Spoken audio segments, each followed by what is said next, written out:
You got both of them.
I guess I can spell that, yeah.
Try thick.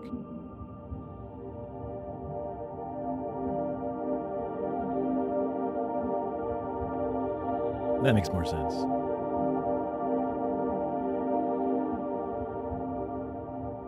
4 groups of 4. Splash. Salty dog. Yeah, that's what I thought it was as well at first.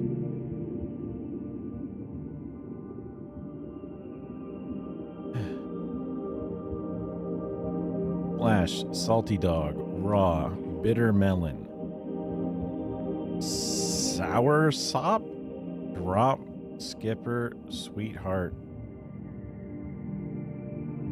swab, chayote, flea, dab, durian, big, tar, touch. Big raw salty dog tar.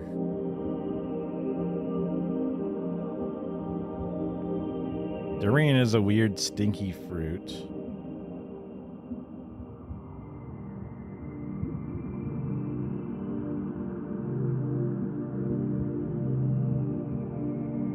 Bitter melon is probably a weird fruit.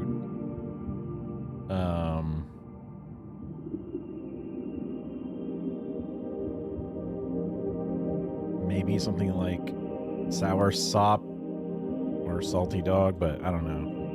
Let's try something different.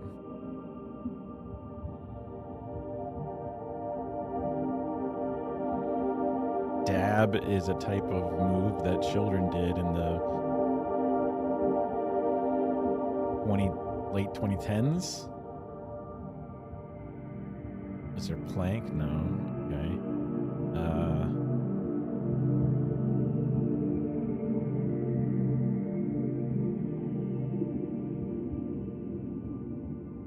You can have a high school sweetheart. A high school touch. Oh, that's not good. Skipper is someone that's in charge of a ship, I think. Like, they're like, oh, hey, what's up, Skipper? And they're like talking about somebody that's in charge of something. What the hell is... I know what coyote is, but like... Chiote, according to Kara. As she is just desperate to give hints. When I see the word raw, especially in all caps, all I can think of is the type of rolling papers that they sell. Because that branding is so ubiquitous. And I don't even, like, smoke or use rolling papers, so... just seeing it from the sidelines.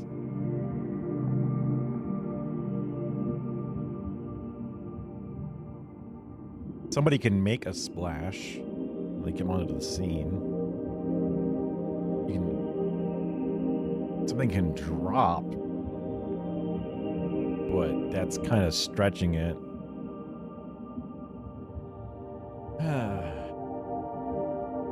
You can plea with somebody or for something.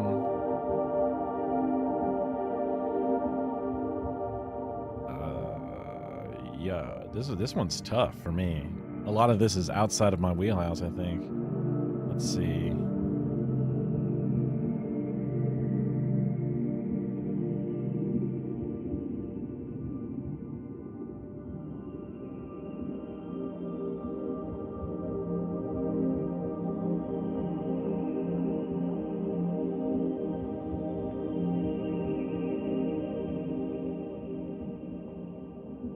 I'm just gonna guess these.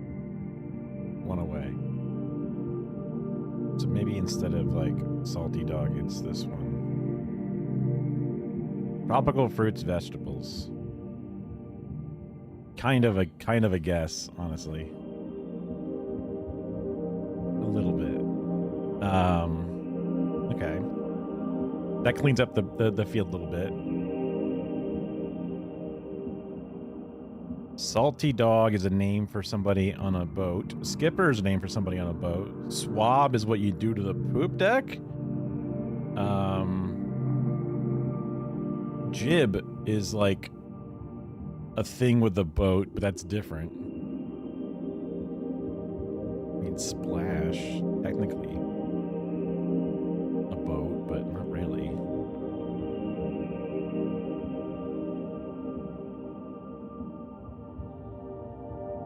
Yar.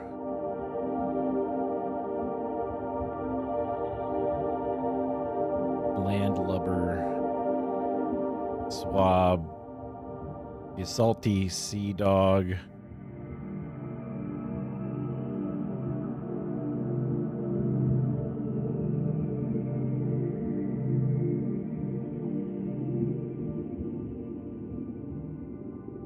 Oh, you were saying, I thought you were saying 5 things that wouldn't be, but you're saying literally big, tar, raw, salty dog. Maybe.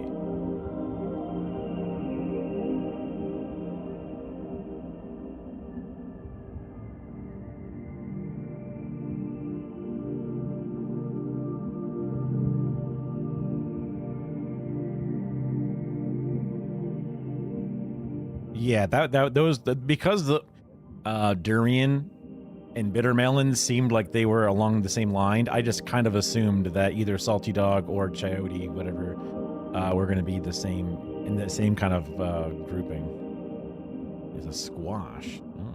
Kara loves her squashes. Yeah. This backward is rat. This backward is jib. This backward is war. And that one backward is bad? No, not even close. Okay, fine. 3-letter words that backwards spell a different word, but nope. Okay. And another day, that would be it, but that's not it today. Not even close. Not even one away. Well, since it's not one away, I know the salty dog one is not also correct. So.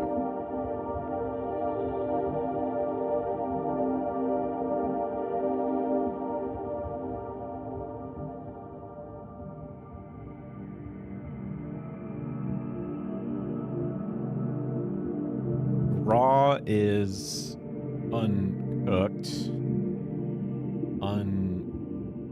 unmessed with. None of these other ones seem to work with that.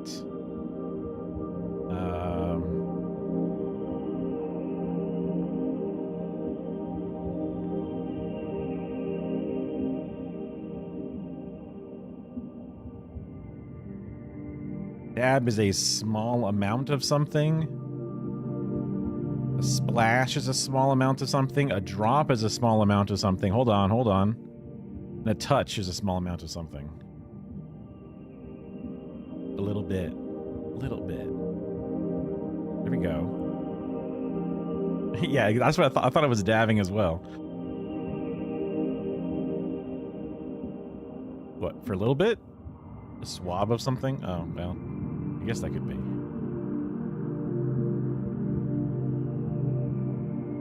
Just a touch of vinegar in there, you know, a splash of vinegar, a drop of vinegar, a dab of vinegar.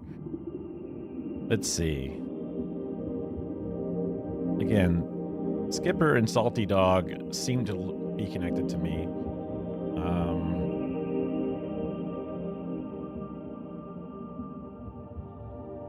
Because of the sweet, the C.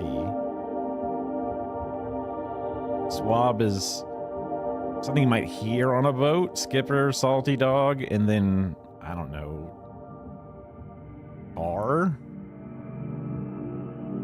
Probably not.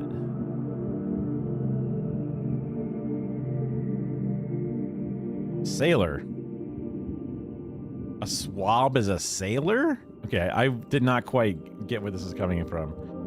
Well, we got there in the end. So raw, big, please, sweetheart. Sweetheart deal, a big deal, a raw deal, a plea deal. Different deals.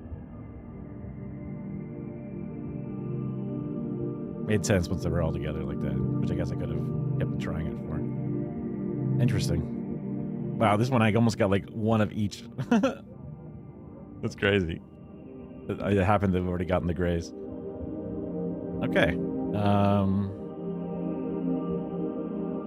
Augers indeed.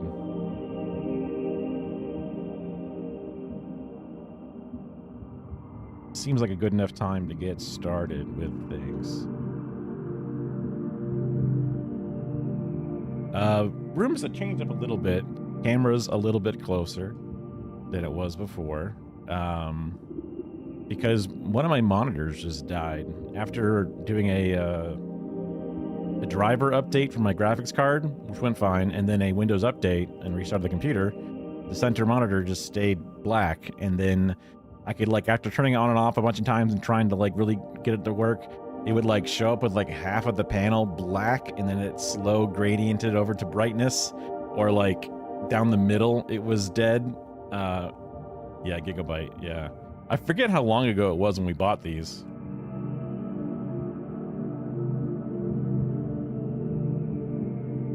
Let's see. I won't show it on screen, obviously, but...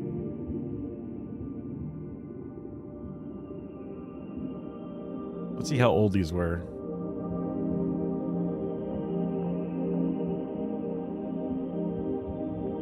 So, I'm going to wait till Black Friday at this point because we're so damn close. I haven't done a Black Friday buy in probably a good number of years. 2020s when we bought those, September. So basically almost 5 years ago. So, and also we got an extra one of them. Because I ordered 2 and then we got a 3rd. So I just gave it to Kara. Because it just like, it did that thing where it never delivered. And then I was like, yo, it didn't deliver. And they like, oh, please wait. And then you would wait. And then you go, yo, it didn't deliver. And they go, please wait. And they go, wait. And then they go, okay, fine. We'll finally refund you. And then I just want to buy another one. So I just bought another one again. And then it eventually just showed up. And I was like, oh, fuck. You know, so I was like, hell yeah. Maybe that technically fucks, I don't know, the distributor. I feel like maybe Amazon found a way to like not get fucked over when they do that shit. So that probably sucks for them, but... what am I gonna do? Ship it back? That's crazy. Things are huge.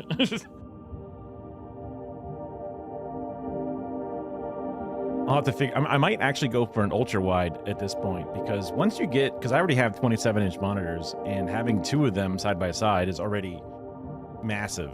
My brother ended up buying 32-inch monitors, thinking that, oh, okay, that's the size people go up to nowadays. And he's like, oh my god, I cannot put these two in the same room. So he had to turn one vertical and leave one horizontal, and which he refers to as sicko mode. And he's like, he likes it for coding and stuff, but he doesn't really like it for anything else, and it's probably too big for a sicko mode monitor anyway.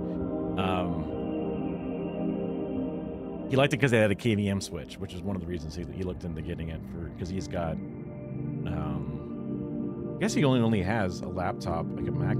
Does he only? He has a MacBook, I think.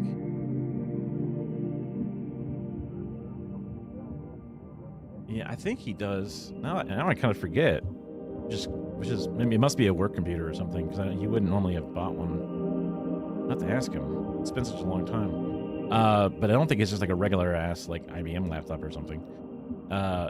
So I used to do the two monitor thing like for years, but then when you set it up perfectly, you're just kind of looking at the crack of two monitors. So you're always looking left or you're looking right. And when you're sitting there for 8 hours plus a day, you're like, eh. You know, it doesn't feel great to constantly be turning to the side lockstep, like you're into an intense video game just turning 45 degrees to the right. It's just kind of odd. So it made sense to maybe think about, for the first time ever, just one wide display again. I had my other monitor that was kind of floating around that was like pushing this camera up higher, so now we're almost dead on eye level, which is kind of cool, which is I always liked having cameras to do that, because like the webcam look is looking down at you and then obviously looking up at you, kind of weird, but I like the idea of being eye level.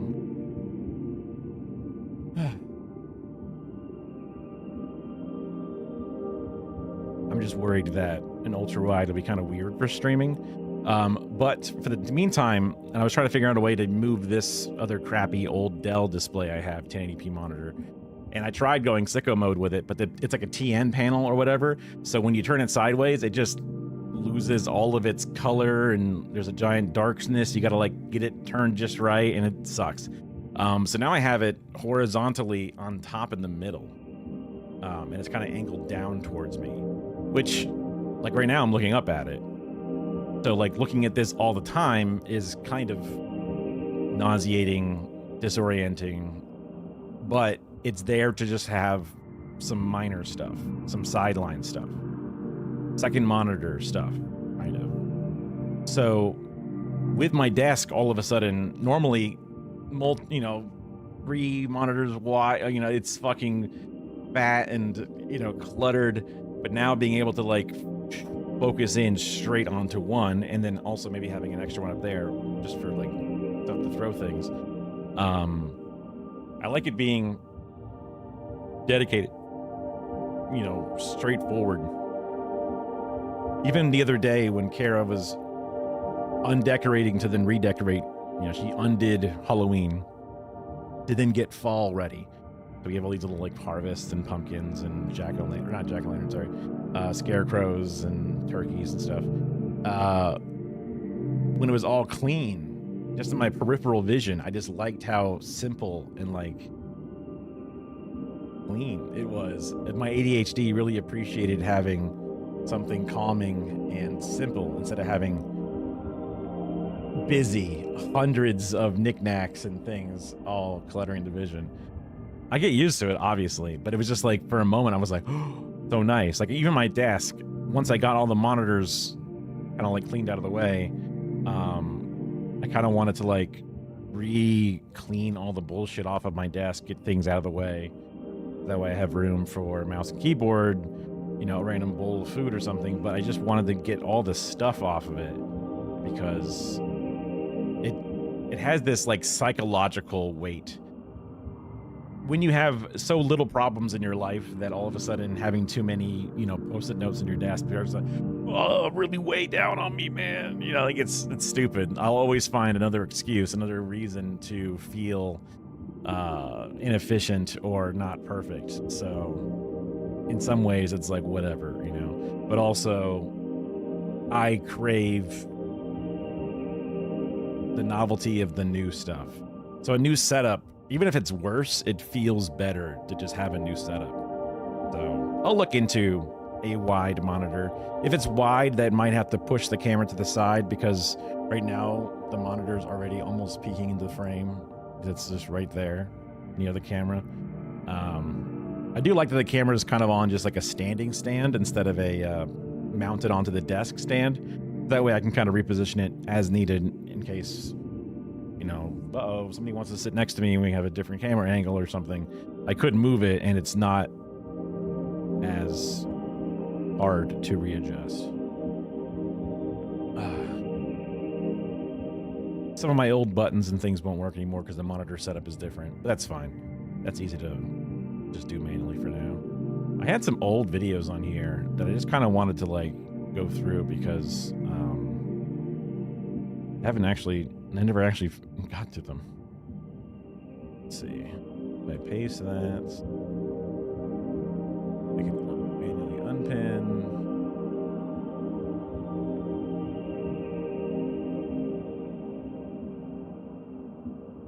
$190. Well, that's still pretty expensive. All right, pause the music. Cool shirt. Yeah, I've worn this before. Flying car. Pivotal's electric Oh, I thought it was like a boat. vehicle takeoff and landing aircraft, or eVTOL, looks a little different from the rest of the market. It's tiny with just one seat and weighs less than some motorcycles. You don't even need a pilot's license to fly it. It was designed that way on purpose. We went down the ultralight path because, frankly, it was not as regulated. You could iterate quickly. It's not as regulated. That's what I want to hear when I'm sitting in a one-seater with my life in the hands of this thing. Hell yeah. The design iterations, test, build, test, build, test, build. But that advantage comes with trade-offs, limiting power, range, and commercial uses. This is the tech behind eVTOLs. An eVTOL has two main differences from a traditional plane, and it's all in the name. The first is in how it takes off and lands. You don't need a lot of room to take off or land. For traditional aircrafts, they need a long runway to take off and generate lift on their wings, on their airfoils from getting speed this way. And a VTOL aircraft actually can use the propellers to generate lift in a vertical way. That's just like a helicopter, but that's where the similarities end. For a helicopter, so if you lost your main propeller, you basically wouldn't have any power Rest in peace, Kobe Bryant. Although I think he crashed into a mountain. to generate lift on the aircraft. For us, we have 8 propellers on the aircraft, and you could lose any one and you would still be able to fly the aircraft. These Well, I mean, lose 2, I guess you're fucked, unless you're really small. Keep losing 1.8% network frames. Better than the 68% we were losing last time I went live, but we'll see. aircraft are also electric. Pivotal's is powered by 8 huge batteries. You don't have to worry about all of the maintenance that comes with engine maintenance for a traditional gasoline engine or a diesel engine or even a jet engine. Also far less moving parts from something like a jet engine. The company also designed it with fewer parts in mind. Most eVTOL construction that I've Okay, this is now this is like an advertisement for it, which is not what I was hoping this video would be, but whatever. reviewed in detail are far, far more complex. And that creates additional cost. It creates additional weight. Why are you so quiet, bro? It creates a challenge for reliability because each of those is a moving part that can fail. Pivotal says its eVTOL has 12 control surfaces, or the parts that allow a pilot to control how an aircraft flies. 8 of them are the propellers, and the other 4 are these elevons, which provide pitch, roll, and altitude control in the air. Standard plane shit. Another design choice gets rid of even more moving parts. Once airborne, the entire aircraft tilts to fly forward.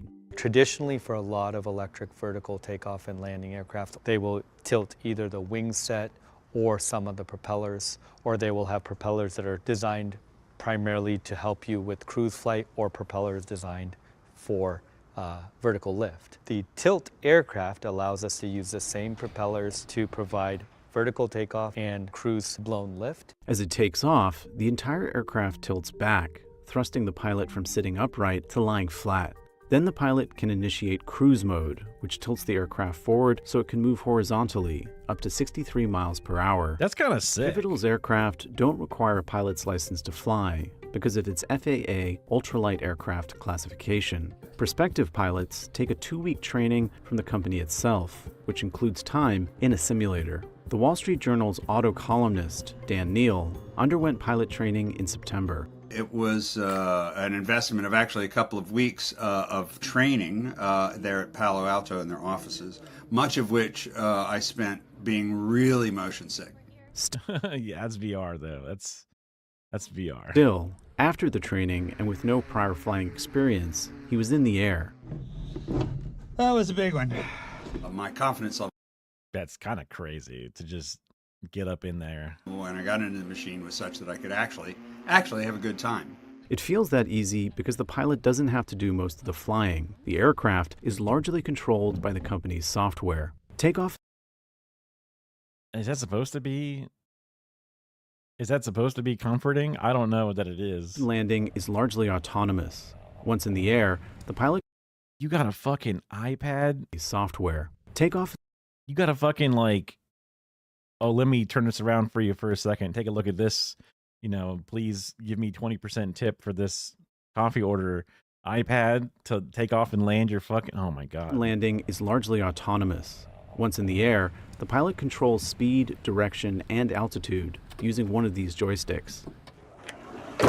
The thumbstick Okay, that window did not inspire confidence.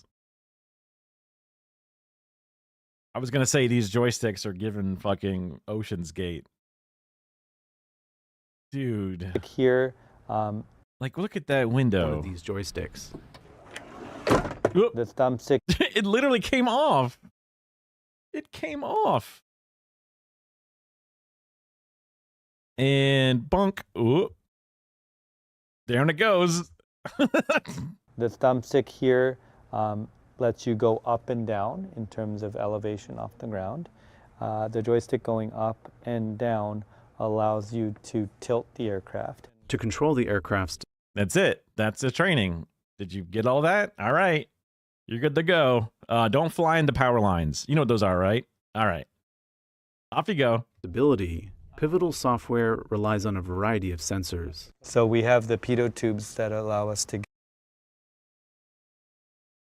Pitot tubes? get to the air sensors in the flight electronics, and so those are letting us know what the wind speed and the air pressure is. Inside, behind the pilot, there's actually 3 flight Is that carbon fiber I spy? I mean, there's less pressure up in the air, to be fair. controllers. We have GPS sensors and a variety of other sensors that allow the aircraft to understand where it is in space and what's going on with the environment around it. It's using that information to understand how to change the speed of the propellers or to move the elevons based on what's happening around it. So for example, the aircraft will keep itself in the same position even when there's high winds or no winds. And so it's using the wind measurements to ensure that it's still holding its location. Pivotal's eVTOL starts at $190,000. The company has already sold and delivered 5 aircraft in early access. That's ahead of a lot of the industry in the US.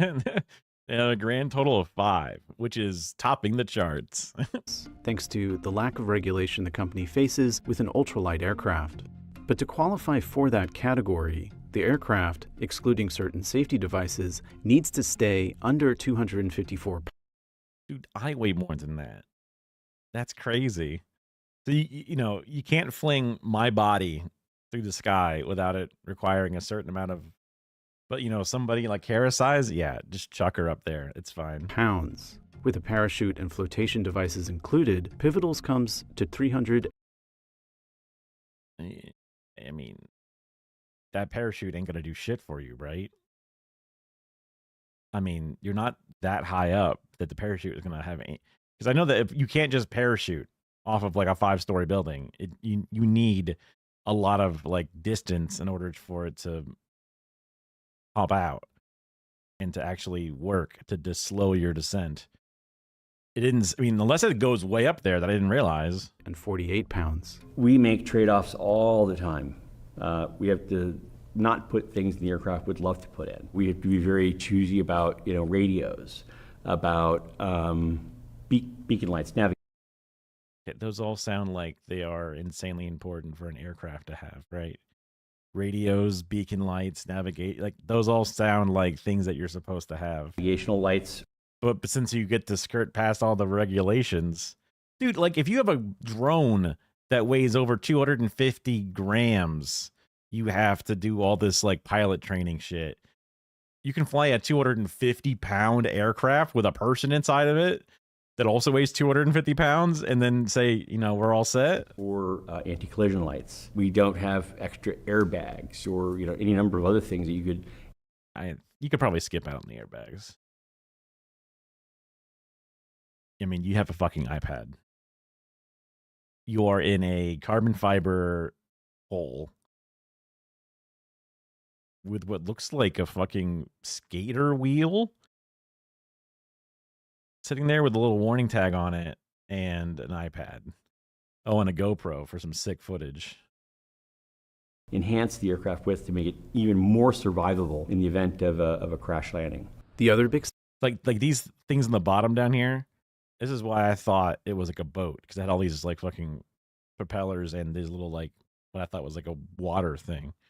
sacrifice, its range and flight time. The batteries on these eVTOLs can only support around a 20-mile or 20-minute flight. It's very mission limited because we're trying to squeeze into a 300 and some odd pound weight envelope. While a 20-minute flight might make sense for a joyride, that poses a significant hurdle for the company's commercial goals, like supporting emergency services. And while the FAA allows ultralight aircraft to fly in uncontrolled airspace, it also bans flying over any congested area. In other words, almost anywhere people live and gather. The company says it expects to have a path to FAA certification for a larger eVTOL in the coming year or two. Pivotal is also evaluating how the aircraft can be used in the military, but it You got to get that bag. What? acknowledges significant tweaks would be needed, like making it hybrid instead of just electric. That would increase the aircraft's range. The number one mission in our mind is I mean, you got to throw a fucking engine in there. You change everything. contested logistics, and that is having a fleet of aircraft that are capable each of carrying 2,000 pounds or more, 300 miles or more, and can do it with the cargo on board or can do it with the cargo slung below the aircraft. But that's a long way away. For now, even recreational pilots, a big part of Pivotal's market, are skeptical. One thing aviators, flyers have said to me by way of pushback, it says, yeah, okay, you don't need an airport, but it can't go far enough to take me anywhere I want to go. But if the company expands beyond the ultralight category, that could change. What we're doing is we're perfecting a platform that's got some room to scale that will actually become in a different implementation, likely using the same flight computers, many of the same sensors, the same architecture of motors, same overall architecture of the aircraft, a larger type certified aircraft. Flying into the fog with that sounds terrifying. Interesting, but not what I thought it was going to be. And this is such a fast title, or it's a 2-minute story.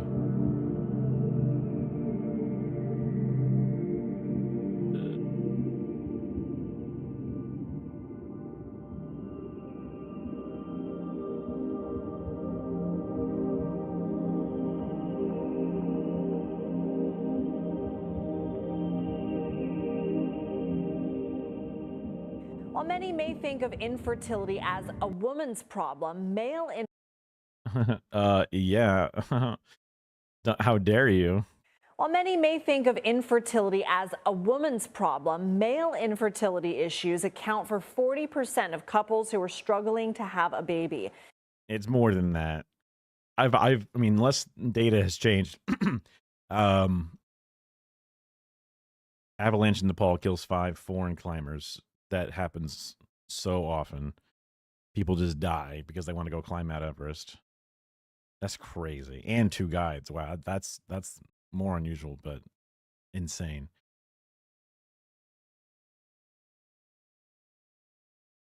Crazy.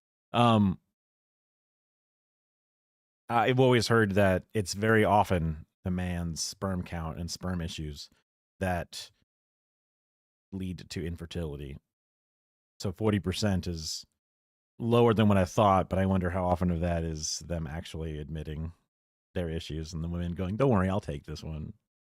Now, researchers at the Columbia University Fertility Center have reported the first successful pregnancy using a new artificial intelligence method they developed to help with male infertility. The center says its sperm tracking and recovery method, also known as STAR, has helped a couple conceive after nearly 2 decades of trying. Oh, I feel like sperm tracking and recovery system called STAR, but like you could have come up with like Spunk, like you could have had a better acronym. You could have had like SPERM. You could have had SPERM as the acronym. There was SMEG. You could have had there's so many options available to you. You had to go with STAR out of all things. Not like SHOT, like money shot. Like there's so much. Trying to start a family. It works by locating and recovering sperm in men with azoospermia, a condition in which male samples contain little to no sperm cells. Dr. Zev Williams joins us now. He's a director of the Columbia University Fertility. He's a sperm scientist. He built a bot to like look for all the sperm in your balls and get all of it. Center. Doctor, thank you so much for being here. We appreciate your time. So how did you get the idea to use AI for this, and how does it work? Also, AI, my ass. What do you mean? Oh, it's a great question. It actually starts, appropriately maybe for the name of the STAR system, with the stars in astrophysics. So we've known for a long time that one of the most heartbreaking Oh, they have a weird star fetish. That's why they named it stars. Let's see. and challenging diagnoses to give is azoospermia, where a man is told, "I'm sorry, you have no sperm." And in the past, that's sort of been a very final diagnosis. But we looked to the astrophysicists and how they were able to look up into the stars and see a sky of billions of stars and find 1 or 2 new ones. And we said, maybe we can apply some of the same technologies. That's stupid. What, a telescope? Maybe we can apply AI, high-speed imaging, microfluidics, to allow us to find those 1 or 2 precious sperm and then to be able to give them the gift of having a child. I mean, infertility sometimes is incorrectly thought as a woman's problem. Can you clear that up for us? Yeah. Huge misconception. So about 40 to 50% of the time, there's the cause for the infertility is partially or completely due to a male factor, sperm factor. What is next in terms of improving fertility treatments? This is a field that's gone through such tremendous progress over the last 4 decades. We've gone from success. Once we realized it was a men's issue, wow, then we really got to work on it. When we thought it was the woman's fault, it's like, whatever. But then we were like, wait a minute, it's the men's fault? We got to fix this. Success rates of less than 1% to now well over 90% for the best prognosis patients. I think what we're So it helps you find sperm, suck it up, and then use it for insemination? I'm confused what this is. seeing happening more and more is that fertility treatment is becoming safer, it's becoming more effective, and it's helping more and more couples and patients realize the dream of parenthood. Dr. Zev Williams, thank you. Thank you. You didn't say anything. I wanted to know what it did. AI guided sperm recovery method. Is it you just come in a cup and then it just takes a million, microscope pictures, and then it goes through all the pictures to figure out where in the cum your few sperm are? Like, what do you mean? AI. Some intelligence is there switching it around and tasting for it. You can't just, oh my, what a worthless story. What a worthless story.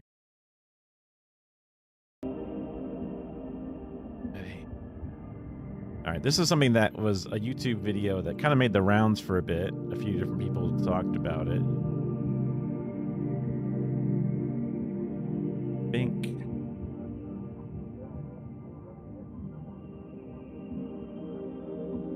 This, paste it there. Okay, you know how they say birds of a Should always just change the volume every time. Okay, you know how they say birds of a feather flock together? Well, some communities around the country are coming together to fight against. Oh yeah, Ben Johnson, Ben Jordanson, the guy he was like a little, in his 40s, and he does a lot of cool music stuff. He made like AI music,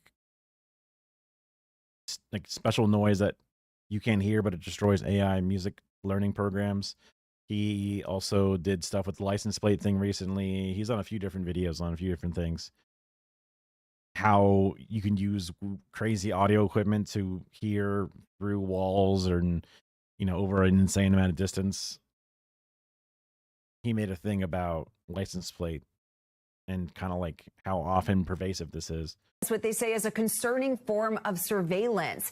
AI startup Flock Safety is building an army of police tech. They are most recognizable for their automatic license plate readers you may have heard of, which snap a picture of the car's plate as it drives by. Police say the technology helps them solve crimes like kidnappings, murders, and stolen vehicles. And while we're not going to Fun Day, it's not Fun Day. It's not like Gaza coverage, right? This tech, it has existed for some time. Flock is now the first to centralize it into a single nationwide database that true, it is Saturday, technically, yeah. Thousands of police departments can access at any time without a warrant. So we're going to bring in NBC News cybersecurity and tech reporter Kevin Collier, who has been reporting on this story. Kevin, thanks for joining us. Walk us through the privacy concerns here that's leading to some of this pushback. The concerns are, hey, stop that. Stop creating a nonstop database and tracking where our cars are at all times. Actually, we don't like that. Right. So the U.S. has had for years these cameras that record cars' license plates as they drive by certain highways, spots, intersections in towns and cities. But what communities across the country are pushing back on now is that Flock Safety has for the first time created this centralized database where more than 3,000 law enforcement offices across the country are working together, sharing real-time location information of everybody that drives by. None of them need a warrant to access it. So I spoke with half a dozen people. Also, people didn't know about the license plate scanning going on before. If you asked them, they would have gone like, oh, really? Yeah, I hate that, actually. Can you not do that? That's just kind of weird. Like, motherfuckers still won't help you find your fucking lost car or your stolen car, and yet they've had this thing forever. So what the fuck are you using it for? Huh? From a range of political affiliations who are pushing back. And there's definitely something in the air. For some people, it's this looming sense that as tech tracks us more and more, they're getting sick and fed up of feeling like they're being tracked. And these cameras are the biggest example of that. For others, it's the reality that even though Flock no longer contracts directly with the. Also, it's a private company. It's Flock doing this. It's not even like it's the government. Like, people have pointed out like the camera nanny state thing going on in China, how there's like a significant amount of CCTV footage similar to like Britain and stuff, but that's like the government doing it, which is significantly better than some random company doing it. Department of Homeland Security, local police in sanctuary cities even have been using Flock contracts to look up drivers' locations on behalf of ICE to aid with investigations, and they want ICE repossessions. They even just sell the data to be like, look, this person drives in this area, so we should use different billboard advertisement. They track you into what stores you go in and out of. They even track you inside of the stores to see how long you sit in each aisle. All kinds of stuff is tracked in its own weird way for data collectors and data brokers of all things. Not even for like, security apparatuses and double checking that people don't, feel at risk of being, theft upon because the person would eventually be caught because they would have pretty clear footage of them doing it and then where they went. So then they would be like caught, right? To stop their local police, their tax dollars from doing that. I see.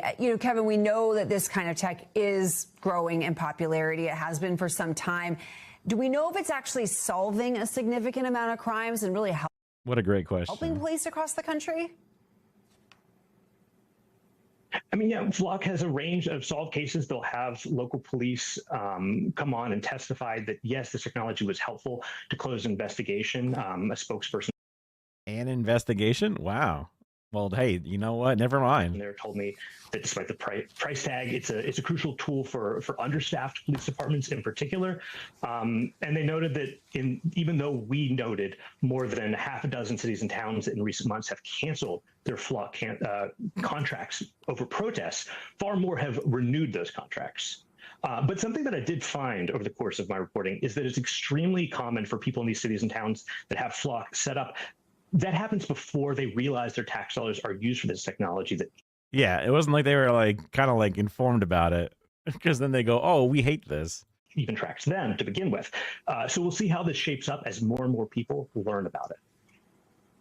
Absolutely. Kevin Collier, very interesting. There's one thing that Americans love. It's being tracked and monitored.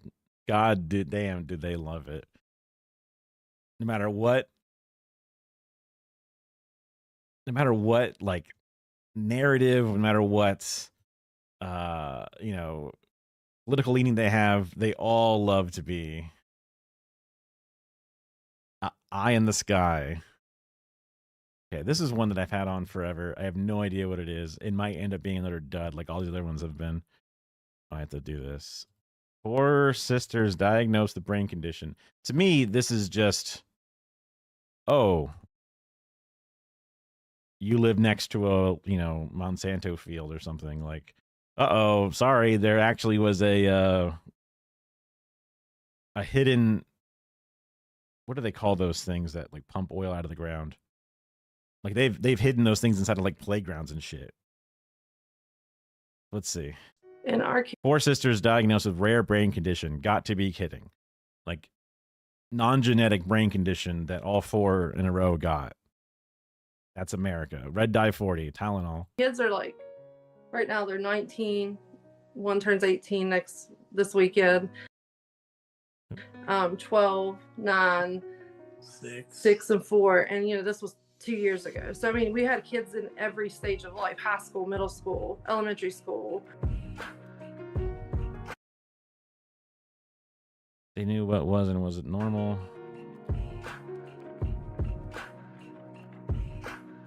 She just was not happy. She was never content. She never slept. She screamed when you laid. After a few hours of laying down, she would wake up screaming, and you couldn't console her. It's a serious story, but let's say it sounds like Kara. But Do our normal pediatrician visits, and when we're supposed to. And I mentioned then, like, she had a tremor in her hands, and kind of her whole body. Neurology, because of the tremors, ordered an MRI, and I can remember the moment, leaving Cincinnati, driving back home, and her test result popped up. And I had done some research. I'd seen the word Chiari malformation, but I didn't know anything about it. And it's kind of like the moment our whole world changed.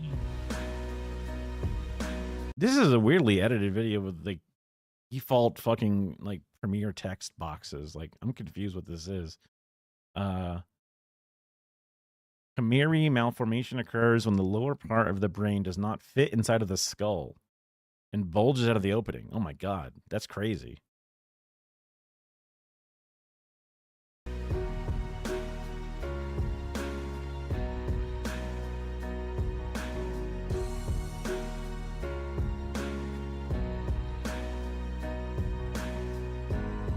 I mean, we couldn't keep her in the bed. She was not upset about the pain of the surgery. She was ready to go. She was trying to get out of bed. She was trying to walk. She was smiley. And it was like the pain she'd always felt was gone. And the pain of surgery didn't match, what she'd always felt. And she was just ready to run laps around the ICU. Well, that's nice.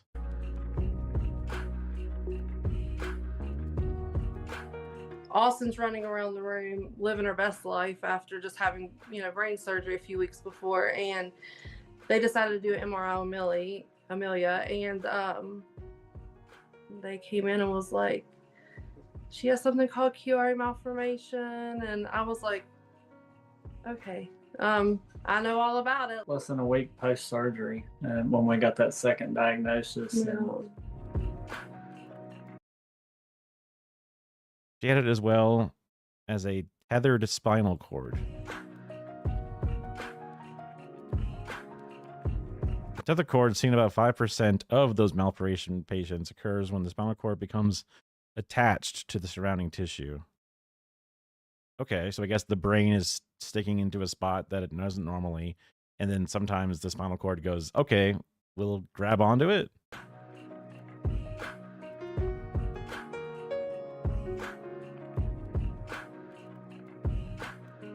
It was still terrifying. Now you're doing two Oh my God, yes, you're doing brain surgery on a child. That's obviously terrifying. Yeah. surgeries on two different things, and your brain and spine, very important. the surgery Yo, Thank you. Thank you. Dumpin' Duke? Thank you. Hell yeah. Thank you. Thank you. Thank you. Thank you. Thank Thank you. you. Thank you. Damn it, my stupid printing thing isn't set up properly. I was trying to get my little printer bot to work because I have these little like receipts that can print out, but it didn't print it out. So dang. And I ended up getting this thing a long time ago with a shit ton of paper, so it's not an issue with paper, that's for sure. I think. Oh yeah, it would be blinking if it was out of paper. But hey, thanks for the prime. Now you get to enjoy some awesome emotes like the roll that Kara made somewhat recently. itself was just as nerve-wracking as the first time. Just sitting in the waiting room, it feels like days that you're sitting there just, waiting to see what the outcome is. We got through them, and Amelia was great after surgery too. I mean, she was down in the toy room at the hospital a few days later playing. So, But the title gave it away. All four of them have it. But it's interesting that the youngest didn't like sleeping because I guess laying down on it hurt the brain too much.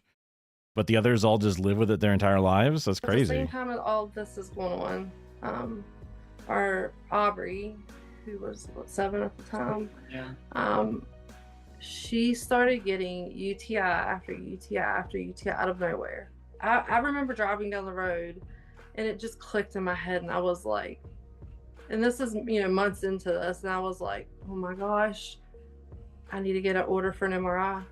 We did the MRI of her brain, and she had Chiari. In the end, we decided to just do both surgeries. Austin's was March, Millie's was October, and Aubrey's was November 2023. 3 separate trips. And Aubrey had both brain and spine surgery. You've got to be kidding. Her 6th grade year, she went out and tried out and made the middle school basketball team. And she would go to practice, and as soon as she would get home, she was straight to the bed and could barely walk. It would take days for her to recover from that. And she would have headache. Eventually got imaging, and there was the Chiari and there was the tethered cord. We decided That's kind of I mean, there must be something related. There must be something.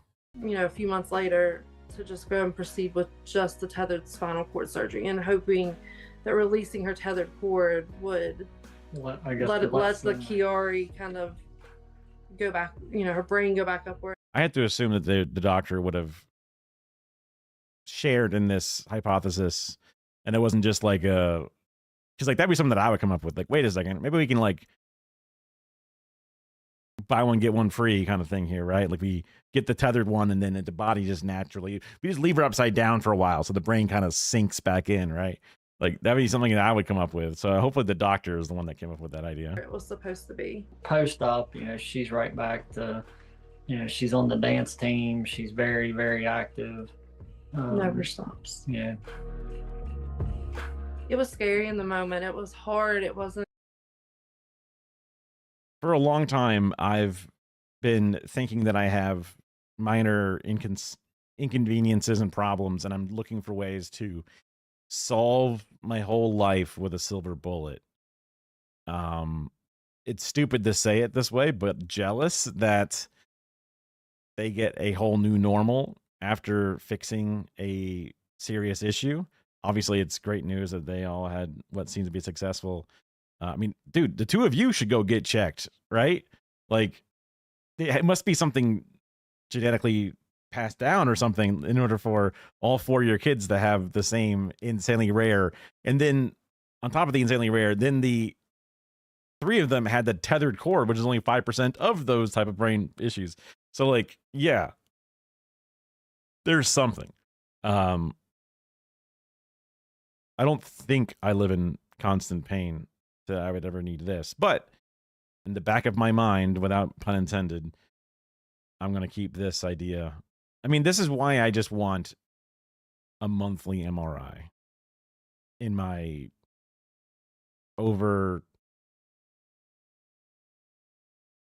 my unnecessary desire to not have a problem.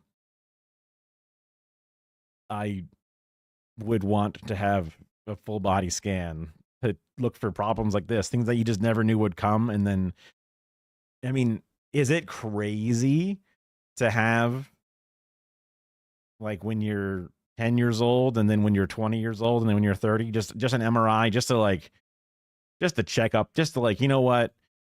We don't think you have any reason, but we'll just get one. You know, you're not going to do them all the time, not going to do them every year, but like on whenever your 10 is, we'll just get you in there for one, just to make sure that things are what we think should be. There's not going to be some random scalpel stuck in, you know, like, well, I guess if there's a scalpel stuck inside you, that would probably, I wonder if they make them non-metallic for that reason, because then they would get sucked out of you by the machine and probably rip you to shreds. So that would be bad either way, but you get what I'm saying. Or, you know, your brain's seeping out of your skull, you know, like just all kinds of things that you just don't know. And you go to your general practitioner and you're like, hi, doc, I don't know, I don't feel good. And they go, well, maybe you should lose weight. And like, maybe you should lose weight, but it has something to do with your brain. Some magical trip, you know, but looking back on it now, they don't really talk about the pain. They're proud of what they went through. I do think the last thing should be, and then you guys should go get an MRI.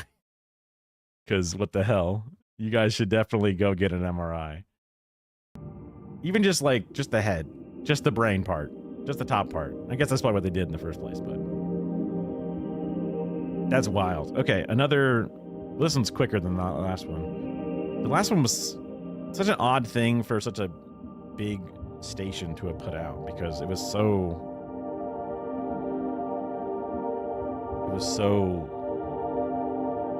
like, I could have put up better titles on that stuff. Like, I guess I'm technically a professional video editor, but not by big leagues means.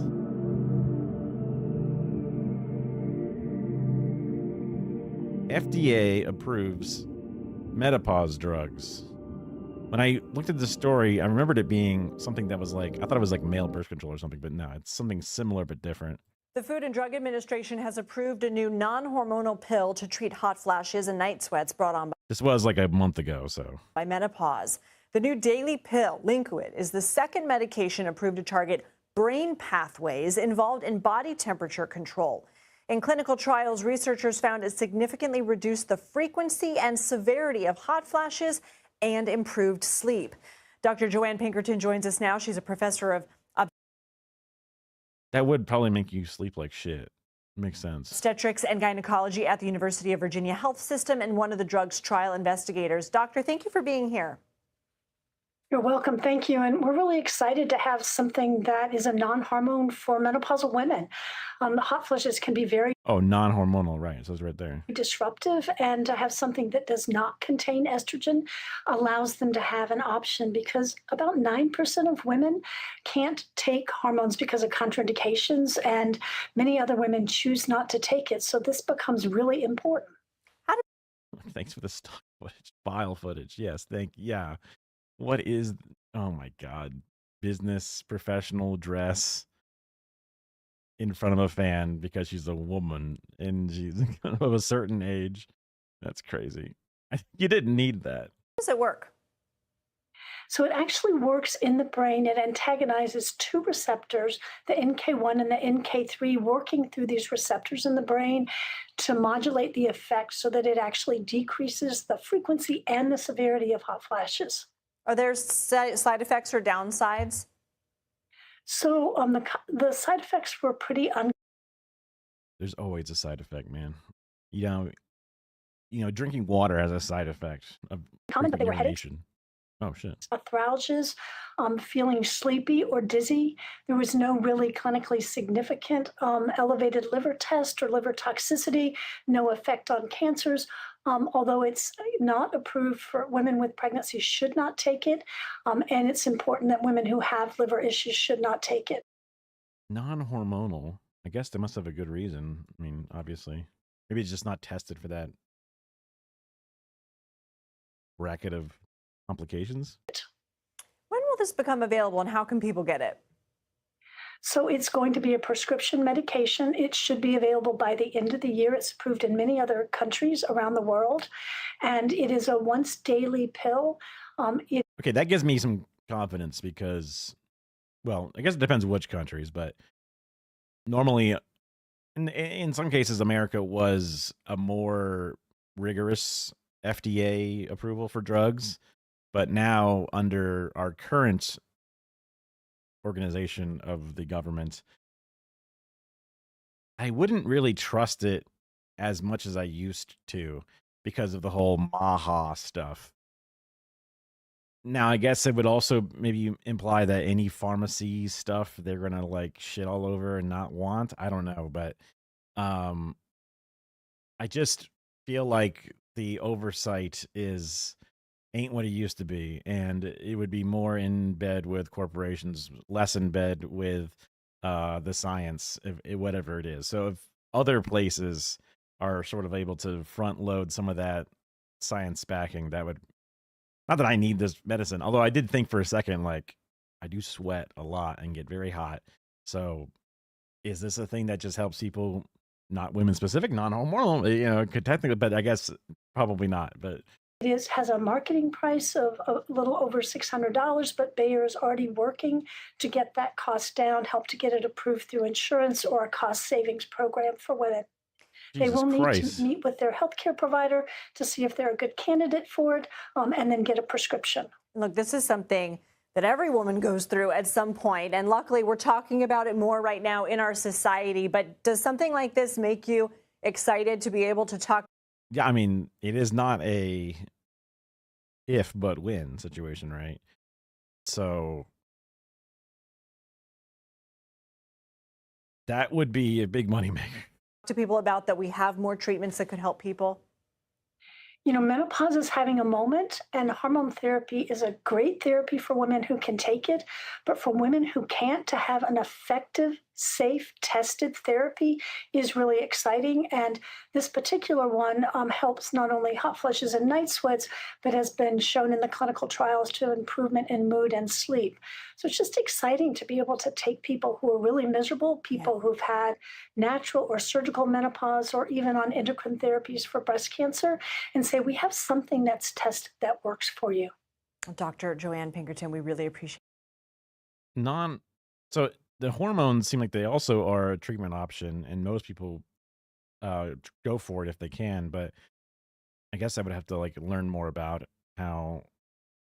I would have assumed that if you're going through menopause, I mean, maybe getting estrogen doesn't necessarily, just because your body's producing less and your body's going through a weird puberty, second puberty kind of thing, it's undergoing changes because of the way that the lack of it. So I guess if you just can be on estrogen permanently, then I guess you're chill. Is that a thing that you're supposed to do, or is it just a slow weaning off period instead of a drastic one? I don't know enough about it, but yeah, I guess I thought this story would be more interesting than it was. It was just kind of oh, okay. Other places already have it, and now we do too. Okay.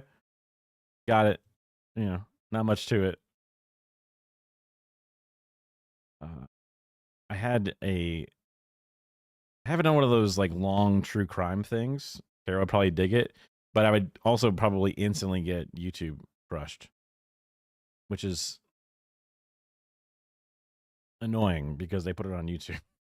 I could, well, I don't have a separate YouTube stream, so I won't worry about it. I got plenty of other things. I got plenty of other things. Also, just me talk.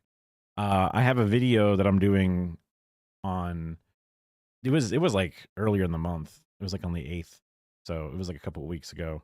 But there was just this march to try to bring home Muhammad Ibrahim, I think Ibrahim, yeah. And this story from NPR is like a good little bit of text because after that march, they did try because like basically this 15-year-old kid has been taken by Gaza or taken by the IDF out of the West Bank and has been held in an insane prison. It super sucks. And the march is basically saying, hey, they're an American citizen or permanent resident or something along those lines. And it's like, it's a full-on American in some way or another. And it's insane that you're just going to let them just be kidnapped and taken away forever. But they had like a court hearing and they denied it up until like mid-December or something. So my video, though it doesn't really come out after the initial march, at least it'll be like a commitment to get people to put pressure on the same levers of power to hopefully try and get them to say, yo, please give us back our person, right? What the hell? And there's like 9,000 Palestinians that are being held inside of detainment camps in the West Bank, which is just insane. But that was just the tab I had up here for a second. And I was like, oh yeah, I can mention that real fast. The edit's not that difficult, but it's just like I got through the first few phases of it and then kind of hit a bit of a wall. And then I also, on a separate editing note, had put out a couple of shorts for Mike from PA Central _committee. And hopefully I can make more and more and more of them, just so that way I can have a backup plan and maybe do editing stuff if streaming stuff doesn't work out. Although we did get that one sub today, which is like increase my sub count by 50%. So insane. Going from 2 to 3. Although it's really sucks. I haven't got the printer thing to work, which is really frustrating. I reconnected everything. I thought that would work. And you had those raids. I had a couple of raids, yeah. It only works if I stay streaming at consistent time frames and keep up. Otherwise, people will move on, right? Which is totally understandable. But one of those grind / get lucky / wow them with your abilities while you're at it. Okay. Speaking of abilities, I'm just sitting here doing nothing. I wanted to pull up some of the other videos I was going to watch. I guess I got through my backlog of oddity videos because they were much faster than I thought they were. But don't worry, I got plenty more. Oh yeah, I had this whole other window. That's right. As soon as I found a few of them, I was like, oh yeah, this is some weird ones. Here we go. Most hated designer of the 20th century. I wonder who this is. From a channel called Design Theory. No idea what this channel is or what it's about, but the thumbnail caught me. What's right-wing grift? Oh, the right-wing grift of, I don't know, cancel culture, shaking my fist. I came in 7th place in a swim competition. If only it weren't for these trans people, then I would have been good. Am I right, folks? And then everyone, you know, it's the right-wing grift, the classic. It's a joke, obviously. The sub goal that constantly goes up every time I get a sub. Make sure it never actually happens.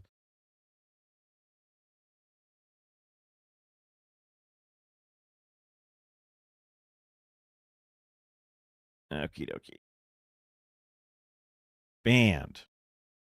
Luigi Colani might be the most influential designer you've never heard of. He designed a car that got 138 miles per gallon in 1981. He created some of the wildest concepts anyone had ever seen, and yet the design establishment hated him so much that one university even banned students from his exhibitions. Why did the design world both despise and obsess over Luigi Colani so much? Oh, sorry. Wait. Oh, wrong window. Wrong window. That makes sense. I forgot I put it on the other thing. Luigi Colani might be the most influential designer you've never heard of. He designed a car that got 138 miles per gallon. I figured it'd be smart to do it so that way it only captures the window that I set up, but using a different window full of tabs wouldn't work, obviously. In 1981, he created some of the wildest concepts anyone had ever seen, and yet the design establishment. It's a wild concept. Does it make it better? Like this one, like, you know, some of the gas mileage ones, I guess, are decent, but like just because it wins one thing doesn't mean it's the best overall. But Hated him so much that one university even banned students from his exhibition. like this looks wild. Why did the design world both despise and obsess over Luigi Colani so much? To understand that, you have to understand where design. As soon as I saw his face, I was like, this looks very familiar for a second. And I don't know why. Maybe I've seen his stuff before. I don't remember. Designers come from. People think design schools teach creativity, but what they often teach is conformity. Most designers are trained in a strict philosophy of rational minimalism. Every week, your work goes up on the wall and gets picked apart by classmates and professors, so you're discouraged from taking big risks. A lot of designers come out of that system restrained and cautious, terrified of stepping outside of the guidelines. I don't necessarily agree with that framing at all. And it kind of has a very like classic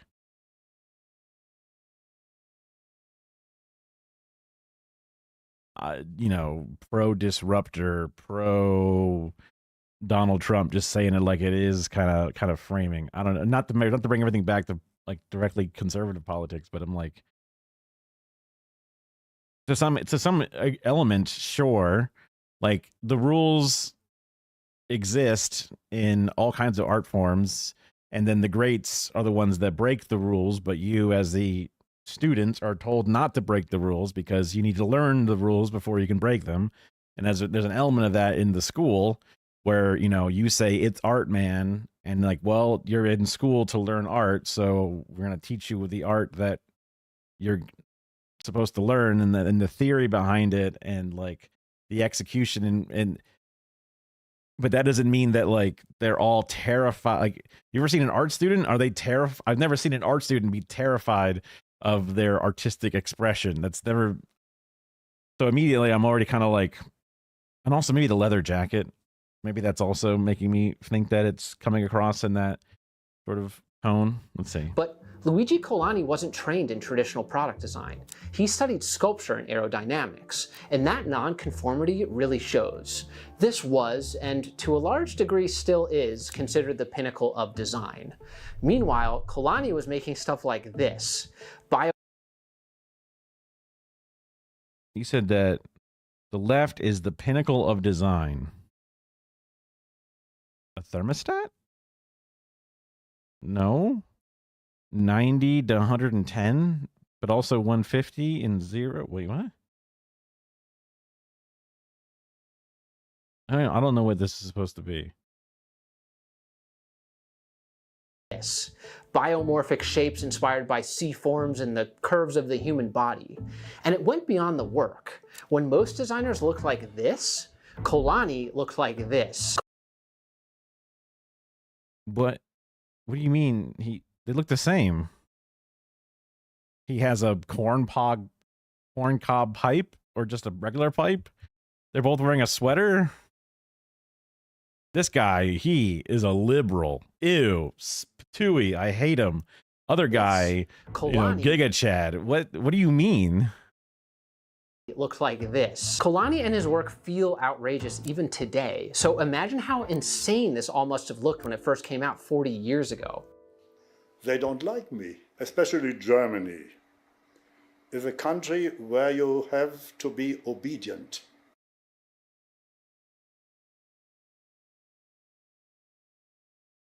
What did they hate you for the most in Germany?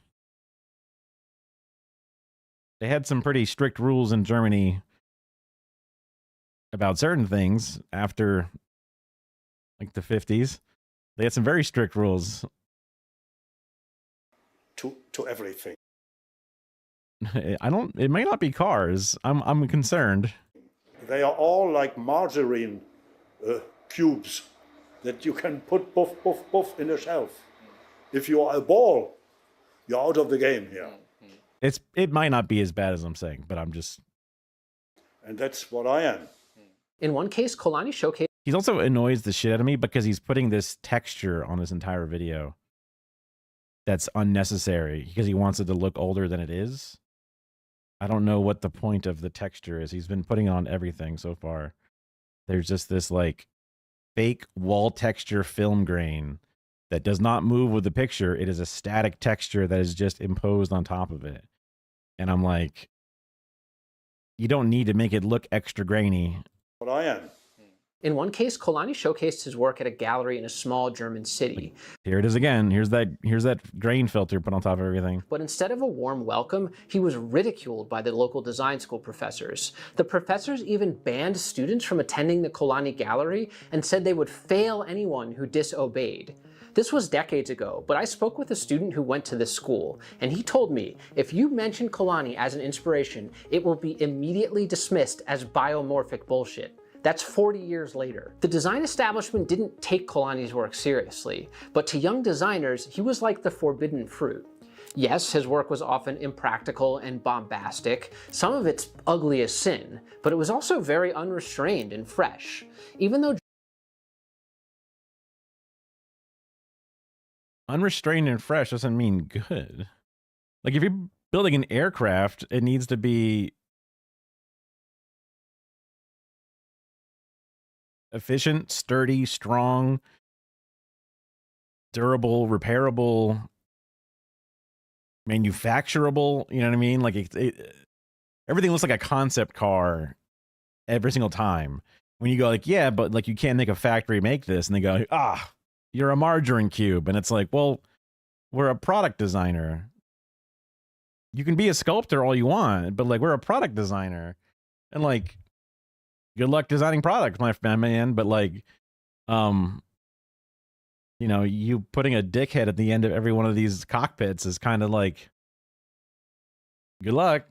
Junior designers were impressed by his courage to make wild concepts, no one wanted to hang up work for critique and have their boss say, it looks too much like that Kolani crap. But before you start feeling too bad for Kolani, remember, a lot of the hatred towards him was kind of understandable, like this quote. Luigi Kolani was the sensation of that stupid exhibition because nothing new was there. That sounds like someone hyping him up until you realize that the person who said that was Luigi Kolani. He was reviewing himself there. Kolani was insanely arrogant, and it gets worse. The stupidity is so overwhelming, you can't imagine. You can't imagine. They're too stupid. Plain stupid. He called Raymond Loewy, one of the most celebrated designers of the 20th century, a charming prince of American ugliness. And here's one of my personal favorite Kolani quotes. The world is super stupid. You have by far the best designers in America, and you do the most stupid cars in the world. They put billions into their stupid designs for General Motors, Chrysler, Buick, or who knows what. The designers in America must be frustrated. I am not frustrated because I am not a designer. I am a philosopher, and all philosophers have said for ages that the world around them is stupid. You got it all figured out, man. You're killing it, bro. Everyone thinks you're cool. I wonder if those kids that wanted to use Kolani as their inspiration were kind of like that one kid who is an asshole for the sake of being an asshole in the class, you know what I mean? Even though Kolani was extremely Oops, you accidentally put the texture on your part of the video where you're Is laughing. that the world around them is stupid. Oops, the texture is on this part of the video. It's not supposed to be on this part. Even though Kalani was Now it's gone. Perfect. extremely arrogant, there was a reason for it. If you're going to be making designs like this while the rest of the design establishment is praising stuff like this, you need to be outspoken and confident. Kalani built an entire persona that bolstered his ideas. He had a big cigar in hand, custom-made white clothes, giant stash. It was all part of this image that he had crafted. Whether you loved Kalani or hated him, one thing is undeniable. He was impossible to ignore. The whole thing bordered on performance art. I had never heard of this guy before. It was very possible to ignore, I guess. Nothing appeared out of character You ever hear about this guy, Kara? or outside his WWF wrestler persona. He'd say the most outrageous stuff in the most He just said their stuff is ugly. I mean, it's not that outrageous. Like, American stuff is ugly. Like, I don't take that personally. Whatever. That's fine. You know, I don't hate him for it. passionate way. I am convinced that good design has a profound influence on the people living inside. And that's the thing I'm aiming at, frantically. And then he'd also turn around and say crazy stuff like this. Hello, America. I'm a very famous designer, and in my castle in south of France, I have 35 cats. And for the last 20 years, I am the designer with Is this like a cat shitter? the most and biggest experience in cat life. And we designed this machine for you. And if you like to help, engage in the things. Thank you. Everything about his Was that like a litter machine? image was crafted, even his name. His real name wasn't Luigi, it was Lutz. He claims that his real name was always Luigi, but wartime bureaucracy in Germany forced him to switch to a more German-sounding name. Maybe that's true, but I'm skeptical. What is certain is that he was German, he was not Italian. Changing the name to Luigi reads a lot more like a branding play, since Italians stereotypically have a reputation for expressive creativity. He designed the image of Luigi Colani as much as he designed. He seems about as German as possible. But even like whenever he's like getting translated or just screaming, seems very German to me. You know, which I guess is just a stereotype of Germanness, but I mean, shoe fits. The objects. All of this careful image crafting created an insane cult following. I mean, the guy had his own action figure. Colani has a lot in common with modern A lot of people have custom action figures.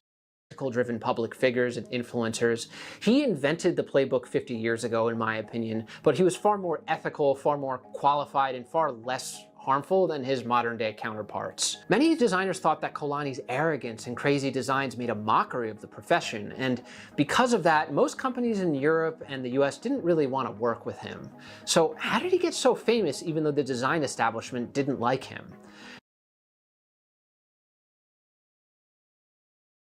He's just a rich guy doing stuff on his own, being annoying. There are several reasons, but a lot of it is encapsulated in this one story. In the mid-1970s, Colani bought a brand new Ferrari Daytona, and this is where Colani is truly unique. Rather than just enjoying his beautiful new car like a normal person, Colani looked at this meticulously designed, hand-built vehicle and said, I think I can do better. So he redesigned the entire exterior body, and this Ferrari plus Dustbuster hybrid looking thing is the result. I'm not into it, but it takes a lot of courage to redesign one of the most admired cars in the world.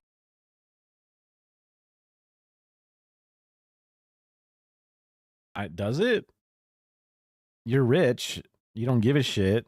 And also, this is like your whole hobby. So, yeah, I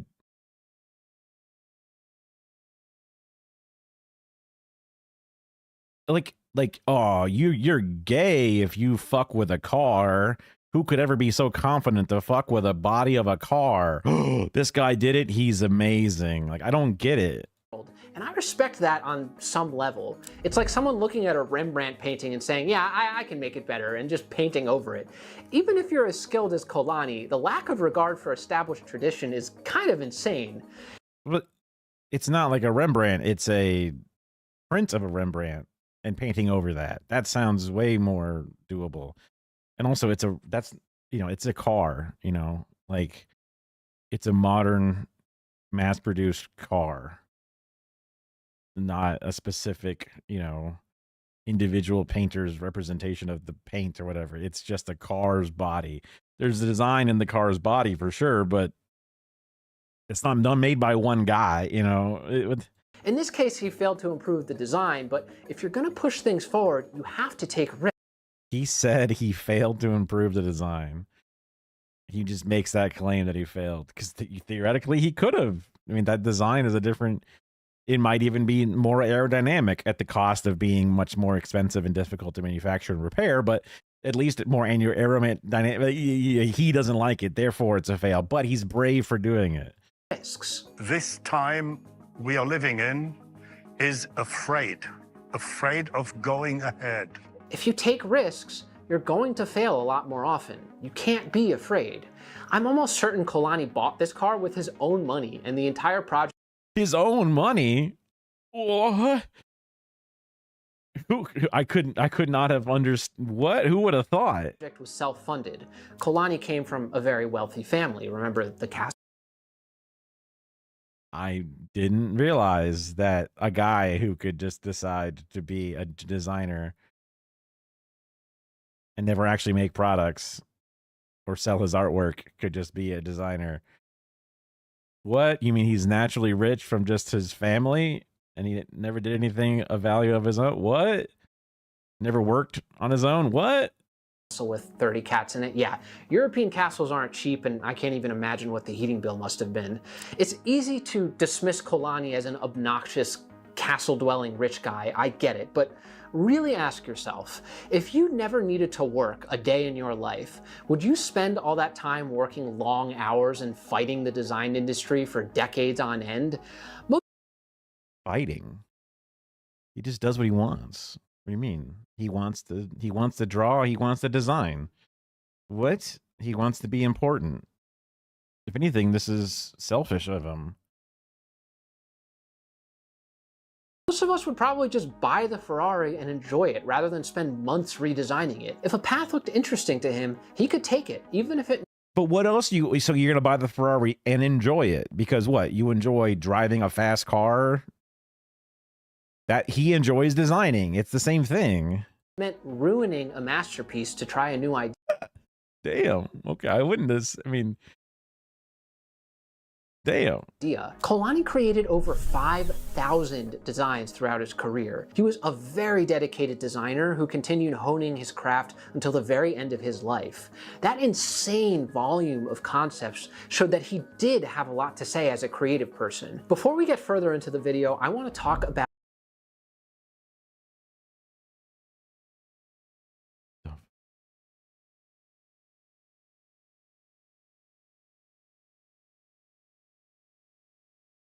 why is it so American themed? Committee's permission or a client's sign-off. Ferrari didn't pay him to design this. He did it because he wanted to, and he had total... Mm-hmm. That's why he did it, because he's rich and can do whatever he wants. He's got ancient classic cars and his own monstrosities made out of fiberglass or whatever the fuck, polished, and, he didn't fucking mask and paint this shit himself. He fucking sent it off to a fabricator of some kind. He didn't sit there with paper mache and build out a fake body or whatever. He's just rich guy. He's doing rich guy shit. Creative control. He did often take outside commissions, but if the client didn't agree with his vision, he could walk away without worrying about how he'll pay the rent. Business always rewards order, control, and predictability, and Kolani just didn't have to play by... That was a margarine factory. It was butter coming down the line. Those rules. It was all emotion and biomorphism and eroticism. Of course, the down... It was eroticism. They did kind of look like dicks all over it. Side of having nobody to keep you in check is obvious. Some designs were really bad or really stupid, but the upside is that he had books full of concepts that just keep getting more and more outrageous the deeper you go. So yes, he was the arrogant rich guy, but he also did the work and stood by the results, whether they were beautiful or not. Design is treated like it's only supposed to be beautiful and functional. Don't touch the complexities of human nature or desire. Just sand off the rough edges and pretend that nuances don't exist. That's wild to show SpongeBob as if it's like this is the sanded down version of SpongeBob, but this came from within SpongeBob. This is actual artistic expression inside of SpongeBob. And whatever you do, never make something ugly or impractical. Dark, complex emotions are usually ignored in design. Nearly every other area of culture accepts that people are complicated, I don't know. The video is getting worse and worse because it's just...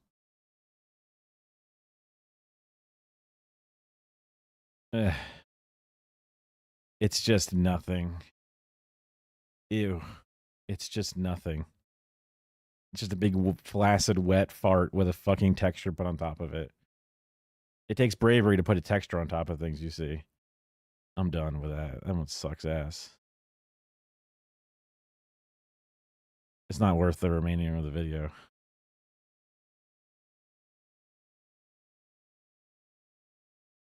Okay. Let's give ourselves a little bit more of a longer video. Something good. And something slightly newsier. Do this.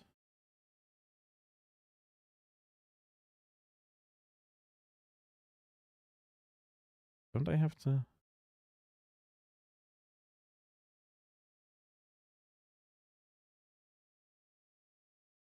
Yeah, I think it does it. Let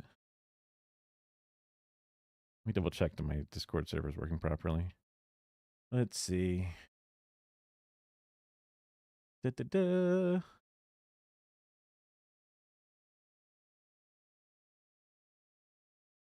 All the way to the bottom. It does. It's still working properly. And now going back to the actual tab so you can see. You can see that you can see. Ooh, lightning crash! Lightning crash! Chains rattling. It's spooky Why can't Gen Z find a job? Job hunts. season. Headless horse sounds. That would just The video is a little bit older because I had it on my list for a while. be silence. You gotta watch the scary movies, right? There's that Ghost Dog sequel. Also, the new Nightmare on Elm Street. Weapons is on streaming. Anyone watch Weapons? It's I thought it was supposed to be decent. I forget. about weapons. This episode is not about weapons or weapons. It's about the job market, but we can make it scary. So, all right, here we go. I'll weapons it. This is a true story that happened here in my country 2 years ago. A lot of college grads were unemployed in really weird ways in this story. And you'll probably find it all over the news because economists and top people in this country were like so freaked out about not being able to solve it that they, you know what, this is obviously not working. That failed. Okay, so we'll just do an episode about it.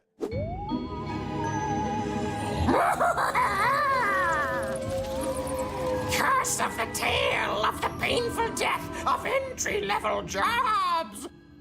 Listen, it's scary, just not in the way where somebody stabs themselves in the face with a fork in their house. More in the way where people simply don't have houses to begin with. Speaking of financial terror, you should like this video and subscribe to our channel. Your validation sustains us! And it's free to do, because, boy, money. Yeesh. The national job situation is bad and getting worse. The number of Gen Z grads who can't find a full-time job in their first year out of college has more than doubled from the previous generations. Probably related is the fact that the unemployment rate for these same grads is beyond double the overall rate. Everything is twice as bad. Cool? Radical even. And this isn't just like Trump. I mean, I guess it's like because old people are going back to work because they're retiring less and staying in the field. either not leaving the field or going back to work, and that unemployment numbers staying. Well, unemployment's also like the people who are no longer seeking jobs are removed from the list. So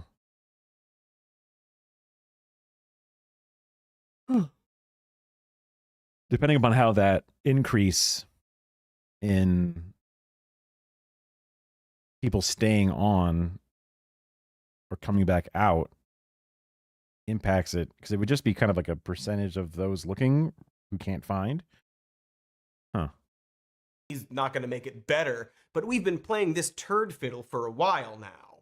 People are dumping tens and 20s and hundreds of thousands of dollars on student loans for degrees that end up being useless. Just really expensive monuments to failure you get to hang on your walls, if you can afford walls. Upward mobility has flatlined, and the job market is flush with both experienced workers and college grads competing to do the same basic jobs. Naturally, employers have begun prioritizing candidates with experience over a college education. And yeah, in theory, it's better to have experience than an expensive degree, but how do you start now? Where are the entry-level jobs if they all require experience? We've turned job hunting into this labyrinthine quest to answer a drunk wizard's riddles 3. It's broken, obviously. But the question now is whether we want to fix it or replace it with something else. I mean, there's always those hilarious job listing postings that are like, entry-level position requires 5 years of experience. And you go, huh? I'm not going to rant about how woke colleges are a waste of time, because aside from the degree part, there's also value in growing your knowledge in a wide range of topics and the social experience of college, expanding your worldview, etc. But for some jobs, yeah, is the pipeline from school to work really that precious? Because that wasn't always the case. Back in the 1950s through 70s, big companies operated within an internal labor market, meaning that they hired entry-level workers, trained them, and promoted them up the ranks. College degrees weren't mandatory to lock down these positions. It was widely accepted that people had the capacity to learn on the job whether or not they'd passed Philosophy 101. That is ultimately even what school is just being taught to do something. To expect people to have a college degree before you have to do your job is kind of like, I don't want to pay you to be trained in certain aspects of the job. I just want you to come with it for free, in the sense that maybe I'll pay you a bit more because you have a college degree. That was always supposed to be the back end, was that you would get paid more if you were a college educated individual, or you were allowed to get into higher jobs, but you just learned at college. That's it. You could learn on the job. Everything I learned about my job, fuck me. Ugh. Why the hell the yawns? The Adderall isn't wearing off. My meds are fading. Everything that mattered for my job, I had to learn on the job. Everything that ever mattered throughout all the different layers of my career, none of it was brought out. You look like somebody from Wicked. Where's my mouse? Just in case. I'll do it on a separate, in case it's something crazy. Wait, the witch?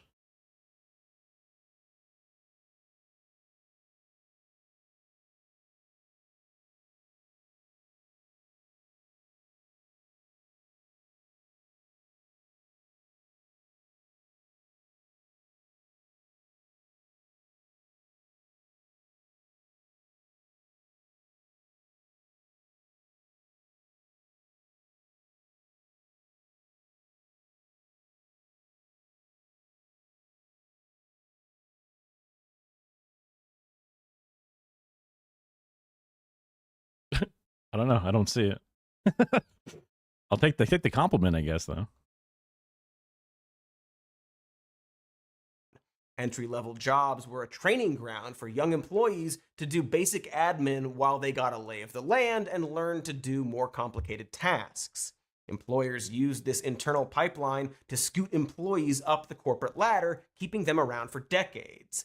Organizations didn't do this out of some old-timey obligation to take care of their employees. They did it to keep homegrown talent from moseying over to the competition. It's always gonna be about money. Which is fine, I guess. They're corporations. Not that you'll forget, but every decision being made is through that lens. They're robots looking to eat the largest pile of money, much like that money-eating robot I tried to build and had to destroy. It's a big mistake. Went straight for the children. Also, it costed a lot of money. Anyway, so during the 80s, this big money machine made a huge adjustment. The US economy got slapped with back-to-back recessions in 1980 and 1981. By the end of 1982, the unemployment that rate was 80 to rose 80. to 10.8%. That was 80 to 81. Oh, I see. There's two dips here. I thought it was this dip, this big dip, and then this dip, but that's the one in 90 something. By the end of 1982, the unemployment rate rose to 10.8%, the highest since the Great Depression. Japan and Germany entered the chat as rising manufacturing powerhouses, pressuring US firms to cut costs, outsource talent, and hire outside of the company to meet the bottom line. Remember this scene from Back to the Future Part 3? No wonder this circuit failed. It says made in Japan. What do you mean, Doc? All the best stuff is made in Japan. Unbelievable. That is this. A guy living in the 50s talking to a rad dude from the 80s. Two different worlds. Companies were now thinking globally, and so United States workers were being pushed aside, which is all to say that employers didn't want to spend the time or money to train people, and instead That's crazy.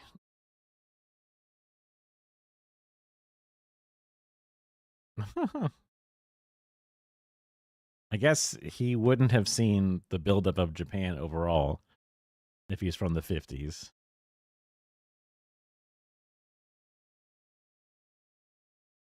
Crazy. started prioritizing applicants with college degrees. So, for example, by 2015, when Back to the Future Part 2 takes place, only 16% of working factory production supervisors had college degrees, despite 67% of production supervisors' job postings asking for one. This phenomenon is known as degree inflation, or the shift from jobs that had been done just fine by people without diplomas, now all of a sudden requiring them. It's just the corporate norm now. Training is for school, and work is for work, and you don't get to learn while at work, though you do have to work at school. Curious. According to one survey, over 50% of executives see learning and development programs as a waste of company time, while 84% of workers say they would want it. But for corporate, it's just not on their radar. I mean, look at everything out there. Mass firings and constant mergers and restructuring. It's hard to imagine a company really giving a shit about. That's really interesting because in my field, the broadcast engineering side, the people in charge of our team who was closer to the ground level than the top high executive level was very much of like trying to get people to go back to school to learn things. But I think because they just wanted them to then all of a sudden be capable of doing like IP based engineering instead of just like direct copper engineering or basic electrical or even satellite. They wanted new. The industry is dying in a sense, and they really wanted it to be safe and be flexible, I think. Oh yeah, Kara just sent something.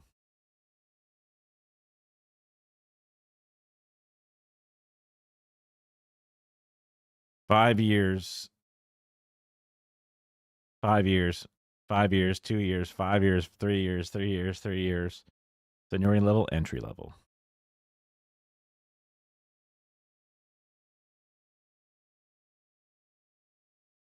Perfect. No notes. You'll get 15 applicants with proper, they meet all those things. I mean, ultimately, you just lead into people lying on resumes. My never actually tried out tactics. Put down fake people on your resume. Get your homies to pretend to be whatever you want them to be if they actually call, and just lie. You have a big gap in employment on your resume? Sorry, I have an NDA. I can't talk about it. If they ask a question about it, you know, if you get the job, you can eventually tell them, yeah, I didn't have anything, because they'll be happy and be fine with you being their employee. Or you just never tell them. They don't fucking need to know your shit. That's your life. So the more they make this bullshit up, the more you make your bullshit up. About their employees, or their employees giving a shit about them. In fact, right now, employee turnover is both quite high and preventable. One reason is that it's apparently the only way to get a promotion. The company you work for won't do it, so you have to find another job that pays more, a self-promotion. Yeah, I mean, that was either you changed job titles or you went to a different company. That was the only ways to really change your paycheck in a substantial way at the company.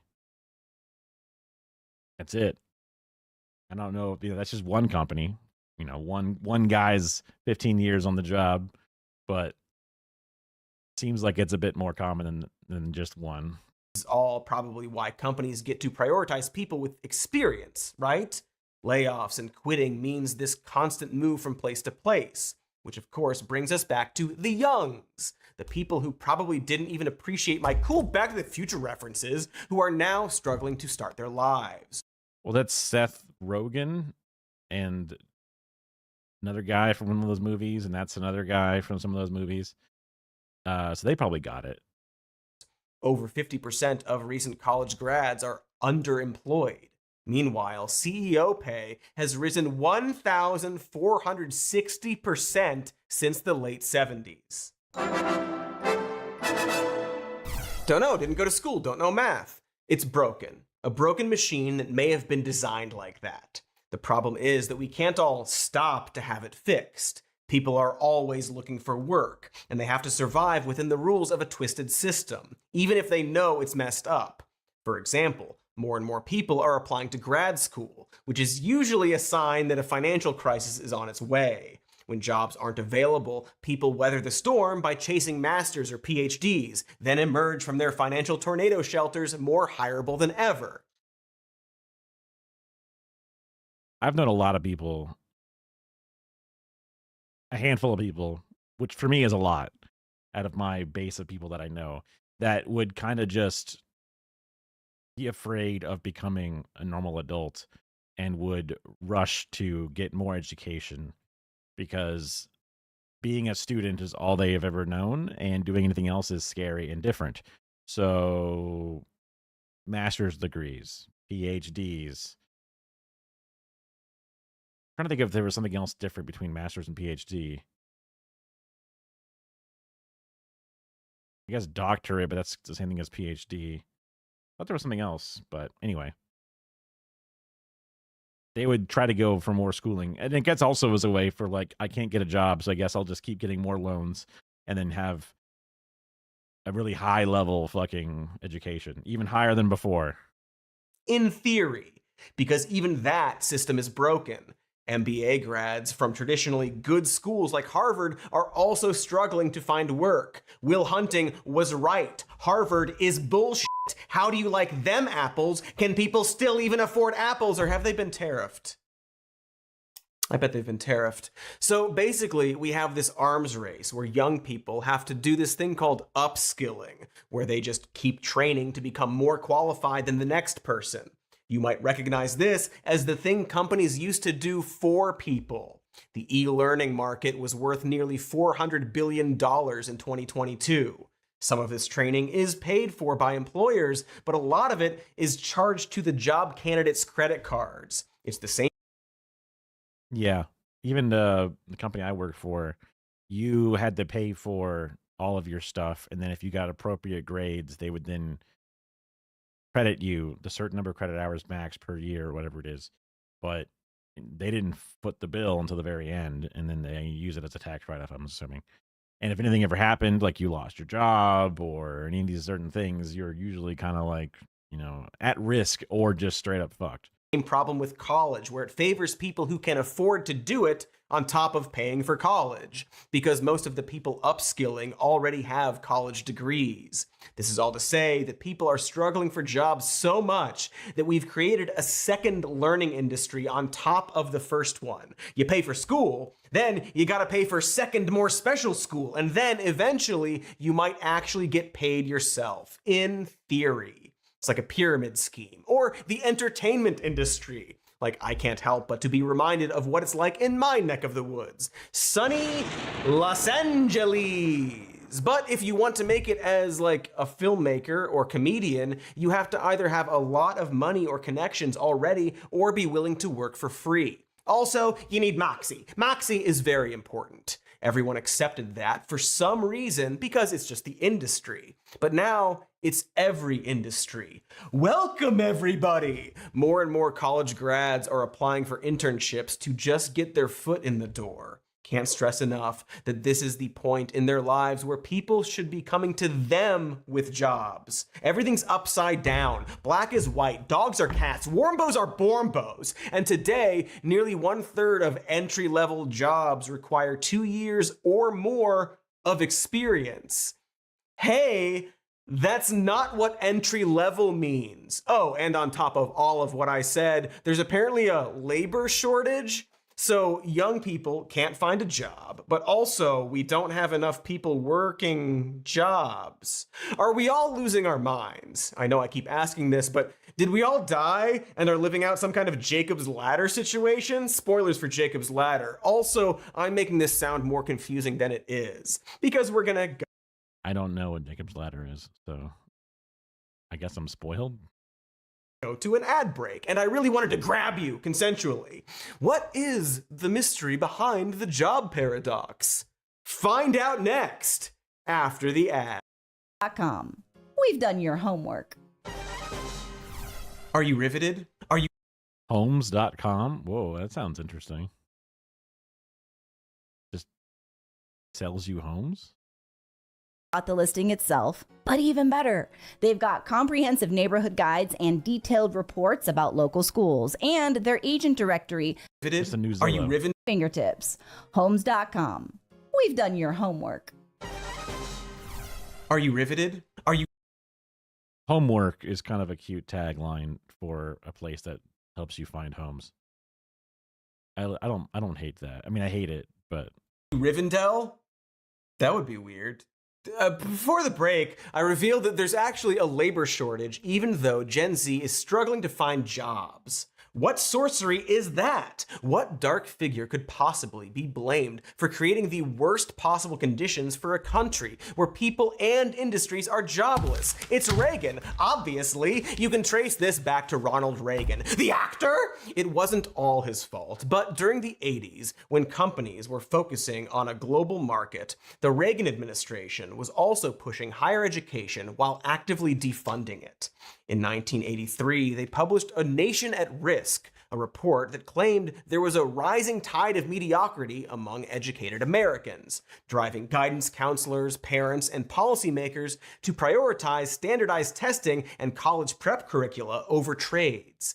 At that same time, trade education ended up with less money overall, which mainly affected low-income students and students with disabilities.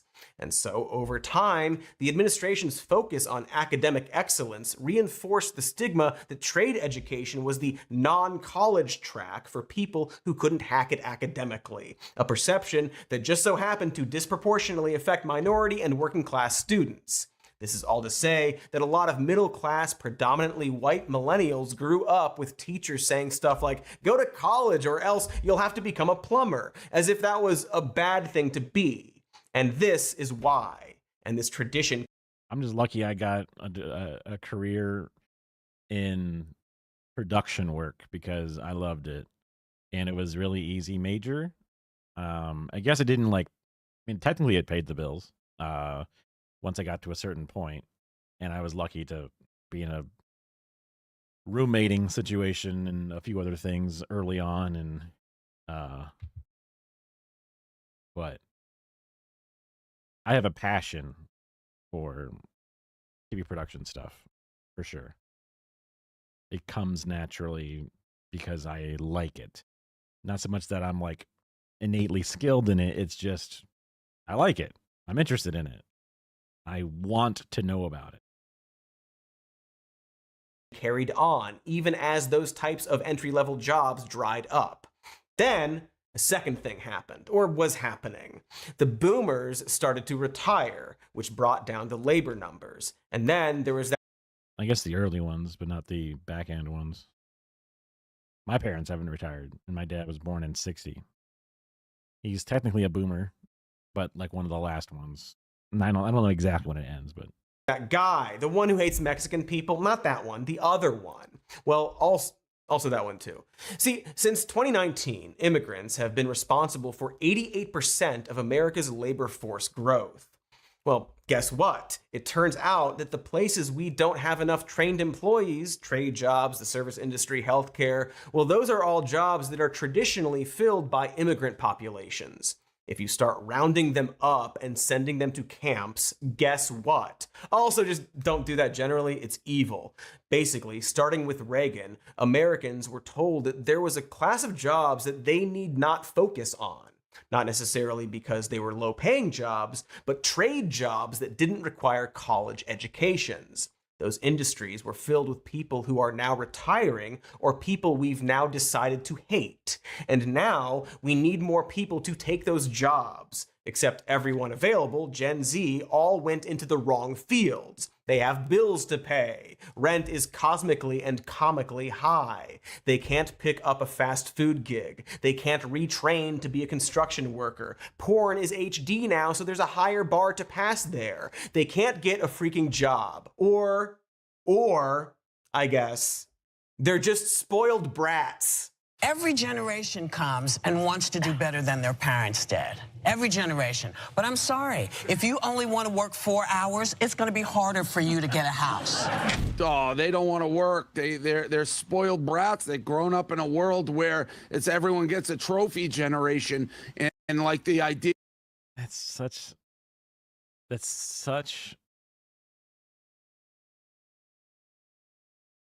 most tired and overused and like basically forgotten.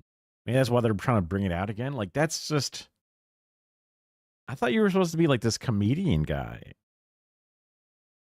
Yeah, Kara's never gotten a trophy before.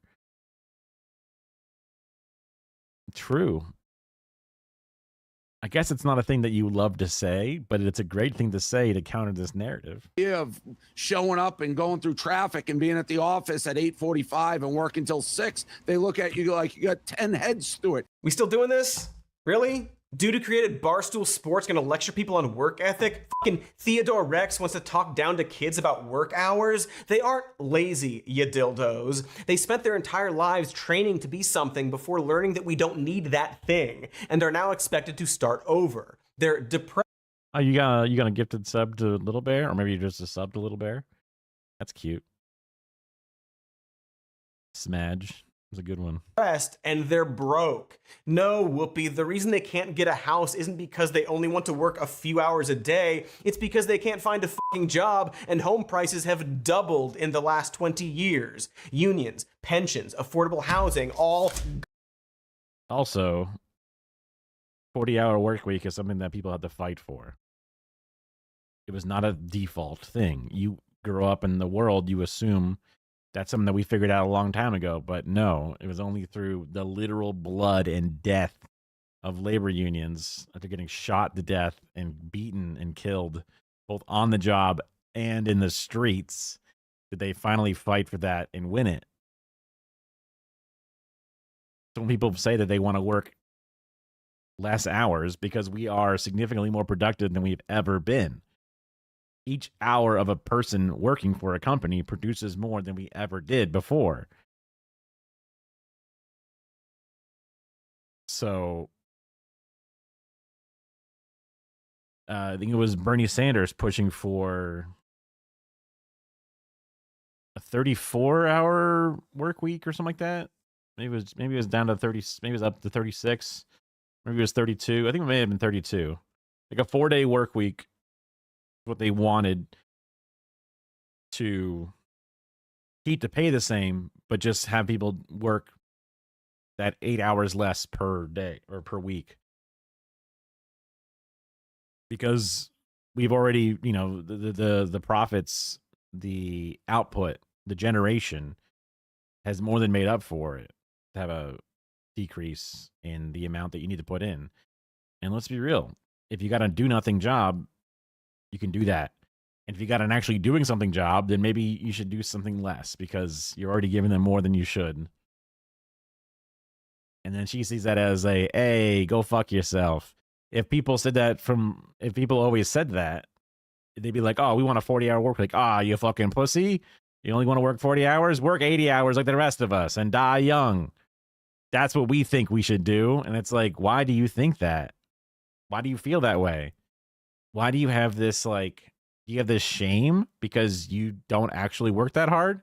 Is that where that's coming from? So then you see the fucking relative ease that you have and you could never think to get taxed a slightly higher percentage more or something, and now you don't want. It's about corporations. Are you a corporation, Whoopi? What the fuck? God. They think they're spitting too when they say it.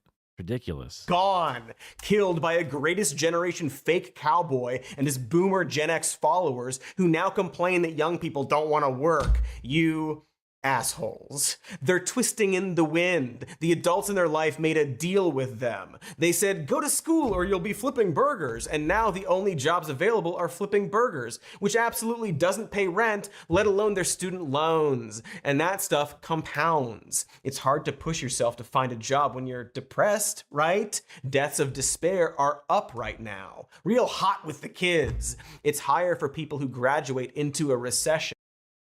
That's terrifying and depressing. And of course, it's very high among white men without a bachelor's degree. Between 2013 and 2019, the alcohol-related mortality rate for that group increased by 41%. The suicide rate went up by 17%, and drug-related deaths rose by 73%.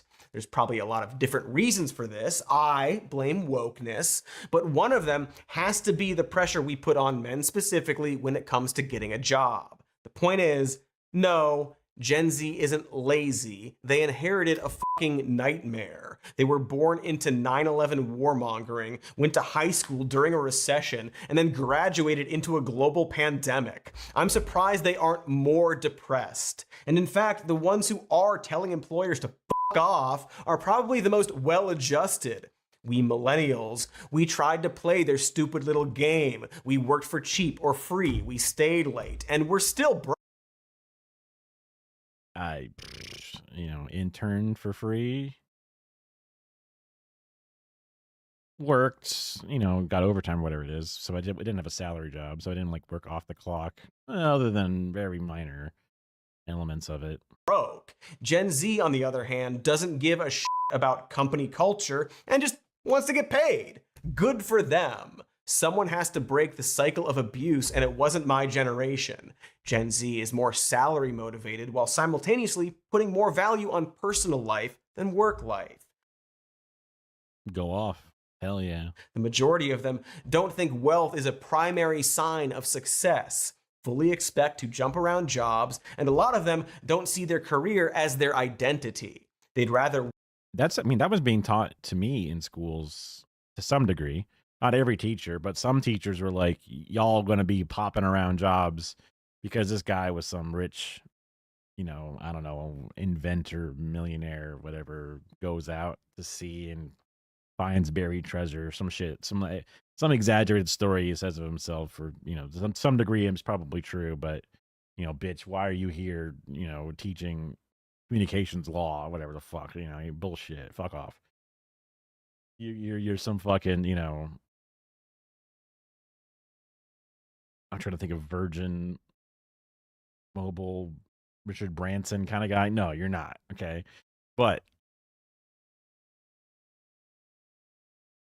that was, and I was like, what? My parents and my expectations were to get one job and hold it for your entire life and get a pension or something. But there was no pensions, obviously.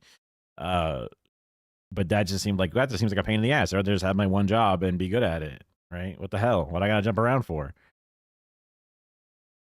So interesting to see that is now the culture, or the idea of that had disseminated out to the now even like not just the thing that teachers are teaching is, but the people are thinking, like they know that that's how it's going to work. And also, honestly, that is how you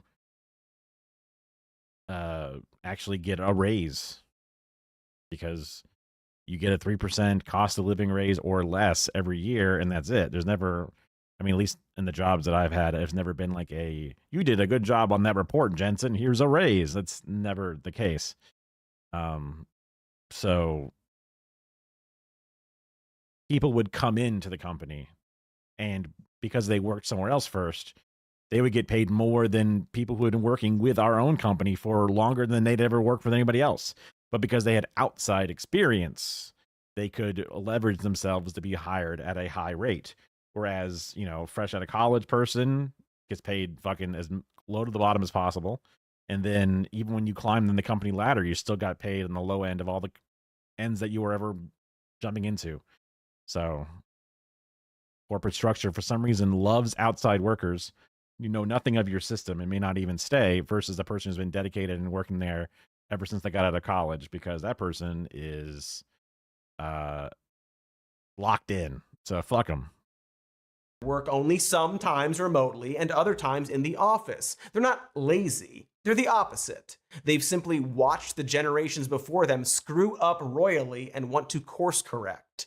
They're pushing unions again, which we so sorely need. Take Starbucks Workers United, which was founded in 2021 and has grown to more than 600 coffee shops. Workers at Amazon, Trader Joe's, Apple, Barnes & Noble, Ben & Jerry's, Chipotle, REI, and Volkswagen have successfully formed unions. And at Disney, UPS, and Kaiser Permanente, unions won record wage increases.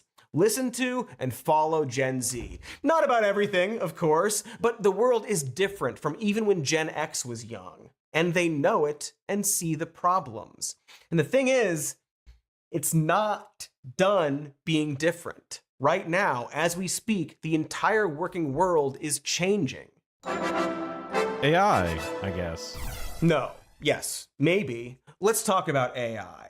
I don't want to, but it is a factor in this entire nightmare, and Gen Z is right there on the front lines, fighting. Fire people.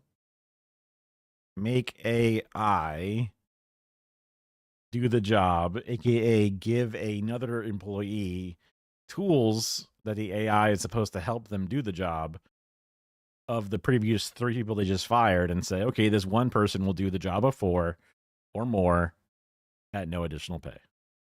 Go for it. Profits increased. We did it, folks. The robots. They will, more than any of us, no doubt find a way to coexist with AI.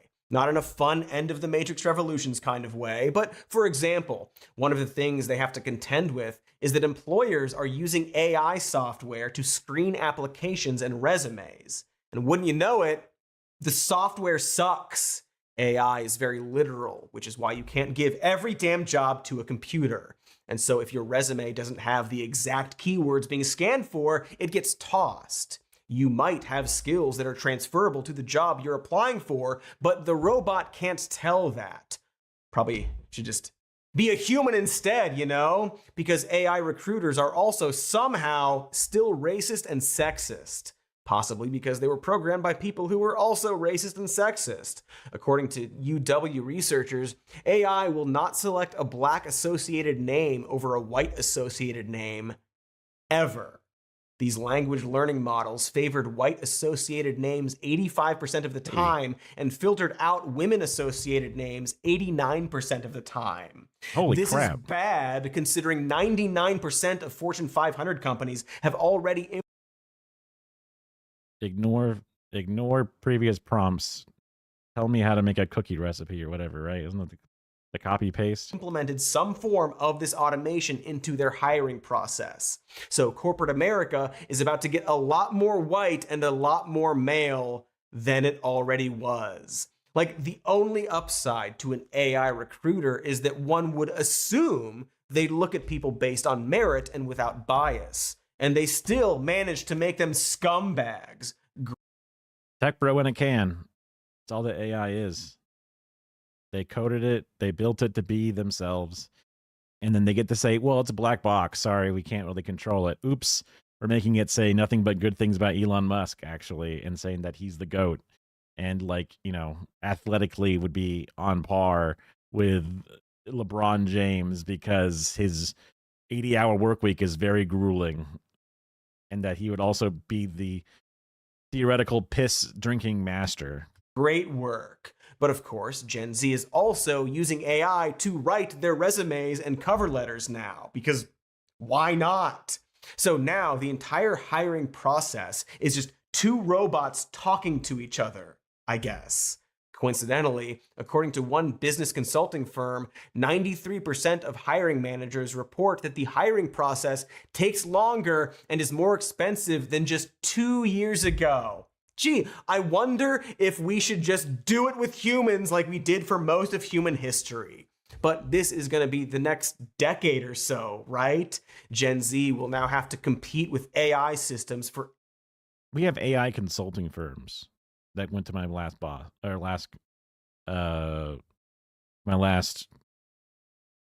company, in the place I was laid off from, would go to an AI consulting firm to get consulting from an AI and also use AI to replace jobs.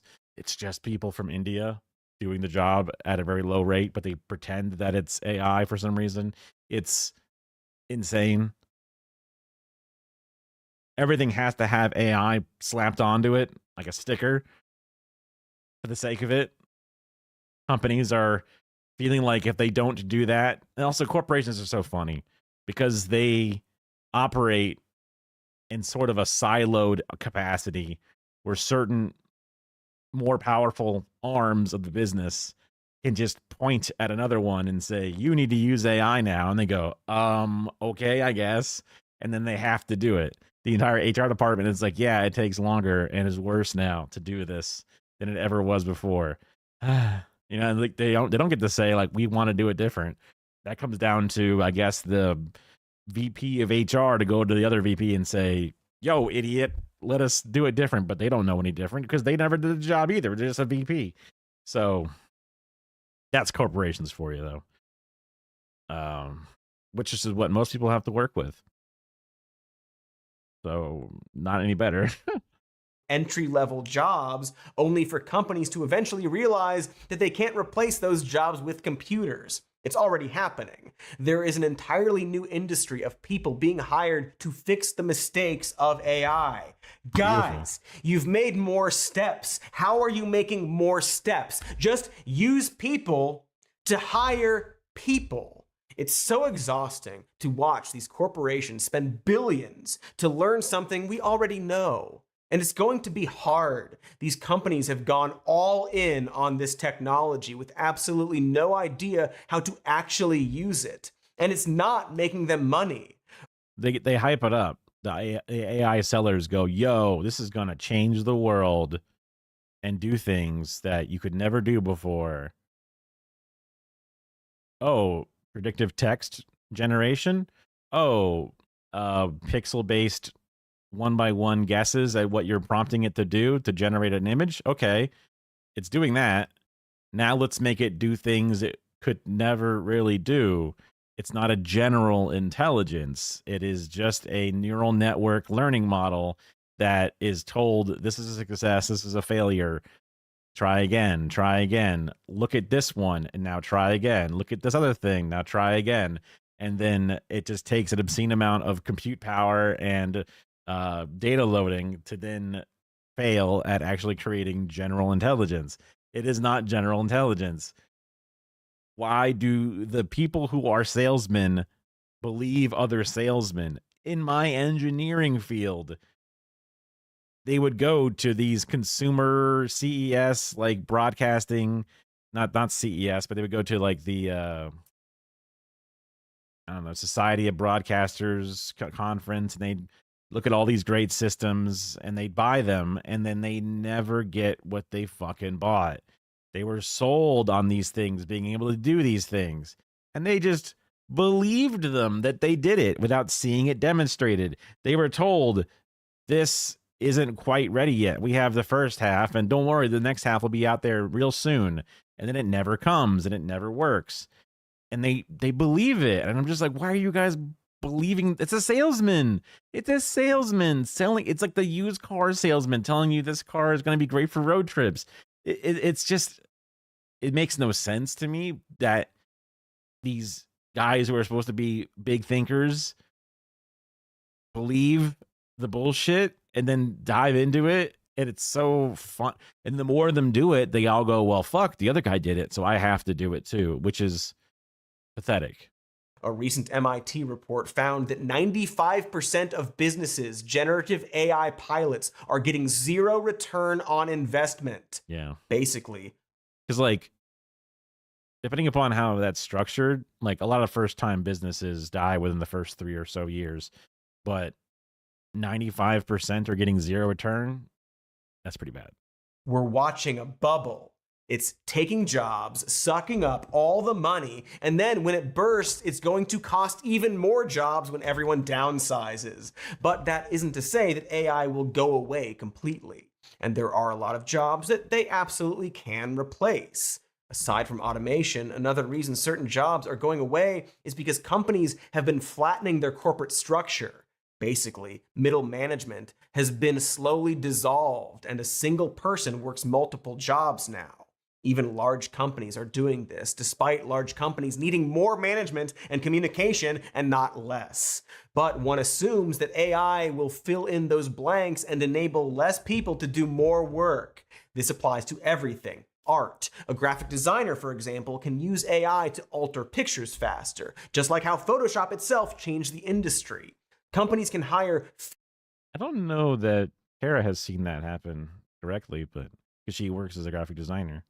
And they try to use AI and things, but I don't know.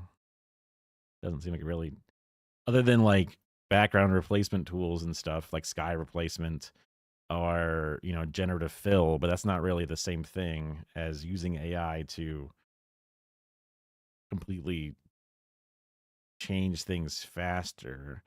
I guess it's just one layer of it, and that's technically faster, but fewer people to do their art because each artist works faster and so on. In a lot of ways, AI is not unlike every tech advancement before it. And I guess that brings us... But when Photoshop came out, we didn't turn it into our entire economy's bubble, right?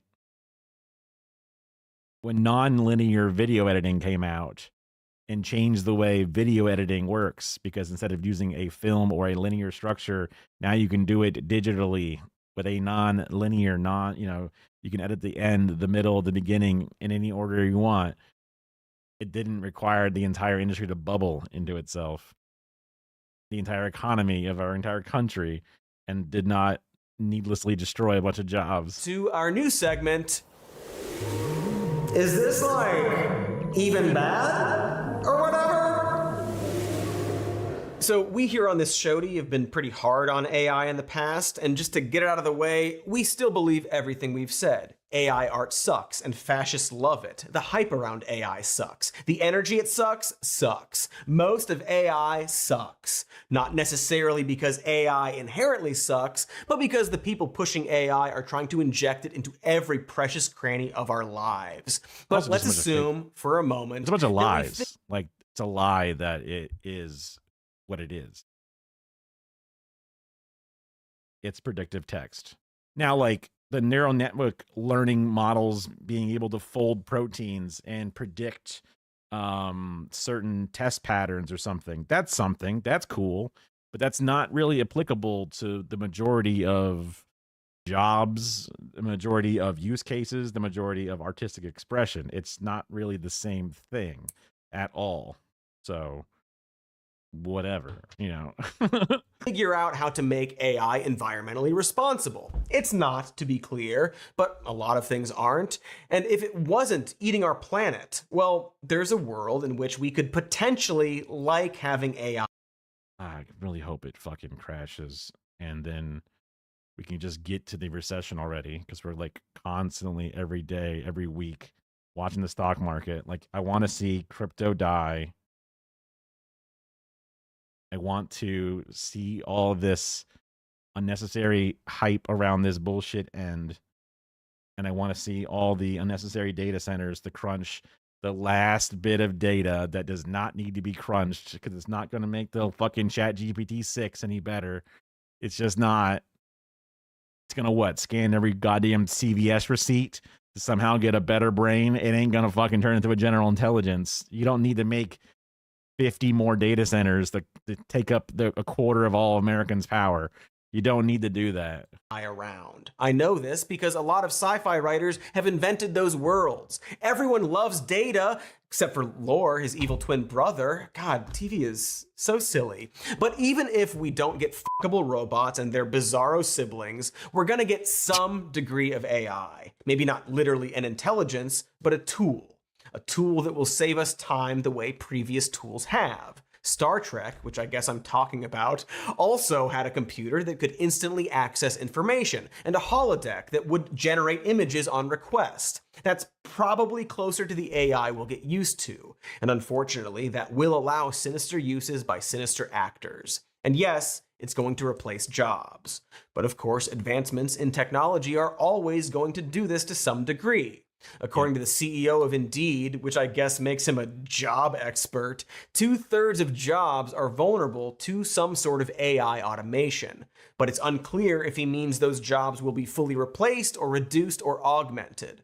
And what usually happens in these situations is that we evolve and if you ask him, he's like, I don't know. I'll give you a guess. And create new and different jobs as the old ones become obsolete.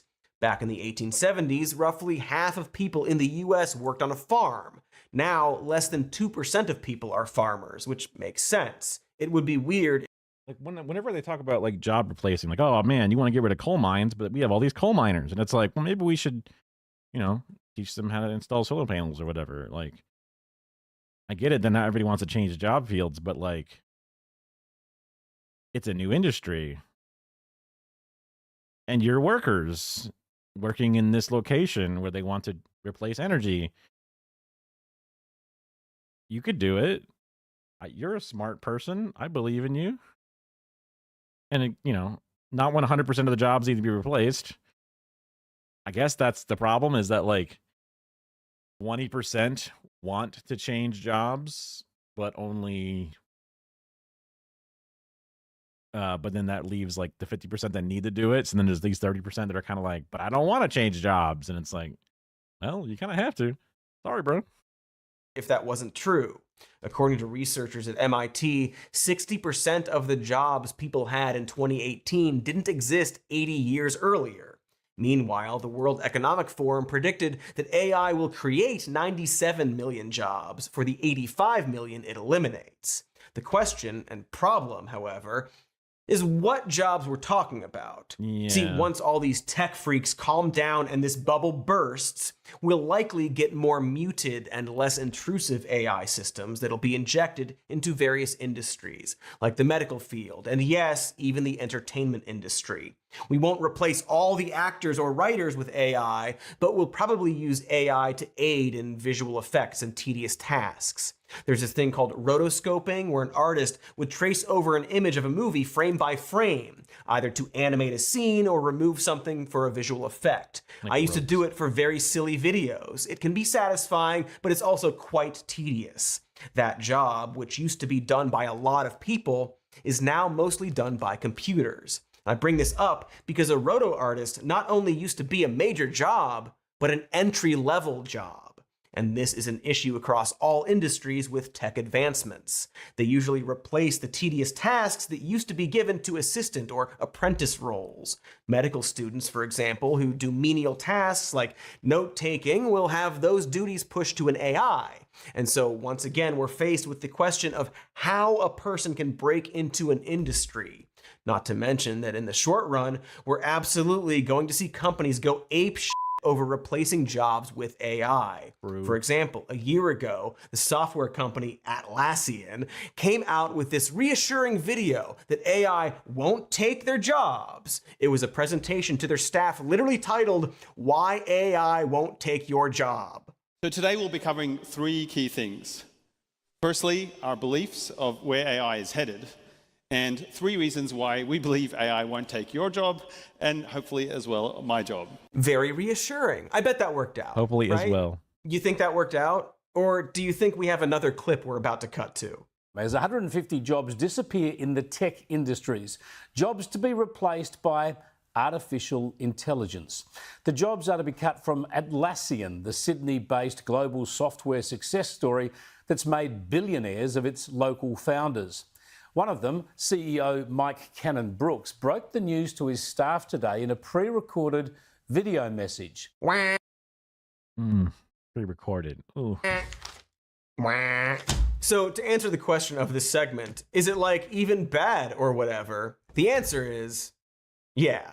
In the short term, it will be bad. But in the long term, it will be, in theory, with a lot of caveats, including regulation that our current legislators are not equipped to implement, maybe fine. Good maybe, even. Again, assuming we figure out how to mitigate the environmental impact of it all and take measures to assure that we're doing something about this migration of jobs. And that's kind of the key to all of this. The reduction of entry-level jobs, the restructuring of corporations, the AI of it all speaks to this larger transitional period that we have to contend with. And that brings us back to the first question of whether we want to fix it or replace it with something else. Work is just different now. Do we refuse that change or do we accept that? And how do we accept that? That's a good question for after the final ad break, last break ever. The entire support this show, please. Then go finish that episode, that game, that snack, or in that the cloud. or something. All for the get. Hey, as my Nah, it's Cody again, Cody Johnston, or Mr. J, as my hench girlfriend calls me. We were talking about a generation of youngs who are now entering a world of debt and wealth inequality who cannot find a simple entry-level job in the fields they went to school for, or really any good-paying gig that doesn't involve debasing yourself for Mr. Beast.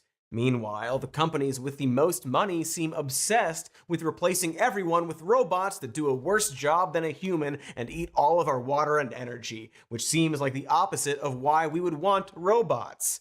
It's grim, but it's in some ways similar to transitional periods in our past. And so for a solution, perhaps we can examine what leaders have done in similar situations. Perhaps this is something the next candidate for the Oval Office, assuming we are allowed more elections, can run on. So historically speaking, we have some options. For one, we could reintroduce guaranteed jobs programs like FDR's Works Progress Administration, which employed roughly 8.5 million Americans to build schools. You almost missed your check. You almost didn't clock in, Craig. Whoa. Yeah, I don't do a lot with the channel points anymore, so that's your way to spend one of the many you earn. Speaking of which, not to distract from the video too much, but why the fuck doesn't the stupid printer bot work? I should look into Nutty Discord and see if there's anything. Schools, hospitals, roads, and other public works. More recently, the Biden administration introduced the Infrastructure Investment and Jobs Act and the Inflation Reduction Act, which was predicted to create more than 9 million jobs in climate infrastructure over the next decade. That could work, you know, assuming we didn't follow up with electing a fucking nightmare who hates everything. So we didn't do that, right? Oh wait, I remember. Despite running on tremendous job creation, Trump seems determined to ruin our economy. Like he's doing a prank or something. He signed executive orders freezing both of these acts on his first day in office. This was found to be unlawful and funding resumed in April, but you know, the word unlawful hasn't really stopped him in the past. Plus, it's pretty hard to advance quickly among government shutdowns and staff cuts. So, moving on. Another option is to introduce, continue, and expand retraining and social programs like the OGGI bill, which helped veterans go to college or vocational school after they got back from all that war we made them do. There's also trade adjustment assistance, which gave workers who lost their jobs to overseas competition financial support and training. The TAA had been around for 50 years, but in 2022, under the Biden administration, Congress failed to reauthorize the program and it expired. much like our hopes and dreams for a better and brighter future. So, yeah, also not looking great. And as one assumes, support for unemployed workers via job training and financial assistance has only gotten worse. The Trump administration is aiming to consolidate all of the current 11 federal job training programs, which would effectively cut those funds by nearly 40%. I'll just assume that that extra money is going to everybody's $5,000 Doge checks any day now. On the flip side, some budgets proposed would increase funding for apprentice programs, but those increases don't come anywhere near the cuts made to education and job training. It's like setting your house on fire and then bragging about how you bought a fire extinguisher. All this is to say that government support for struggling workers isn't exactly in vogue right now. We'd have to, probably get better people running the country. It's kind of hard to think. Well, we got 3 more years, technically even more than 3 years. We're not even 1 year in so far. So we got a ways to go. People are excited for possible AOC run, though. Pretty sick. Think about this when there are like 10 other fascist-shaped obstacles we need to overcome first. But Sure. we can dream, and I guess when any solution is a pie-in-the-sky hope, we may as well dream bigger in our brand new exciting segment that we'll probably never bring back. What if? Not the Marvel one. So let's pretend we had actual leaders in charge. It's fun to pretend. Better yet, we have a magic amulet that grants all of our wishes. Do those wishes come at a terrible price? We will cross that bridge when we get to it. Or we'll just wish that bridges don't exist so we don't have to. Surely no unforeseen consequences there. What are some ways to mitigate the problems of AI and a lack of entry-level jobs? Or heck, how do we turn that problem into a solution? Turn a dystopia into a utopia. Or better yet, a we-topia. A world where robots do all of our jobs for us should be good, after all. So why don't we make it good? For example, robot taxes. This isn't my idea, and a lot of people have come up with it. But what if we tax the companies using AI to replace workers? You know how corporations love taxes? Then we would give the money generated from automation back to the people whose lives were most disrupted by it. Remember, Bernie Sanders had one that was like more workers, less hours. Workers get guaranteed board of directors representation, stock ownership, kind of co-opifying most of these companies. It was kind of an interesting overall idea for stopping the wealthy from creating these endless like this is like theory for when I guess the fucking Tesla robots and shit are walking around replacing all laborers, which to me sounds like a utopia.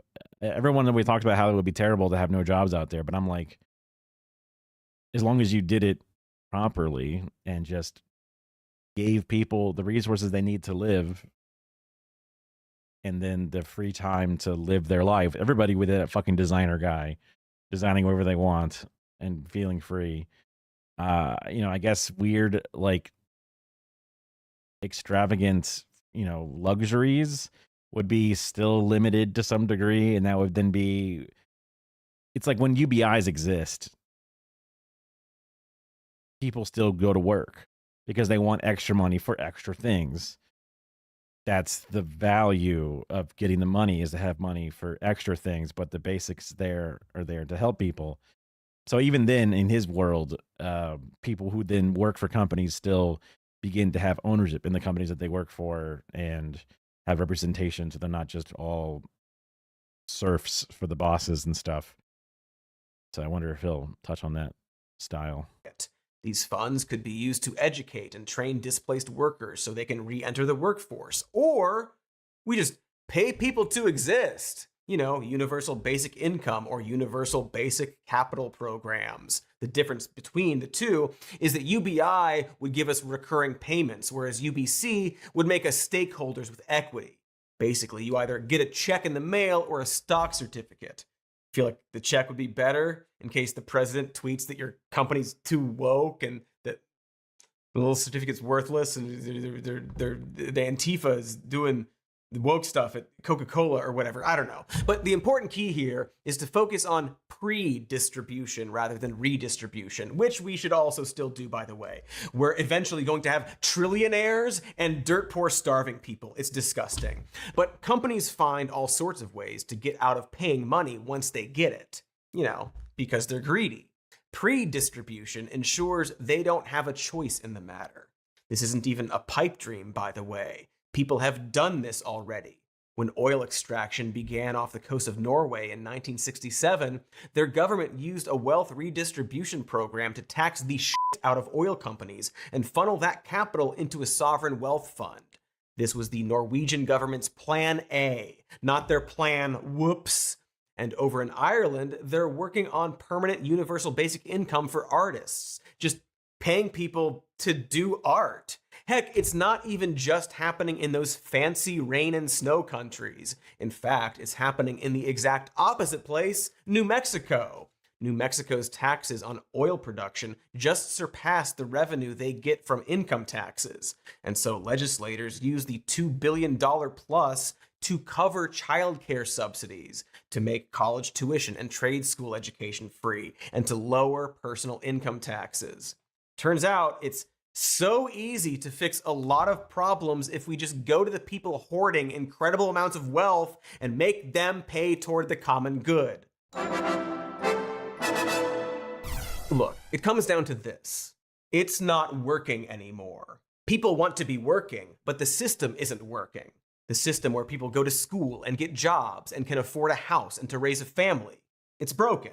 It broke a while ago. And as technology advances, it just gets more and more broken. No amount of the richest guy in history on the planet saying, oh, everyone will simply buy 2 of my robots that don't exist yet, is going to change that.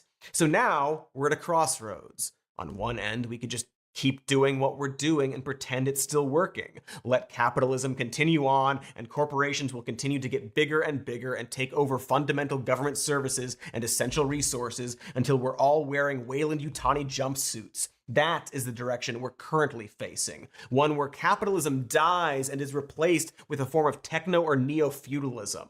That's what's happening now. Everyone is struggling to live, driving their Ubers and starting their GoFundMes, and corporations are deciding which scraps we get to keep. The deal has been broken. Capitalism is dying, and its primary beneficiaries are shoveling people's livelihoods into a furnace that powers the life support system keeping it going. So maybe we have to pull the plug, kill it on our terms, with a shovel, or fireworks maybe. And I think Gen Z is sensing this. Their waning attention to work culture is perhaps something we should admire and take note of. This country was built on a Protestant work ethic where our vocation is our spiritual salvation. But what happens when there aren't any vocations left? Do we all just starve? Or perhaps we should start thinking about a future where not everyone has to get a job in order to survive, and not just because there, aren't any. But isn't that like the entire goal of civilization? When you picture a utopia or heaven, do you picture people having to work in factories? Or do you picture cool cloud orgies with hot tubs and fucked up masks because it's Halloween and orgy? So anyway, that solves the problem with entry-level jobs. You are welcome, Gen Z. Give me your Doge checks.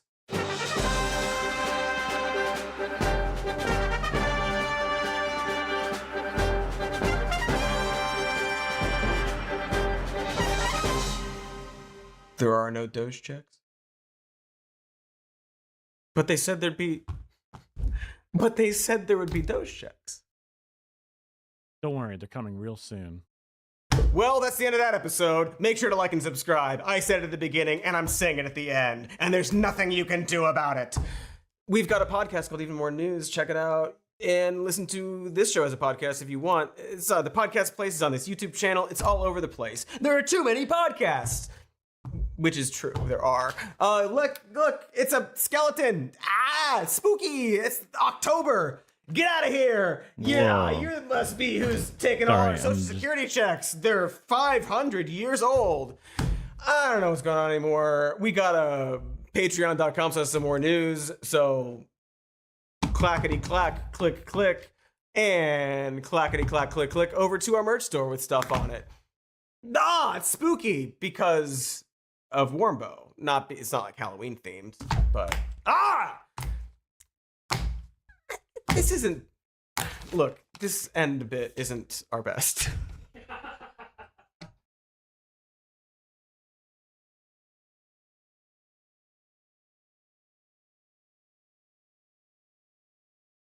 Did that work? No. Still trying to get it to redo my fucking printer thing.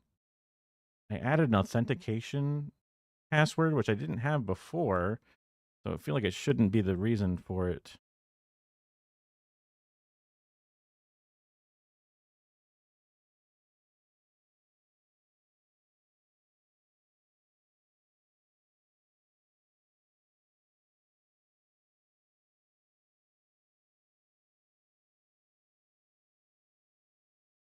Enforce all. Authenticated false. So many things connecting to it. Try one more time. Try just the printer event.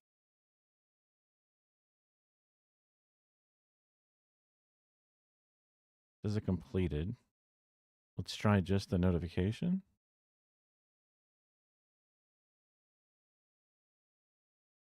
Variables run after.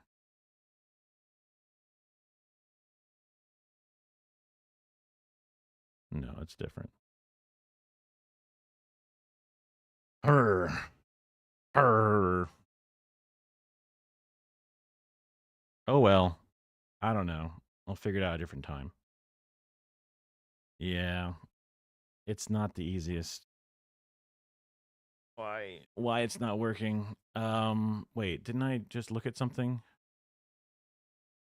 said that was in a different file.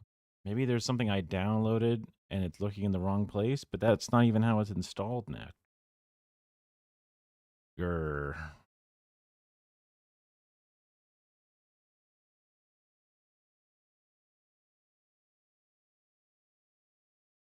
Looking at my things. Uh-huh.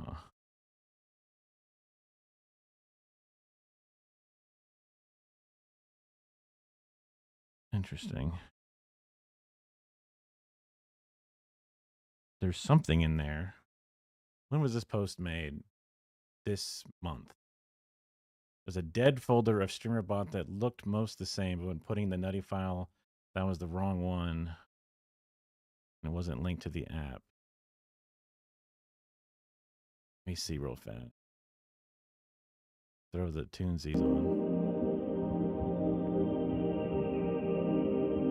I hate how like a lot of these websites you have to like download everything again.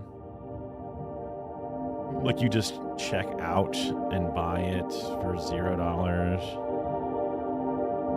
And it's like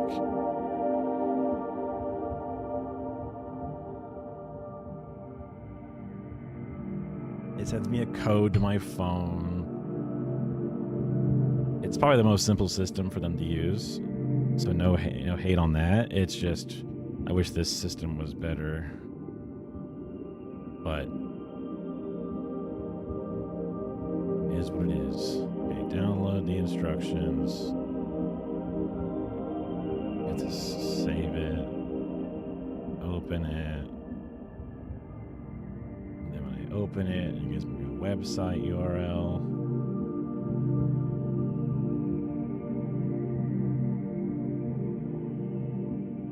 Acquire StreamerBot, yep. Recommended thermal printers, yep. Download this.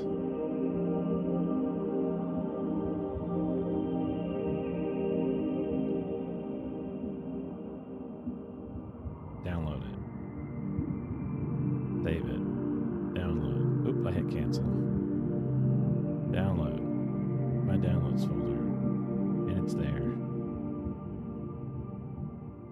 open it by extracting all.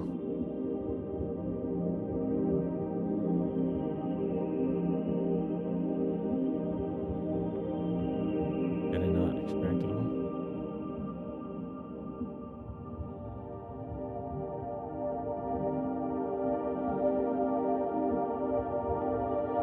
Oh, earlier this month. I've already done it.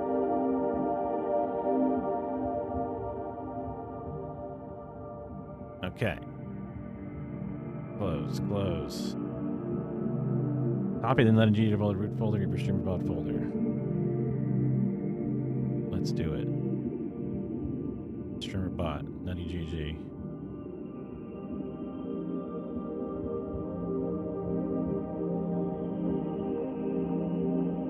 Replace.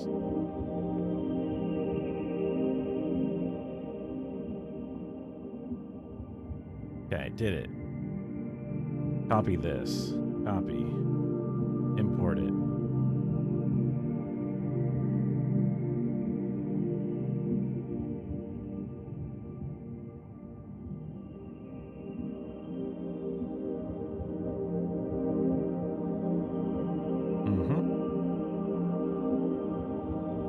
That all seems good to me. Import. Paste. Import. Yes. Yes. Open up make sure it's the right one. My doc, which is widgets.gg.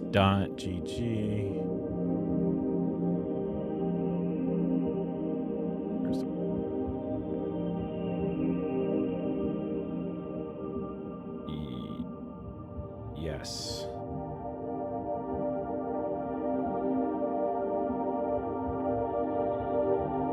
Test print works. It's connected.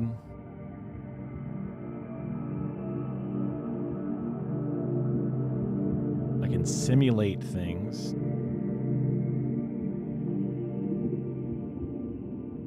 Requeue? Oh, that was mine. Okay, hold on.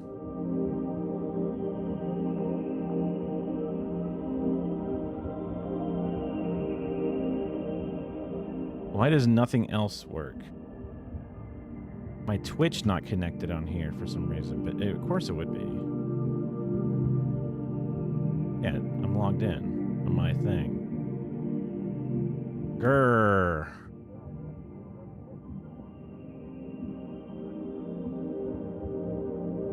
Thought I had it fixed. It's been fixed before.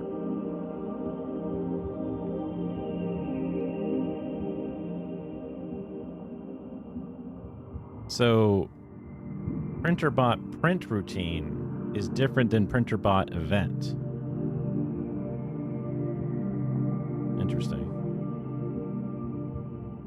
If I go to my actions, then I say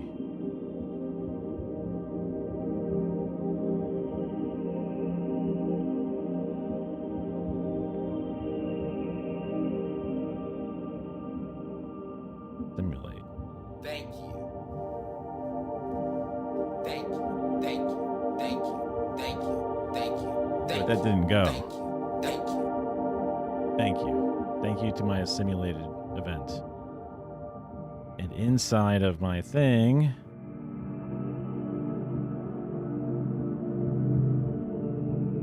notification, but no.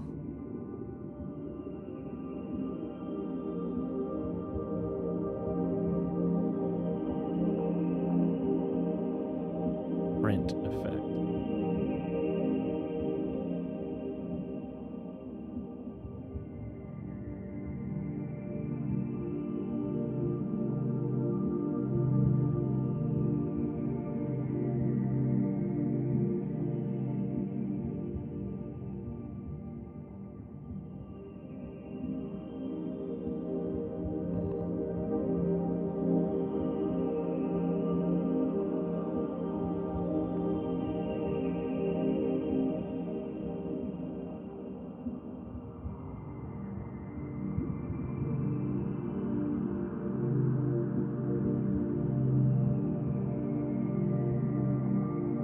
confusing.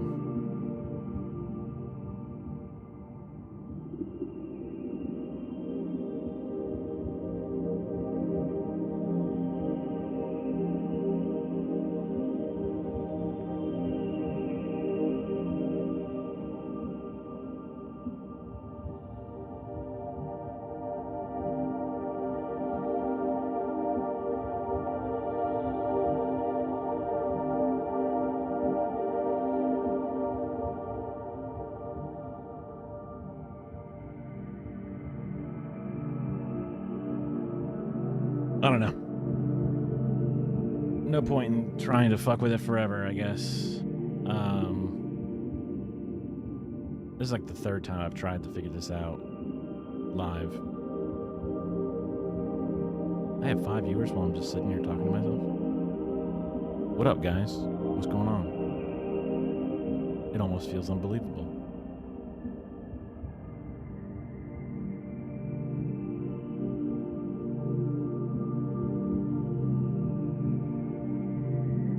All right.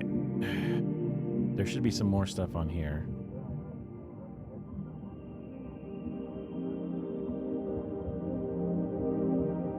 Let me get rid of this one. Oh, we haven't watched this in a while.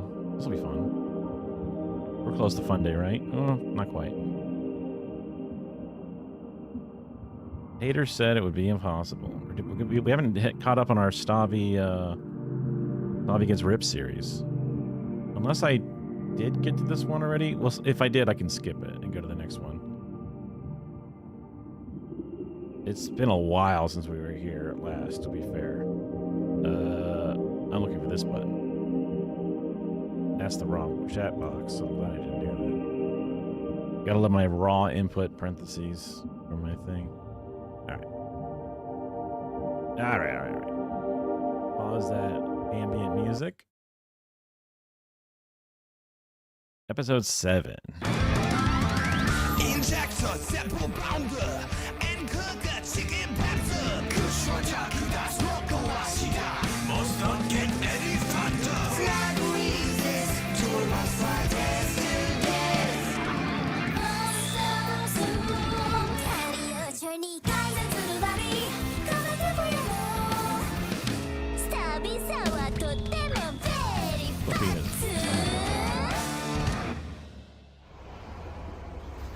Look at this bullshit.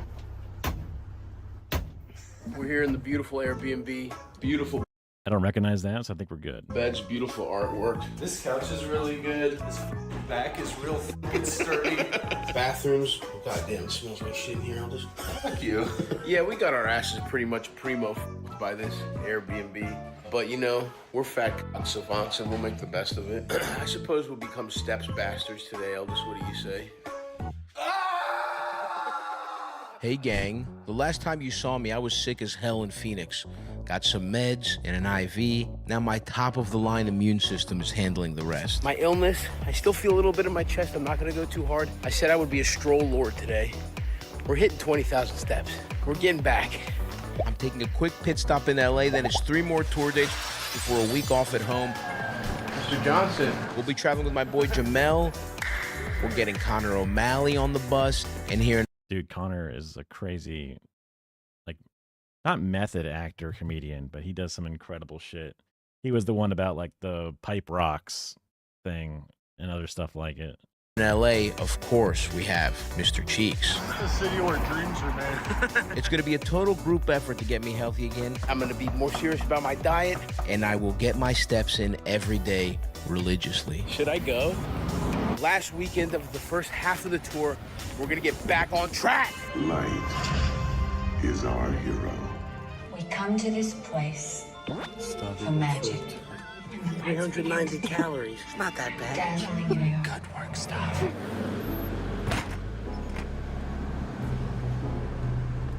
It's time to chef this shit up. So we're here in Salt Lake City, and I'm about to cook my signature. Wait, that's a coil. Why did it sound like an... I think that's just a sound effect they had, right? It's time to chef this shit up. So we're here in Salt Lake City, and I'm about to cook my signature fettuccine Alfredo. I've mostly bounced back from my illness, And I did just put together 2 huge steps days in LA. My ass and nuts are chafed. But I did also experience a small diet setback in the name of art. Just got done with Doughboys. I had a fucked up Carl's Jr. meal. Stav, you got the double Western cheeseburger. The Western cheeseburger has bacon, onion rings, and barbecue sauce, as well as cheese. You added mayo, and you didn't get barbecue sauce on the sandwich, but we got it on the side. On the side, yes. So today, my health is my #1 priority. I'm Stavros Filet. I'm Stavros Fieri. Oh, there he is. No, Dude, having lunch. I'm trying to stay healthy, dude. I'm trying to not die. You're definitely gonna die. Believe it or not, Connor used to be a big-boned fella himself. You must have been causing some fat ruckus over there, right? Were you just getting drunk and fucking around? Getting drunk by myself in the basement eating McDonald's. So, of course, I had to ask his weight loss secret. That's what it was. This guy finally picked up. I got really sick just only eating. The pussy diet, you say? Interesting. But I also need to change how I approach working out. I'm so fat, I've been hurting my back at the gym every time. Bro, so I'm like, I'm just gonna walk 8 miles and just until I'm not this fat. I think I'm gonna end this weekend of the tour on a 20,000 step streak. Ow, ow, ow, ow. Oh, shit.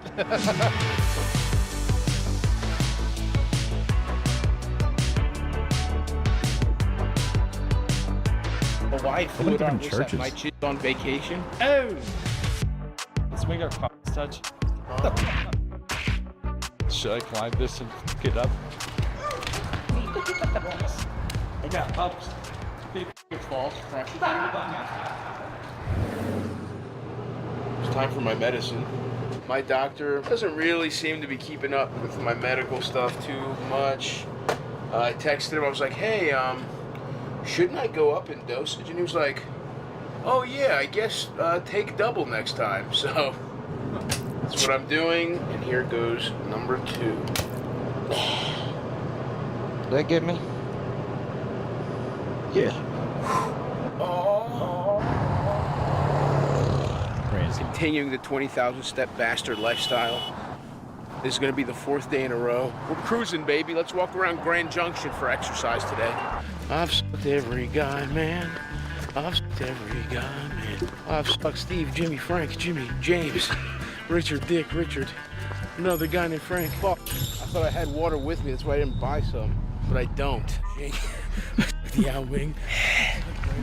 Need water. Need water. I don't think that I could leave the house with a mission like that and not have a massive container of water. Occasionally, I'll deprive myself of liquids for a little bit, but if I'm out, it's like planning a fire escape. I have to have a plan to get hydrated. Yeah. Especially if I'm talking, I'll get like, my lips will stick to my teeth and I will get so fucked up. Even like a bottle of water, like a typical little bottle, ain't gonna do it. I have to have like a fucking mega canteen.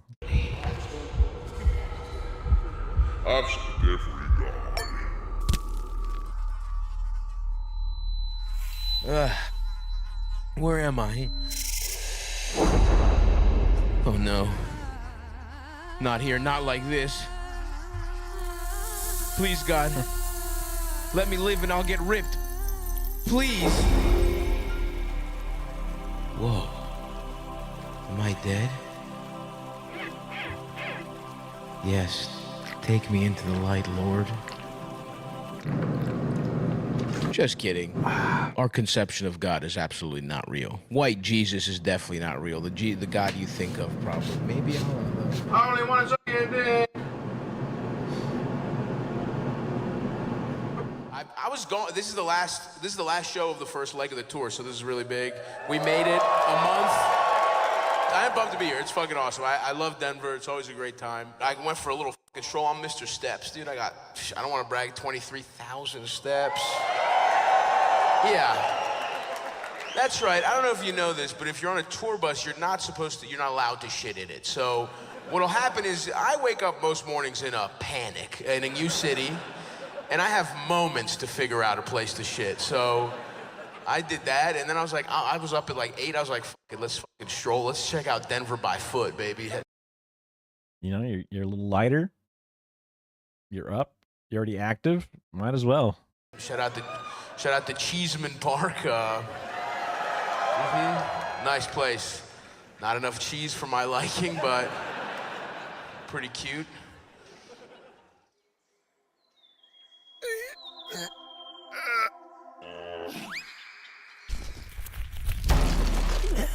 Okay, everyone. First leg of the tour is officially over. I have do-si-doed with this exact McDonald's at this exact terminal many times. It's like seeing your old bitch who's always down to suck. Stayed up too late. I've been walking 20,000 steps. I think I pulled a fucking hamstring. Maybe 4 days in a row, 20,000 plus steps. Was a mistake. We'll deal with all these issues later. Just stretch, man. You'll be all right. But right now, it's time to see what have we done. Whoa. Holy shit. You pussies. I'm unstoppable. Effortless. It's not because I'm fat, though. It's because I can't work the bucket. The point is, it's easy, and I have room to spare. Yeah, slag. Slag. That's big. Slag. So overall, I'm pretty happy with how things are going. We went down 8 pounds in a month on tour. That is something I've never been able to do before. I've always gotten much, much unhealthier on tour. Will it all fall apart in the second half? I don't think so, but we'll worry about that later. Right now, break time, spring break. Okay, not a huge updater, but 7, episode 8.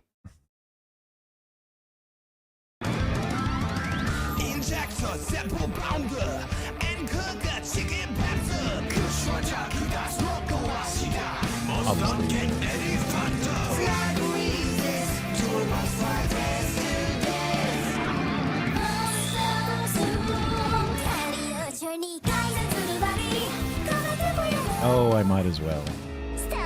Just because I've probably done every other one so far.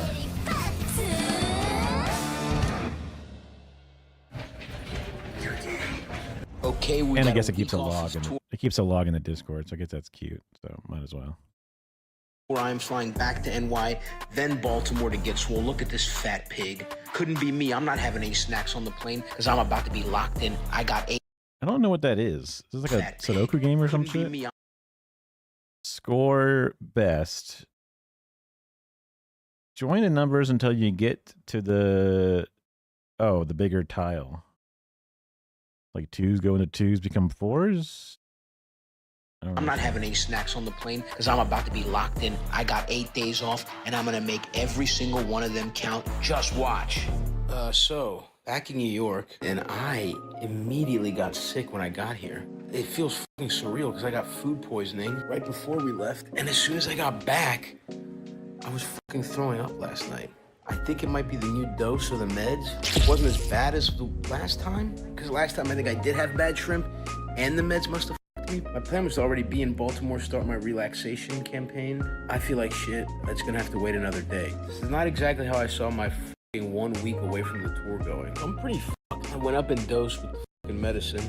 I've been too sick to drive. I thought I was past it, and then I got fucking high, and I snacked a little too much, I guess. I had a couple Eggo waffles and a little low-calorie ice cream. But it wasn't that much. And I've been f***ed up. I thought this was gonna be a rejuvenation week, man. It's looking bad. Okay, so finally, I mean, if you're gonna have a fucking time when you're sick, at least you have it when you're not working, you know? Like, it sucks to lose your time off, but sometimes you need that recovery, you know? And like having time off to recover is pretty sick because you can just chill. And you probably feel like shit, and that sucks, but again, better than doing it at work. It sucks you have to do it at all, but better to do it than do it at work. Meant to be in Baltimore Monday. Not an ideal start to the week off from the tour. Not ideal. Well, we're gonna rally. We're fact soldiers. Onward. I'm gonna go salvage a few days in Baltimore. Finally back in beautiful Baltimore. Feeling a little better. By late last night, I could eat again, so I forced like a made like a fucking Greek yogurt pizza at midnight. I should actually, you know what? We're gonna put the Greek yogurt pizza recipe in this episode. Fuck it. 50 grams pizza sauce while you grandma suck me off.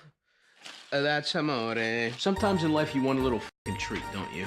Well, if you're on a fitness journey and what you want is pizza, they tell you can't have that. That's not true. You just gotta know how the fuck to make it. Today we're using Stavros Vision, a new technique I've perfected. Utilizing these ingredients. I feel like his GoPro is like angled up when it should at least be like level, if not down a bit. Even your little like, look at that thing. It is cranked back. fat ass can have some pizza. This shit is actually pretty fucking easy. Regular ass all-purpose flour. Well, yeah, that's why we always put that shit in a bag. You saw how it fucking dusted when he dropped it. This shit is actually pretty fucking easy. Regular ass all-purpose flour, Greek yogurt. Believe it or not, these two fuckers, they will basically be your dough. Fat-free mozzarella, and then turkey pepperoni, and then just any pizza sauce. Here's what you're gonna wanna do, folks. I put 60 grams of flour. Like, see how there's barely any shot of this because it's cranked up. Even though it's super wide, it's still only getting the bottom of the frame. You wanna use about the same amount of Greek yogurt. Mix this shit the fuck up. The fuck. God damn it, I got a little dirt in here. Whatever, fuck you. So you see we got a nice ball. Nice ball of fucking dough. Mash it pretty fucking flat, and then I don't have a fucking rolling pin. I just use a fucking glass. This is a nice fucking size. It's a nice size personal bambis. Roll it out. So then you want to bake this bitch. I'm just gonna say 20. Put that there. Come back in 10 minutes, see what it's doing. Oh shit, this shit is fucking puffing up pita style. All right, Stavros Vision. It's been 7 minutes or so. To finish off, that's crazy. Just 60 grams, 50. 50's good. 50's good in my ass with a heart. That's amore. And then we have the turkey pepperoni. Let's go with 8, and then 28 grams of the good stuff, the cheese. Suck my dig. Look at that beautiful pizza pie. Let's throw that back in there. Beautiful, beautiful. Let that go another 10 minutes. Look at that. Wait, is there chicken nuggets? What is that in there? Usually a pizza probably doesn't want to go in an air fryer. Probably. But it's a diet pizza. You can do what the fuck you want to it. That shit bubbling, cheesy. Yes, I have some chicken tenders. F you. There's our pizza, folks. It's about 400 to 420 calories, something like that. And yes, I added 170 grams of real good chicken nuggets or chicken tenders, whatever. Lightly breaded. Get off my dick. Here you have it. Nice chew. Hot. F you. Try it. Tell me what you think. Okay, it's Saturday now. Hard to believe. Most of my time off is gone. Still feeling a little out of it. Was straight up sick yesterday again. Somehow I'm sick again. This is awesome. But we pushed through. I'm just gonna get some steps today. 20K, baby, we did it. Feeling a little better.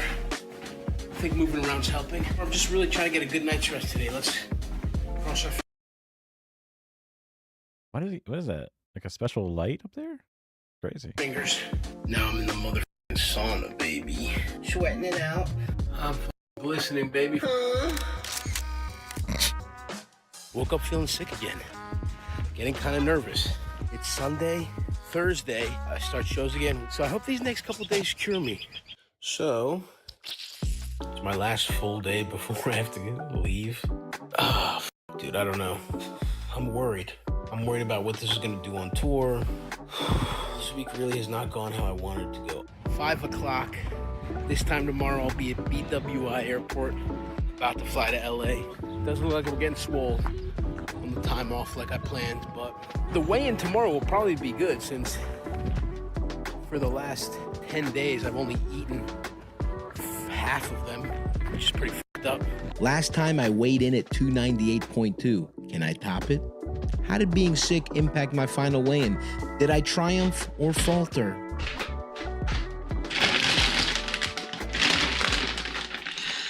$293.4. Holy fuck. It's kind of fucking wild. 293.4, that's not sustainable. I think a realistic weigh-in I should have had was like 297. It feels, see, that's the fucked up thing. Your fucking lizard brain, it feels good to hit that number, but. I know he's, yeah. Because, like, he starved himself, so he's going to go back up because he's going to get some actual food in him again once he gets, like, not sick. I'll take it. Let's see if that's sustainable. Honestly, if I get out of this tour at 290, I would still be thrilled. We're going to reset the goal at 290 for the end of the tour. That would be huge. That would be a big W. But that does it. That's the end of this weird week. And now we start it all up again. I'm about to go to LA. I'm about to go shoot Everybody's Live with John Mulaney. Shout out to the boy John John. And then the tour starts. 10 a.m. flight to Oklahoma City. Back on the bus. Holy fuck, I'm gonna be in 8 cities in 8 days. So we're not easing back in, folks. Let's see what it does to the old diet. Stavi gets ripped. Season motherfucking 3. We're gonna do it, baby. We're coming out of this tour. We're gonna survive it. Huh. All right, one more. Might as well. Wait, who's here? Might as well.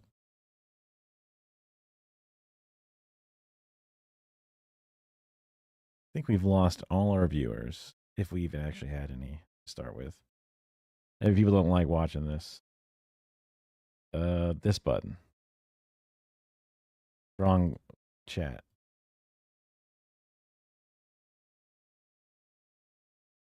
This is the chat. Wait. This. Then this. I got it. I know what I'm doing.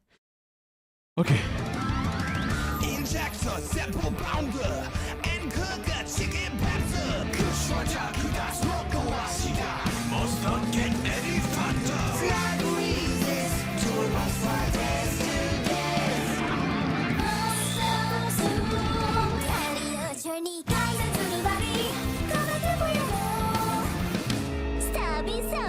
You get decent views.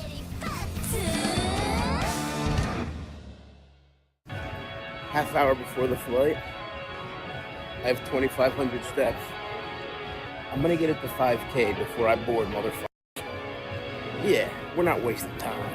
After a week-long break that I spent violently shitting and vomiting, I got my weight down to 293.4. But as we pick the tour back up... That's one of the things I've heard. Yeah, I mean, it's got to be tough. Also, filming content, it's not easy. Just getting into that habit. So it's kind of interesting on that aspect of it as well, because I don't think that his vlogs are like the most... I've seen other vlogs. I'm not a huge vlog watcher, but some of the other people I watch are more vlog watchers. And it's not the best vlog. It's his own style. It's got some humor. There's some editing shit on top of it to help spice it up. You know, sound effects, numbers, and jokes and stuff. But it's tough.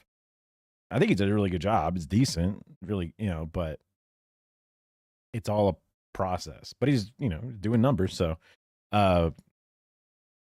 if I ever wanted to be able to do something similar, just trying to fill my head with how to be content, do content, and also make it good for other people. Because what if somebody's like, yo, edit my vlog video? I've got to be able to, like, even just take their footage and then turn it into something, right? So interesting on that aspect of it. But the medicine making him feel ill, I've heard it has some intestinal issues with how you feel. So that could be a thing, is that this particular brand, this style, whatever, doesn't quite settle with him. Which is kind of spooky, because he has what he said before, you know, a strong constitution. I don't know how true that is for most of his life or whatever it is. Like, I've always been pretty blessed that my gut, for the most part, doesn't really give me much trouble at all. even down to like physical impact. Like in the car accident, my guts were fine, and I eat food and my guts are fine. And you know, even if like I have some wild, unexpected Indian street food or something, and I have like one bad, you know, evening on the toilet, my body is immediately back in order. The next after that shit's out of me, I'm good. You know, it's like it doesn't take much for my biome to handle the. Maybe because I eat like a trash can, I don't know. But if he was similarly as durable, but then had issues with this medicine, then not that I'm going to be able to afford it anyway, or have a qualifying health issue, but it's interesting to see what it can kind of do to you. Can I keep making progress? I'm headed to Oklahoma City, where I'll be joined by my hilarious friend Ian, and most importantly, the beautiful bus. Yes, this beautiful bus. Oh. All right, we're in OKC, we're strolling. I didn't get as many steps as I wanted in the airport. We probably won't get 20 again today, but who knows? We're going strolling, baby. And we're gonna go take in the sights of Oklahoma City. Oh shit, it's Kings of Leon Lane. I've been sucking my dick in your ass. Dude, are they from here, I guess? I don't know. I've been running around, man, I'm sucking your dick for $5. You know that I get paid for gay sex. Road weary, I'm here in Oklahoma City. My dad used to do that kind of shit all the time. Not quite as vulgar, but basically. So it's reminiscent, but also used to it. But it was funny. This is why it's on the rider, folks. Everyone laughs at this, but a rotisserie chicken is on my rider. There's always, every green room I walk into, there is a hot roto waiting for me. We've got steam still coming off the roto. I haven't eaten all day.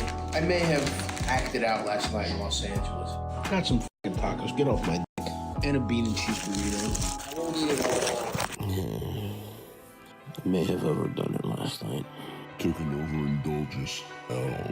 But today's a new day. We're gonna have a nice healthy steak dinner. But until then.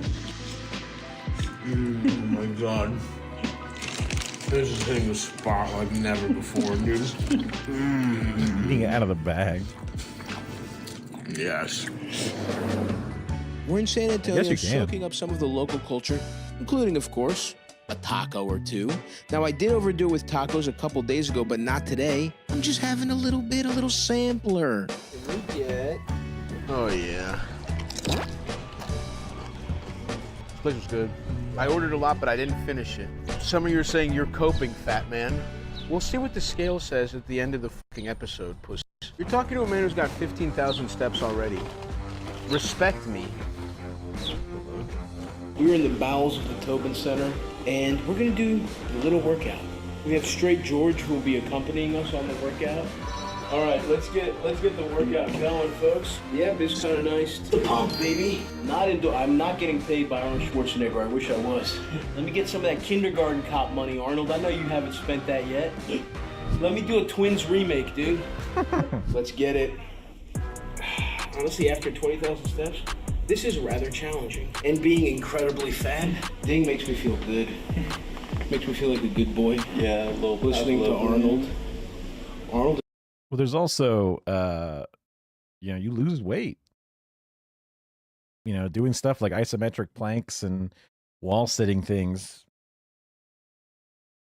Even though you've, walked it out, you've dropped 10, 15 pounds. That's like taking a fucking, small plate, a dumbbell off. Like it adds up, or adds down, subtracts down. This is my master. Yes, Mr. Arnold. Right away, sir. Gooch cam. Oh, yeah. No, the wall sits are done, man. You, man. All right. Watch how you speak to me. Sorry, sir.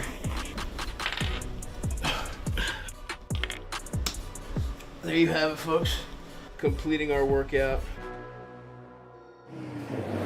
I thought my next show was in Houston, but it's actually in Sugar Land, Texas, one of the worst, most desolate suburbs I've ever seen. At least it'll be easier to be healthy with nothing around. Buc-ee's. We are here to shit. Now, what am I gonna do? Not stop at Buc-ee's? I'm driving through Texas. I'm gonna have to get a little brisket. We got brisket. The biscuit? Oh, brisket. The Buc-ee's brisket, 2 a.m. What do you think? Not bad. We had no choice. There was nothing around, and we had the shit. You want to hit that, man? Let's see what this is about. Well, now you subtract some of the calories because you eat the whole thing. That's how I used to do the math. I'm liking the hand feel. I want to suck your dick and balls. Welcome, everyone. We are in New Orleans, and we're pretty much living the camper lifestyle. I've decided I'm going to figure out a way to get totally healthy, eat nice meals. So we have the hot plate, and more importantly, oh fuck. Fucking burn the bus down. More importantly, we have a rice cooker. I'm tired of eating mushy microwaved rice. We have some Indian basmati rice. We're very excited. We have high hopes. I can't be eating microwave slop like Eldest. That shit is good. I'm a fucking aristocrat unlike you, you fucking albino dog. Look, Buc-ee's, was that an issue? Look, maybe. But it could really compound in New Orleans if we let it. I could be having a fucking fried oyster po' boy for breakfast right now. And don't think I didn't do a little Googling while shitting in a hotel lobby this morning. But I'm gonna be stronger than that, and I'm not gonna let that happen to me. Now, after the show, who knows? What do you think about cracking this window? Oh, let's crack it completely. That sounded like Eldest sucking my dick. Stray George is retrieving the travel blender. George, if that spatula is down there too from the walk. George. All right, here we go, folks. Let me move my brand new laptop. Shut up, pussy.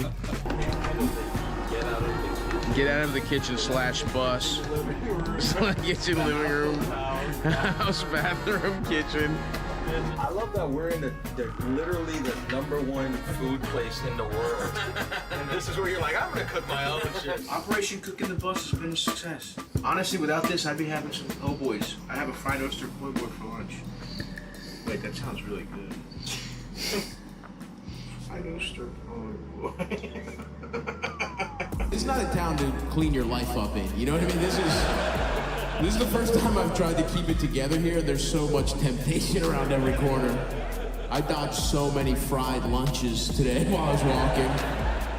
It's been hilarious keeping it clean. Looking for a restaurant where I can just get by grilled seafood was tough, but I did it. I had a nice lunch. Thank you. Yeah, that's big for me. If you don't get a pull one, I leave that just don't get it. I am getting just don't do it. Dude, if I leave for even one, if I just breathe. Ooh, that single-mindedness, like he talked himself into it, and now he can't not have it. He gave himself the goal of not having it before the show, but he left the door open to have it after the show, and that was the only thing keeping him alive. And then it's after the show, and it's like, we have to have it. I know that feeling. Because he's like, you could just not. And he's like, but you don't get it. The air in New Orleans. When I wake up tomorrow, well rested. What's the good po' boys called? We're bringing you back on fried oyster po' boy. You don't gotta eat it. Let it just be there. Put your name right on it. There's nothing good comes to me leaving the bus. I'm going to go to a shitty brothel and get a fucking I think that'll get a fried sandwich. Have fun, fellas. I feel like you cannot go wrong. All right. So fried oysters. Trying to be healthy sucks dick. I want to be out having a good time in New Orleans.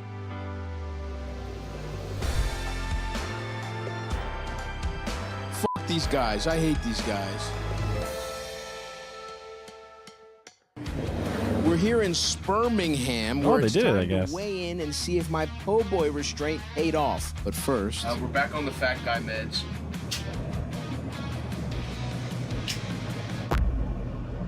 Did that get me? It didn't feel like it went in. What the f? Bro, I don't know if that got me. Is there a way to check? Do you feel sitting? You can't breathe.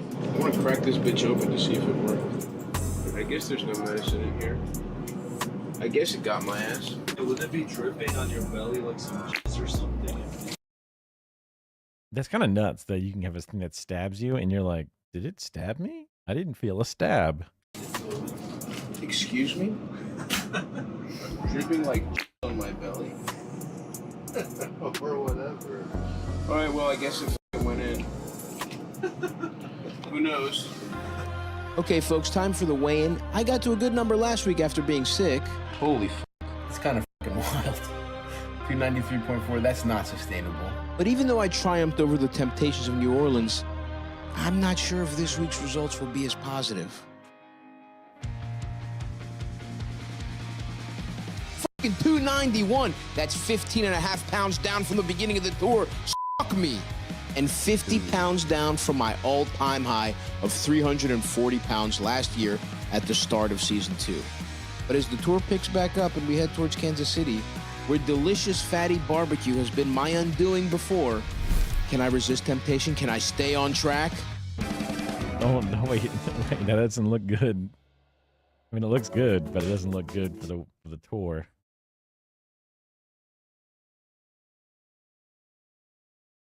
$5,000 milligram edible? What the fuck? We can save that for later. We already did like 3 in a row. 4 in a row? Something like that. We did a bunch. We're catching up.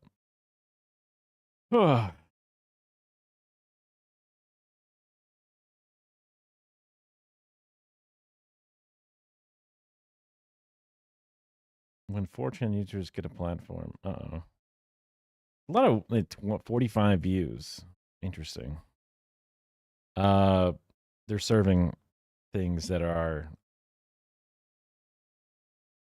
not as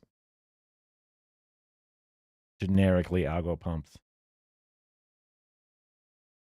Fell for it again award, huh? Climate Town's always a good time. Mike from PA calls them his liberals. His YouTube liberals.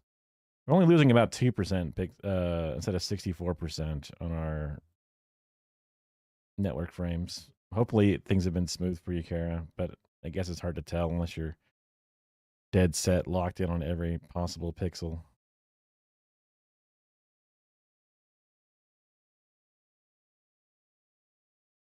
Folks, we are currently witnessing one of the greatest 180s in modern history. The world's biggest oil companies are pooling their resources and going all in on solving climate change. The world needs ways to reduce carbon emissions. We're working on solutions in our own operations. So who are we? Believe it or not, ExxonMobil. In the UK, 1.4 million households use 100% renewable electricity from Shell. We all want more energy, but with less carbon footprint.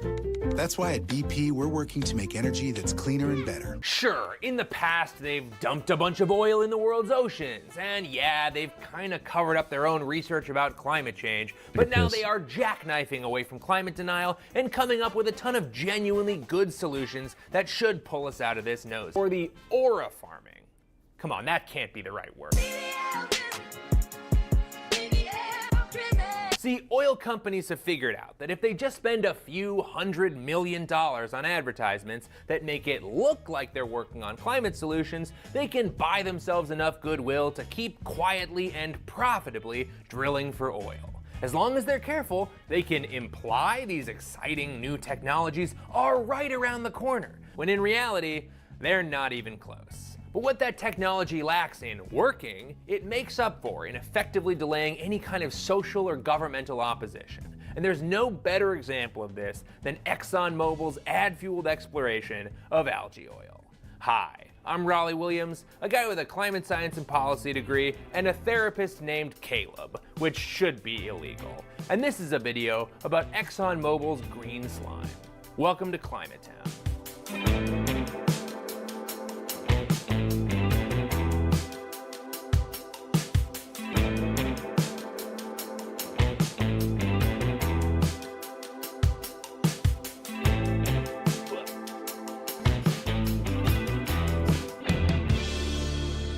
Now, most of us are too young to remember how gasoline advertisements used to look, but it was mainly just companies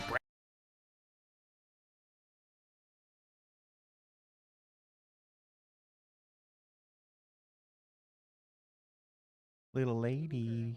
Little lady.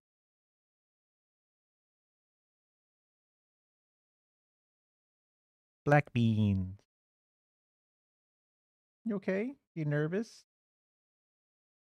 She's so talkative when she's on the ground. Once you pick her up, she's just quiet as a mouse. Belly. Tummy. Tummy. She's only about, what, 9 to 10 pounds? She's not too big. She's kind of big when she's long and thin. But compared to Filco, she's nothing. She's about half the size. Filco's around like 17, 18. Maybe up to 20 now. I'm not sure if he went back up. You can check the whisker and see. Litter box weighs them when they go in and take a shit. Does you want attention? Is that why you're yelling at us? I need like more food. Close to their end of the day food.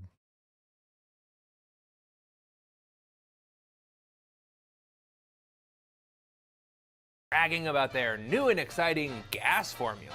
Conoco Super delivers the muscle many of these cars need. The new SO gives you premium performance, unexcelled at regular price. The mileage test between lead-free Amoco, 5 other leading gasolines, 10 cab drivers, 10 housewives. Lead-free Amoco wins over every other brand tested. But as the public started to get nervous that all of this consumerism might be having a negative impact on the environment, and maybe even wondering if these giant mega corporations were a part of the problem, a lot They paid for their own research, discovered it, and then hid it, and then positioned themselves against it. Hooray! Open source all science. A lot of oil company ads stopped being about gasoline and instead became about what incredible stewards of the environment they were. Get out there where you're free. Kiwis, go get your country. The way to go with BP. Kiwis, go get BP, the way to go. On a moonlit California desert, a kit fox senses a prowling coyote. Caught in the dangerous open, she speeds to the edge of an oil field, toward one of these curious mounds specially made for her by the people who work there. She shoots through a pipe, too small for the coyote, and into a cozy den that keeps her snug and safe. Do people really do these things just to help an endangered species make it through the night? People do.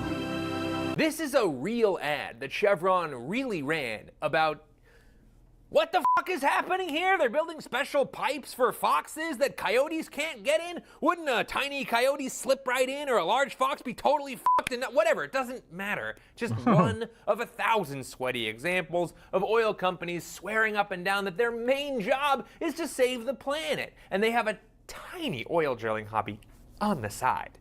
And when they do have to talk about oil, it's usually something like this. So you think Conoco is just your neighborhood service station? Surprise, we're at work all over the world. Shut up, bitch. Conoco Petrol powers the cars of jolly old England. Salamat! Conoco produces oil in Libya and Dubai on the Arabian Gulf. Now Conoco looks for more natural resources in 27 countries from South China Sea to Oh my God. North Slope, Alaska. Yeah, I mean, I guess they were trying to say, we're global. But through the 90s and early 2000s, there was one company that resisted the new environmentalist turn. I'm talking about Exxon, baby. And if you want to get a sense for where they stood, here's Bloomberg's summary of a speech their chairman and CEO Lee Raymond gave in 1997. First, the world isn't warming.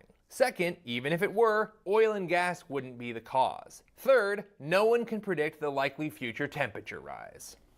Awesome. And if you want to get a sense for what other people thought at that time, here's a former Exxon consultant reacting to Lee Raymond's official position that scientific evidence remains inconclusive as to whether human activities affect global. What a specimen. I mean, oh my God.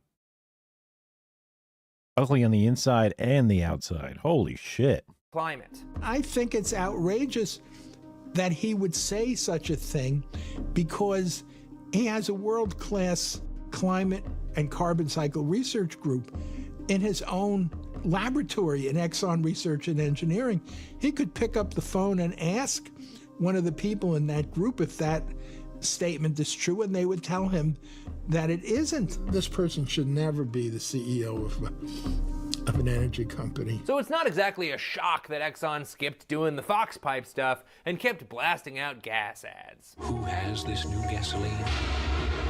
You know who. New Phase 4 gasoline from Exxon. But then in 2005, Lee Raymond got $400 million to leave ExxonMobil, and the company tried to change course and join BP and... And there's the accountability you get.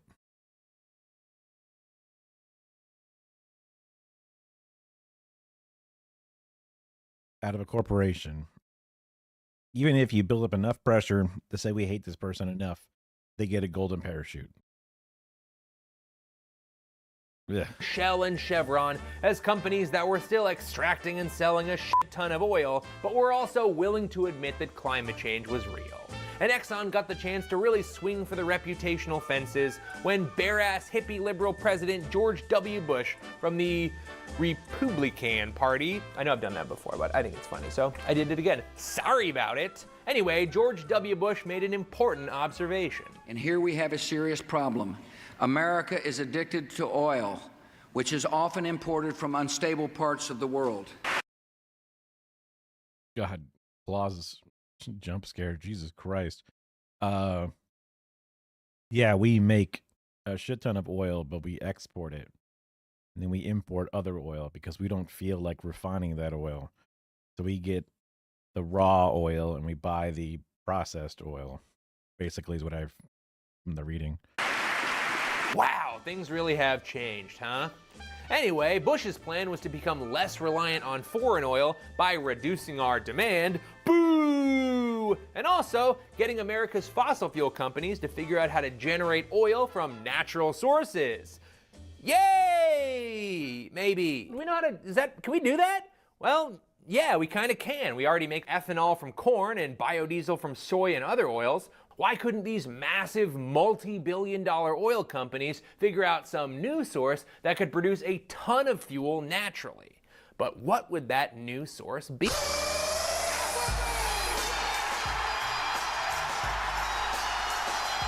That's right, algae, baby. Oil companies are going long on algae because it has a sort of cursed by a witch ability to grow, and we don't really eat algae, so we're not using food to make fuel. Under the right conditions, algae can replicate so fast it can cover the entire surface of a pond in the span of just a few days. In fact, algae can regularly experience growth so explosive that it suffocates an uncountable number of fish by oxygen depletion or dumping dangerous neurotoxins into the water. So, probably something to think about. But oil companies were mostly focused on the fact that some algae makes its own natural oil. So with some genetic modifying, maybe some environmental engineering, they could grow giant vats of natural oil-rich algae they could then refine into good old tank top and spank juice. ExxonMobil, possibly sensing an opportunity to really plant their new flag, pledged $600 million to algae oil research and development. And that's $600 million in 2009, which when you adjust for inflation is approximately $11 trillion today.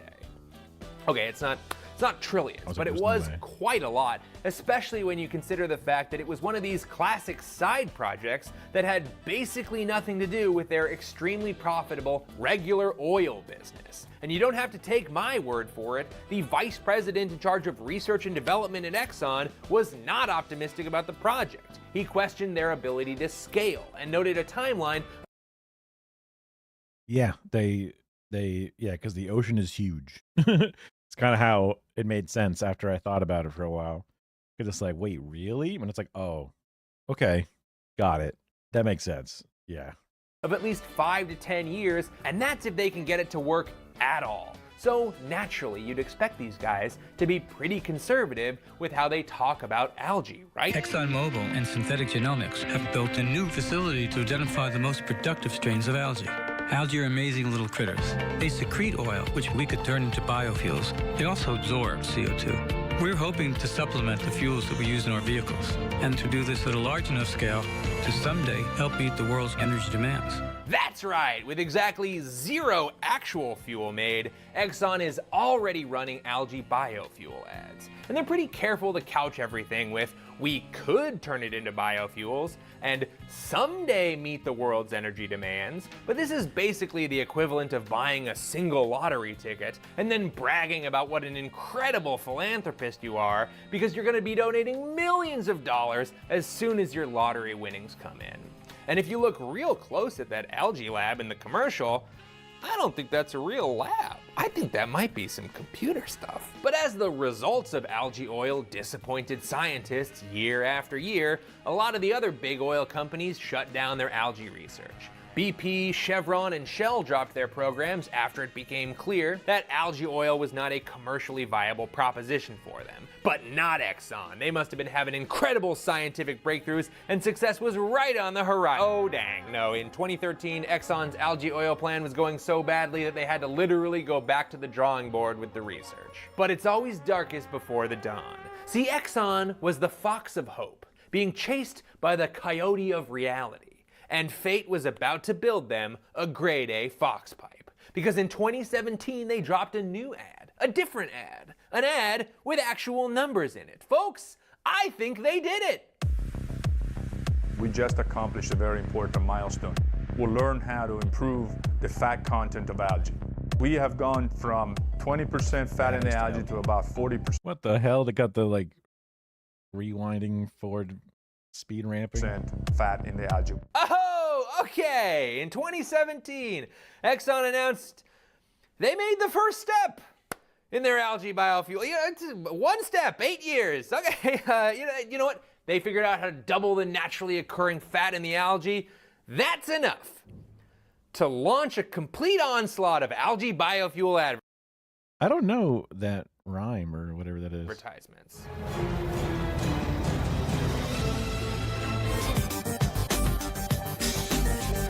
Sometimes I don't know if it's intentional or if it's a part of the plan or not, but a lot of these things just look for venture capital. But this is also a big company that already exists. There probably wouldn't be people that buy into it unless there's like, you know, arms of the divisions and stuff. It could be a way to, I don't know. Well, they just see it as a loss leader and they just use it for PR and or tax write-offs. Oh, I see.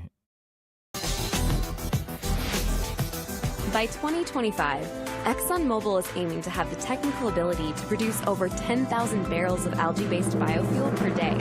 All right.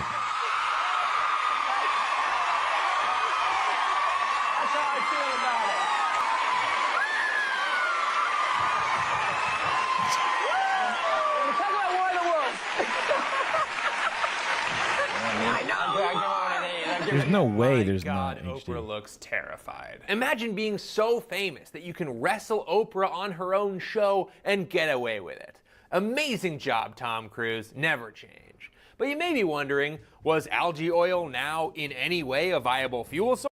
See, Kara, look, sicko mode. The monitor's right there. You were saying that you'd never seen a monitor in sicko mode before.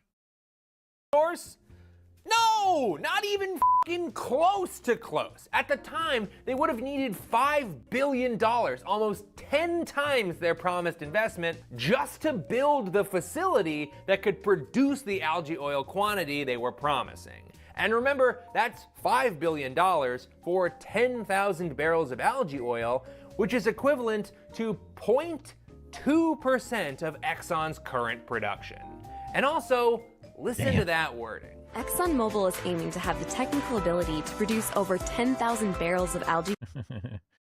Aiming to have the ability to technically do it. Whether or not we would. Based biofuel per day. Now, Your Honor, my client never said he wouldn't cheat on his wife. Okay, what my client said on the record was that he aimed to have the technical ability to not cheat on his wife.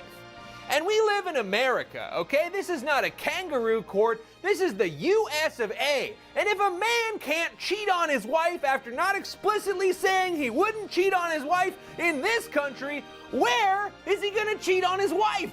Mexico?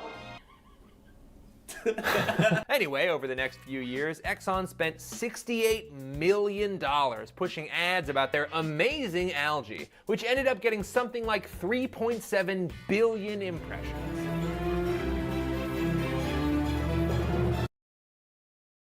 Guess I wasn't watching TV at this time because I don't really remember any of this.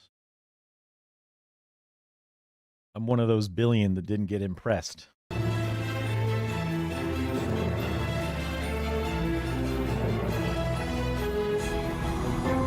Propel ships and fuel trucks and cut their emissions in half.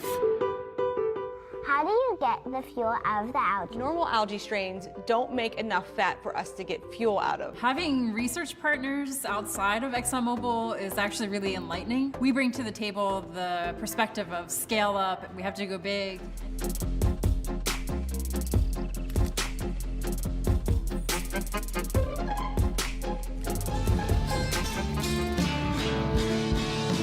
I'm Dr. Kelsey McNeely, and someday you might be calling me an energy farmer. Energy lives Someday. They ran algae ads during the World Series, during the NBA Finals. They paid the New York Times $5 million to run ads that looked like articles. They even made an algae scientist Snapchat lens for the children. Damn, that got her good. Holy shit. Damn. The entire time they were running these ads, they seemed to have known that they were pushing a solution that was showing virtually no promise of saving us from catastrophic climate change in the near future. And how do we know they knew? We got their emails.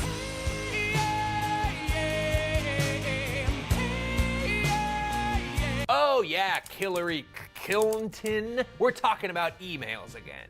And in internal communications, these scientists and experts involved seemed consistently uncomfortable with the language the ads were using. They worried that the ads give the impression that the work is in scale-up mode, when really, it's nowhere near. So they landed on some sort of visually stimulating imagery with nice, vague language. Algae have the potential to be much more productive than any other source of biofuels. Now we're taking this technology out of the lab and going to our new facility in Texas, where we're trying to make this something real, something scalable, something viable. And it also becomes obvious why they're pouring so much money into these algae ads. The people love the algae. In Exxon's focus groups and all of their internal messages, they are blown away by how much people like the idea of Exxon using algae to make oil. The general US population, big fan. The people cannot get enough of it. In a particularly specific email to Exxon CEO Darren Woods, the Exxon PR team explicitly states the ad's objective is to showcase the company's contributions to environmental solutions, which is in direct opposition to their actual feelings about how likely algae oil is to be an environmental solution. And just before you go thinking maybe Exxon's heart is in the right place, in 2018, right in the middle of their massive algae oil ad blitz, Exxon put out a press release announcing they'd be increasing their oil production by 1 million barrels of oil per day. They're planning to add 100 times more oil than the total amount of algae oil they want to be theoretically able to make in 7 years. Jesus Christ. That's way more oil. And now, an ad. Location change. Okay, social media is an absolute cornucopia of rage bait, disinformation, and fact-check and independent web algorithm conflicts coming from the socialist spot feed. Dog is modern. Really should near half not even be better. Oh, and just one more thing. It turns out algae oil might not even be better for the planet. Blanchard needs 2 to win by 1. Wow. Yeah, Exxon was so excited to tell everyone that algae oil was worth pursuing because it emits half as much greenhouse gas as regular fuel. If we could produce algae oil at scale, that would make a difference. But then in 2023, a group of researchers took a detailed look at the life cycle emissions of algae oil. Because while it might seem cleaner, there's a lot that goes into making liquid fuel from energy. I was assuming that, again, that's also like you're trusting them that they're giving you the proper things. And I'm thinking burning the oil might still produce a lot of problems, but There's consumption in its generation because there's a lot of algae waiting that's sucking up carbons.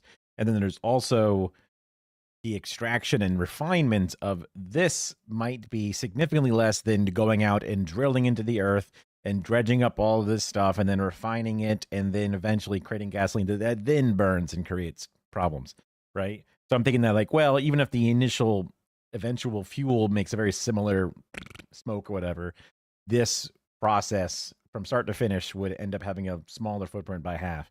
And that's me doing reasonable thought based off of the claims that they made. But even that is giving them the credit that even those things are not also blatantly beyond exaggerated and whatnot. And it's shit that I do, that, you know, that happens all the time in different ways where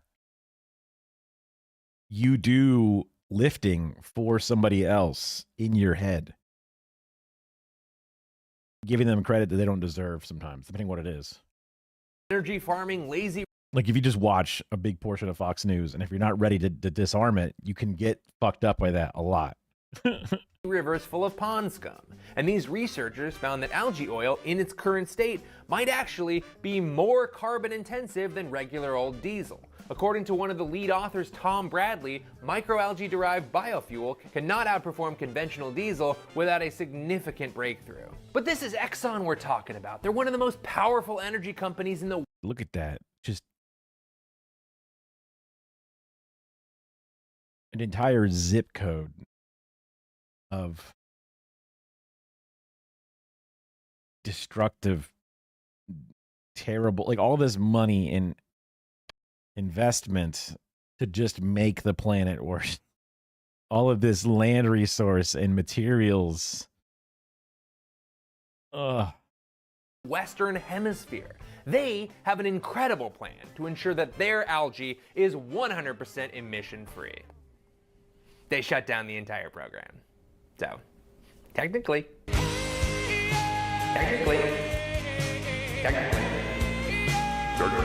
Yeah, after pledging $600 million on algae R&D in 2009, and then only actually spending $300 million on the science, and then spending $150 million telling everyone about it, in 2023, Exxon quietly shuttered their entire algae oil program.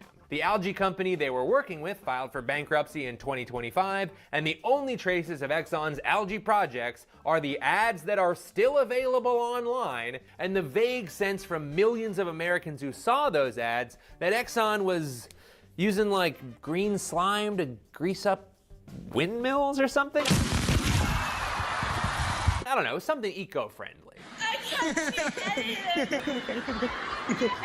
Yes. And the winner is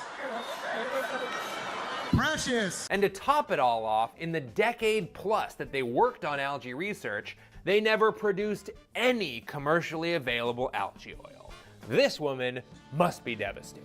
Her entire profession, all of her fellow energy farmers, none of them ever actually farmed any energy at all. And you might be wondering, hey, isn't that false advertising? Shouldn't they get sued for that? Well, the answer is, they are getting sued for that. There was even a full congressional investigation called Denial, Disinformation, and Doublespeak, Big Oil's Evolving Efforts to Avoid Accountability on Climate Change. Which, like, that's the best title we could come up with? Come on, that's like 35 words. Just Big Oil's problems, or problems with Big Oil. Big Oil's bad, big bad oil. Any of those is better. Whatever, that's how we know a lot of this stuff and why we have all these emails. The investigation found dozens of examples of oil companies describing a wonderful tech utopia future while they were actually mostly drilling for more and more oil. And if you're wondering what kind of punishment these oil companies have received for their decades of obviously misleading ads, keep on wondering, baby. Yeah, despite a mountain of evidence, oil companies have largely been given a pass. But there is one lawsuit in the works from the Massachusetts Attorney General that'll be going to court soon.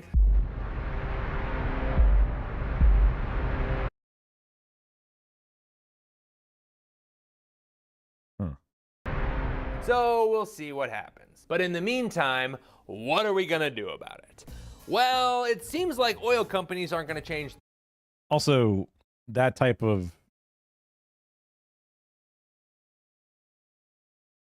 Exxon and others run our company by buying out and buying off and buying the regulations that are supposed to rule them.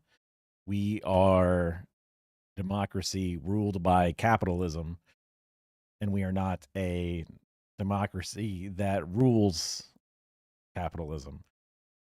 The money makes the rules and we live by it instead of us making the rules and then the money lives by it. Ugh.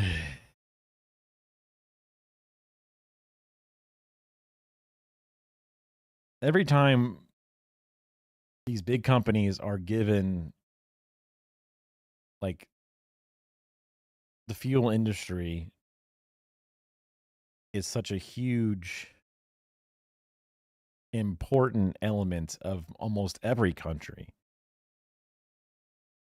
And either we invade a country to then gain control of it, we do a coup in their country to then ask them to then give us permission to be in charge of it, or we have corporations that are just in charge of our own. And they don't really seem to be doing any of these big, beautiful, competitive ideas that make the industry better. They just have the resources to understand it, but know that they lie to us and then change our public perspective, change our rules against it. They don't have complete 100% control because they have to lie and pretend because the people can see what's happening. They don't have complete control because the world overall can talk about climate change, and then they have to be like, try to obfuscate it or try and convince people otherwise. But they have about as much control as you could imagine. So, like, even if that Massachusetts lawsuit goes through when they get hit with $600 million in fines for their thievery and lying, like intentionally lying. It wasn't just like they tried to shop for the moon and failed. It's them saying, yeah, we know this shit ain't it, but we're going to act like it is because we are losing the PR war. And that's like the liberalism in a sense, as far as my dumbass can understand it, at least, where it's the idea that these corporations and the government can work together to find a solution. And they were a bad boy, so then they get a fine. And that fine's going to fix everything because now they'll be too afraid to ever lie to us again. And that's not real. Also, the company coffers don't matter when the guy can get a golden parachute, right? Even if he gets kicked out. So it's just kind of, you're not going to be able to drain this algae swamp by just giving it a fine and moving on. For their crimes, they should be seen as seditious against the people of America, taking our natural resources and selling them off to others. That should be a fucking penalty that now we own you now. The government owns you. It's the people's fucking oil now. We decide what we do with it. We decide what we do with the money of it. It don't make profit no more. It stays in the fucking system. That sounds way better for every American, other than the very small few who own this and don't actually do anything, right? They just own it. And it's all of our natural wonder that we are a part of. And yet they are the ones doing nothing and making all the money off of it, which doesn't make sense. And they're actually just actively lying to us with their approach, because why would they? They're crushing it. Spend like 0.1% of your capital budget to do some light research about green slime and effectively convince the public they're the good guys? Yeah, that's an incredible strategy. I think it's a better question to ask ourselves what we actually want from oil companies. They're obviously not going to save us from oil. They make almost all of their money selling it to us. Exxon has made record profits in recent years, and rather than invested in solutions, they've sent more and more of Because, like, they could have been the ground floor for a brand new energy source, a whole new field to run rampant, to have patents or whatever, right? All the normal capitalist ways that they could have had a stranglehold on an entire new sector, unlimited profits, and yet it's not actually what they want to do. Because that's how it works. That's too risky. This is easier and better, and this is working great. So, burn it. That record profit back home to their shareholders through dividends and everyone's favorite, share buybacks. They've figured out how to get oil out of extremely dense rocks way underground. They've gotten really good at that, and they're gonna keep doing it.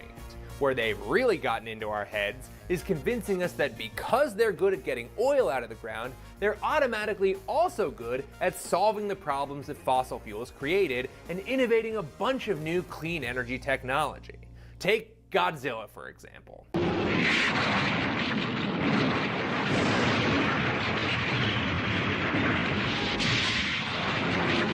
Like, the inner parts of my ears get so flaky. So weird.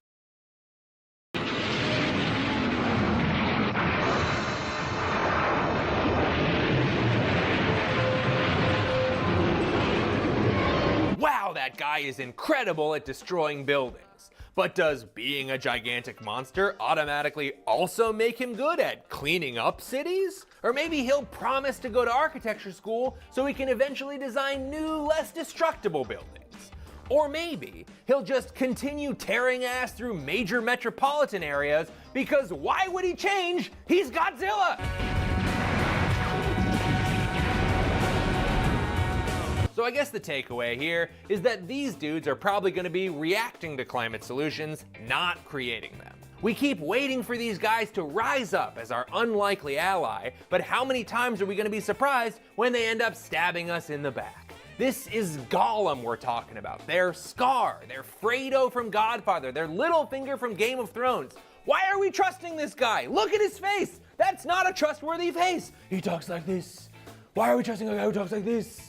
He doesn't do the fingers thing, that's not about his, whatever, it doesn't matter. This is every character from the movie The Departed. I think they're all up to no good in that movie, I can't remember. But this is what oil companies have been giving us for decades, okay? And it's time we started acting like it. So I guess just file this one under Fool Me Twice, Shame on Me, or as Republican President George W. Bush always says. There's an old saying in Tennessee, I know it's in Texas, probably in Tennessee, that says, fool me once, shame on you. If fool me, we can't get fooled again. We don't get fooled again.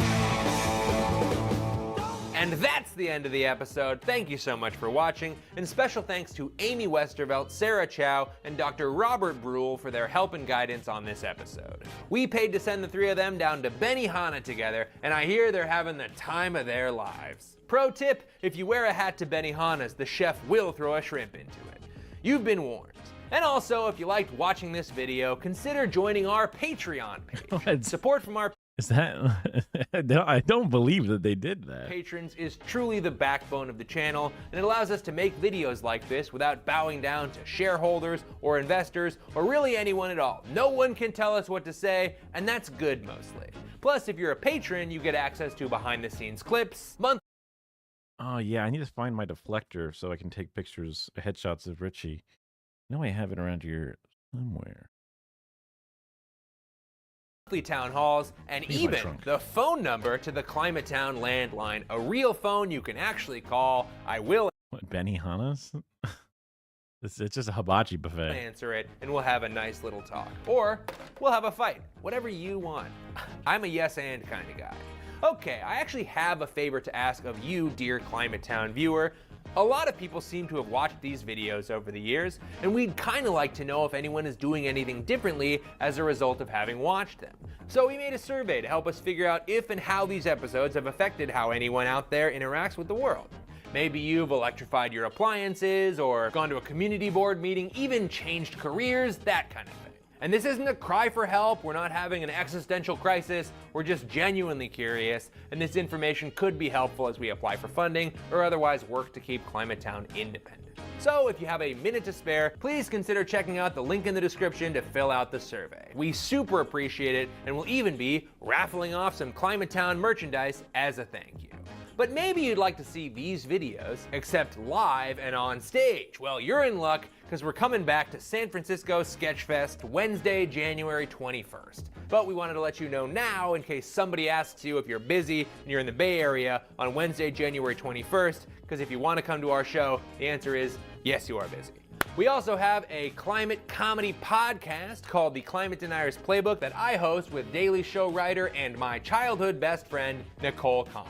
We also have a newsletter that's also called Climatetown, but it's all words and pictures. And we even have merch, responsibly made, very nice t-shirts from TS Designs down in North Carolina. Here's a photo of us with Eric Henry, who runs TS Designs. He's been making sustainable shirts for decades, and we love working with him. We also have completely plastic-free hats from Rustec in Portland, Oregon, run by two brothers who I've never seen touch the ground. They're always in the air on their snowboards, and I hope they're safe.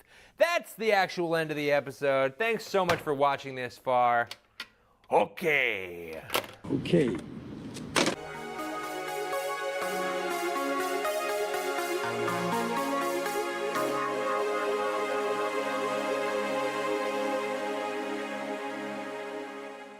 I have not tried marijuana. I have never used it at any time.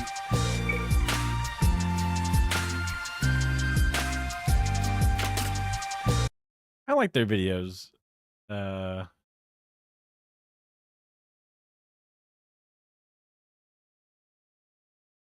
have a fun way of reading scripts for sure.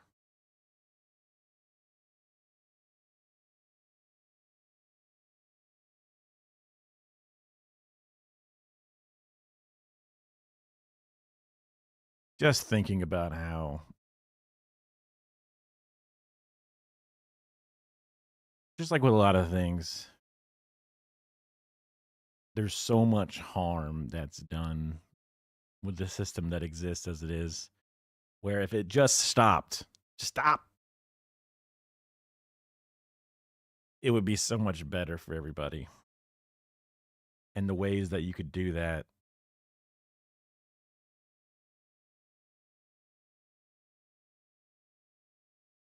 but those ways require a different world.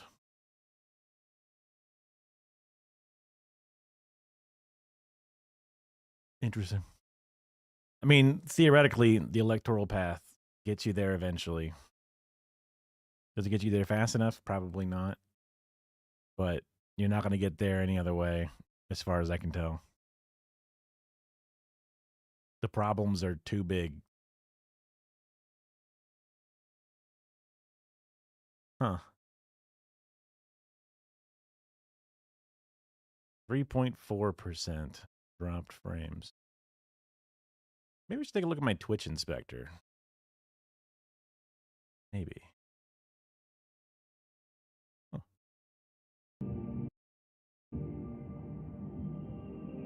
Take a quick peek.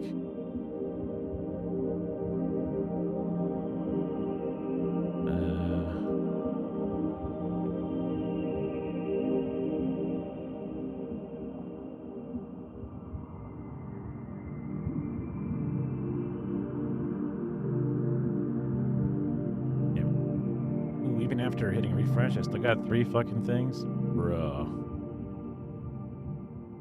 How odd. I love the creators on Amazon Music. That's weird. Whee! Dashboard.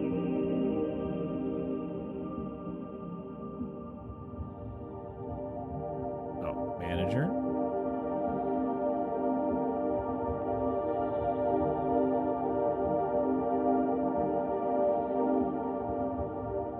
Twitch inspector. 6 seconds.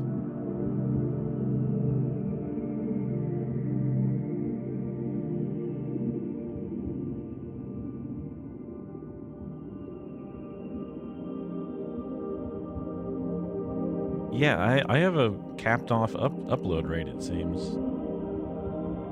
Yeah, we're still showing some issues here. Just these tiny little intermittent. One stable.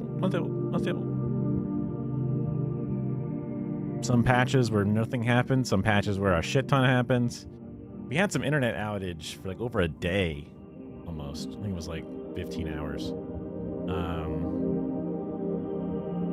And yeah, average FPS for between our full 6,000. I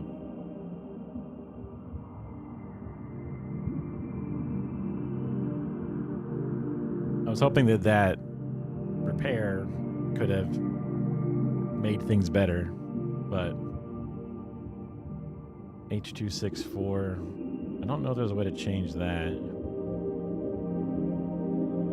Oh, now I'm losing 30% drop frames. Hell yeah. You look at it for a second, and that could cause issues, especially with people with different connection speeds and stuff. My bitrate goes wild. It goes from like 4,000 to 11,000 and then to 8,000. It goes all over the place. I'm not even doing that much. I'm supposed to send a constant bitrate, not like a variable bitrate based on what's on the screen. That way it's smoother for the back end. Gotta find a way to investigate this better. I feel like I used to have an app. Also, my printer thing doesn't work. I re-did the entire thing before. Why doesn't it work?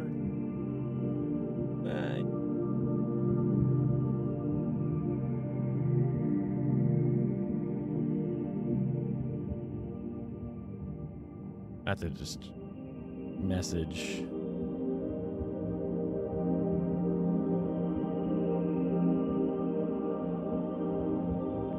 Discord probably for that. And then I was thinking that I had a thing.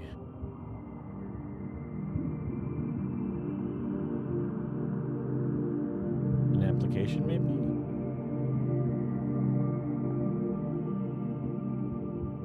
This.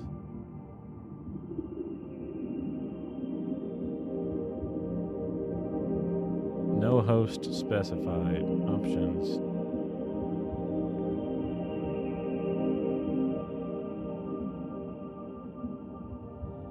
Wind monitor. I think I'm supposed to like.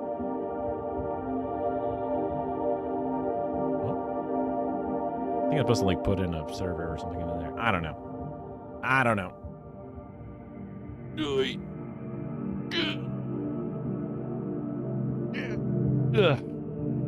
Well, I don't know why. I have to assume that's coming from.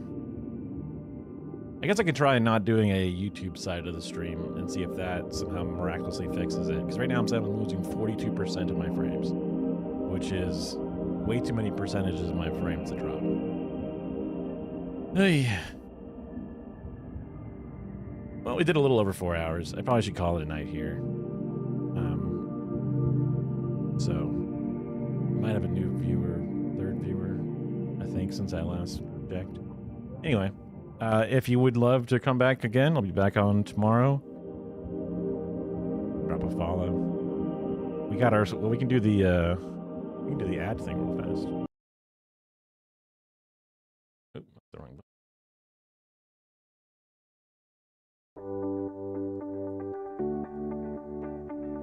button. Wait, did that cause a blip? It did cause a blip. That's crazy. Wait, why did that cause a blip? Why is this causing a blip? It's finding files on my computer and it's causing huge blips. Oh god, that's my computer 100%. Don't know why that's causing issues. Playing files. Well,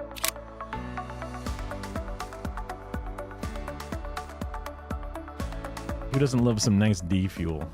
Menergy formula.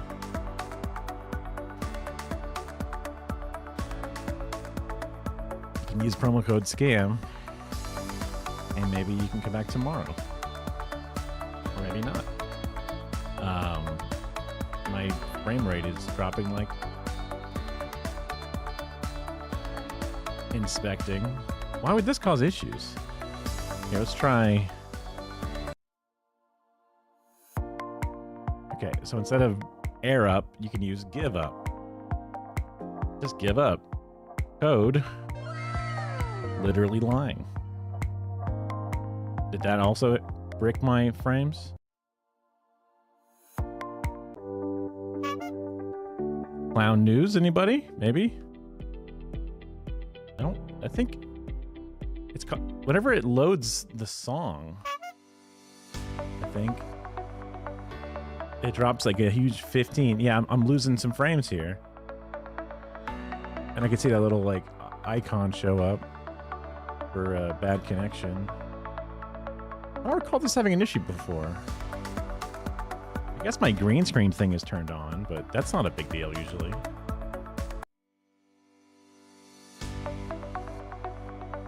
Nordic VPN, that one's a little sussy. You gotta be careful with that one. Basically begging. That's a good code. Oh yeah, for sure. I can see it on the thing. Gamer Simps? Maybe. Defuel again. We got some more in here, don't we? Control F me. Yeah. That one's a good one. I think that was a good rename on that one. Anyway. But back tomorrow. I don't know if this shit's gonna get fixed or not. My computer has bad luck with things.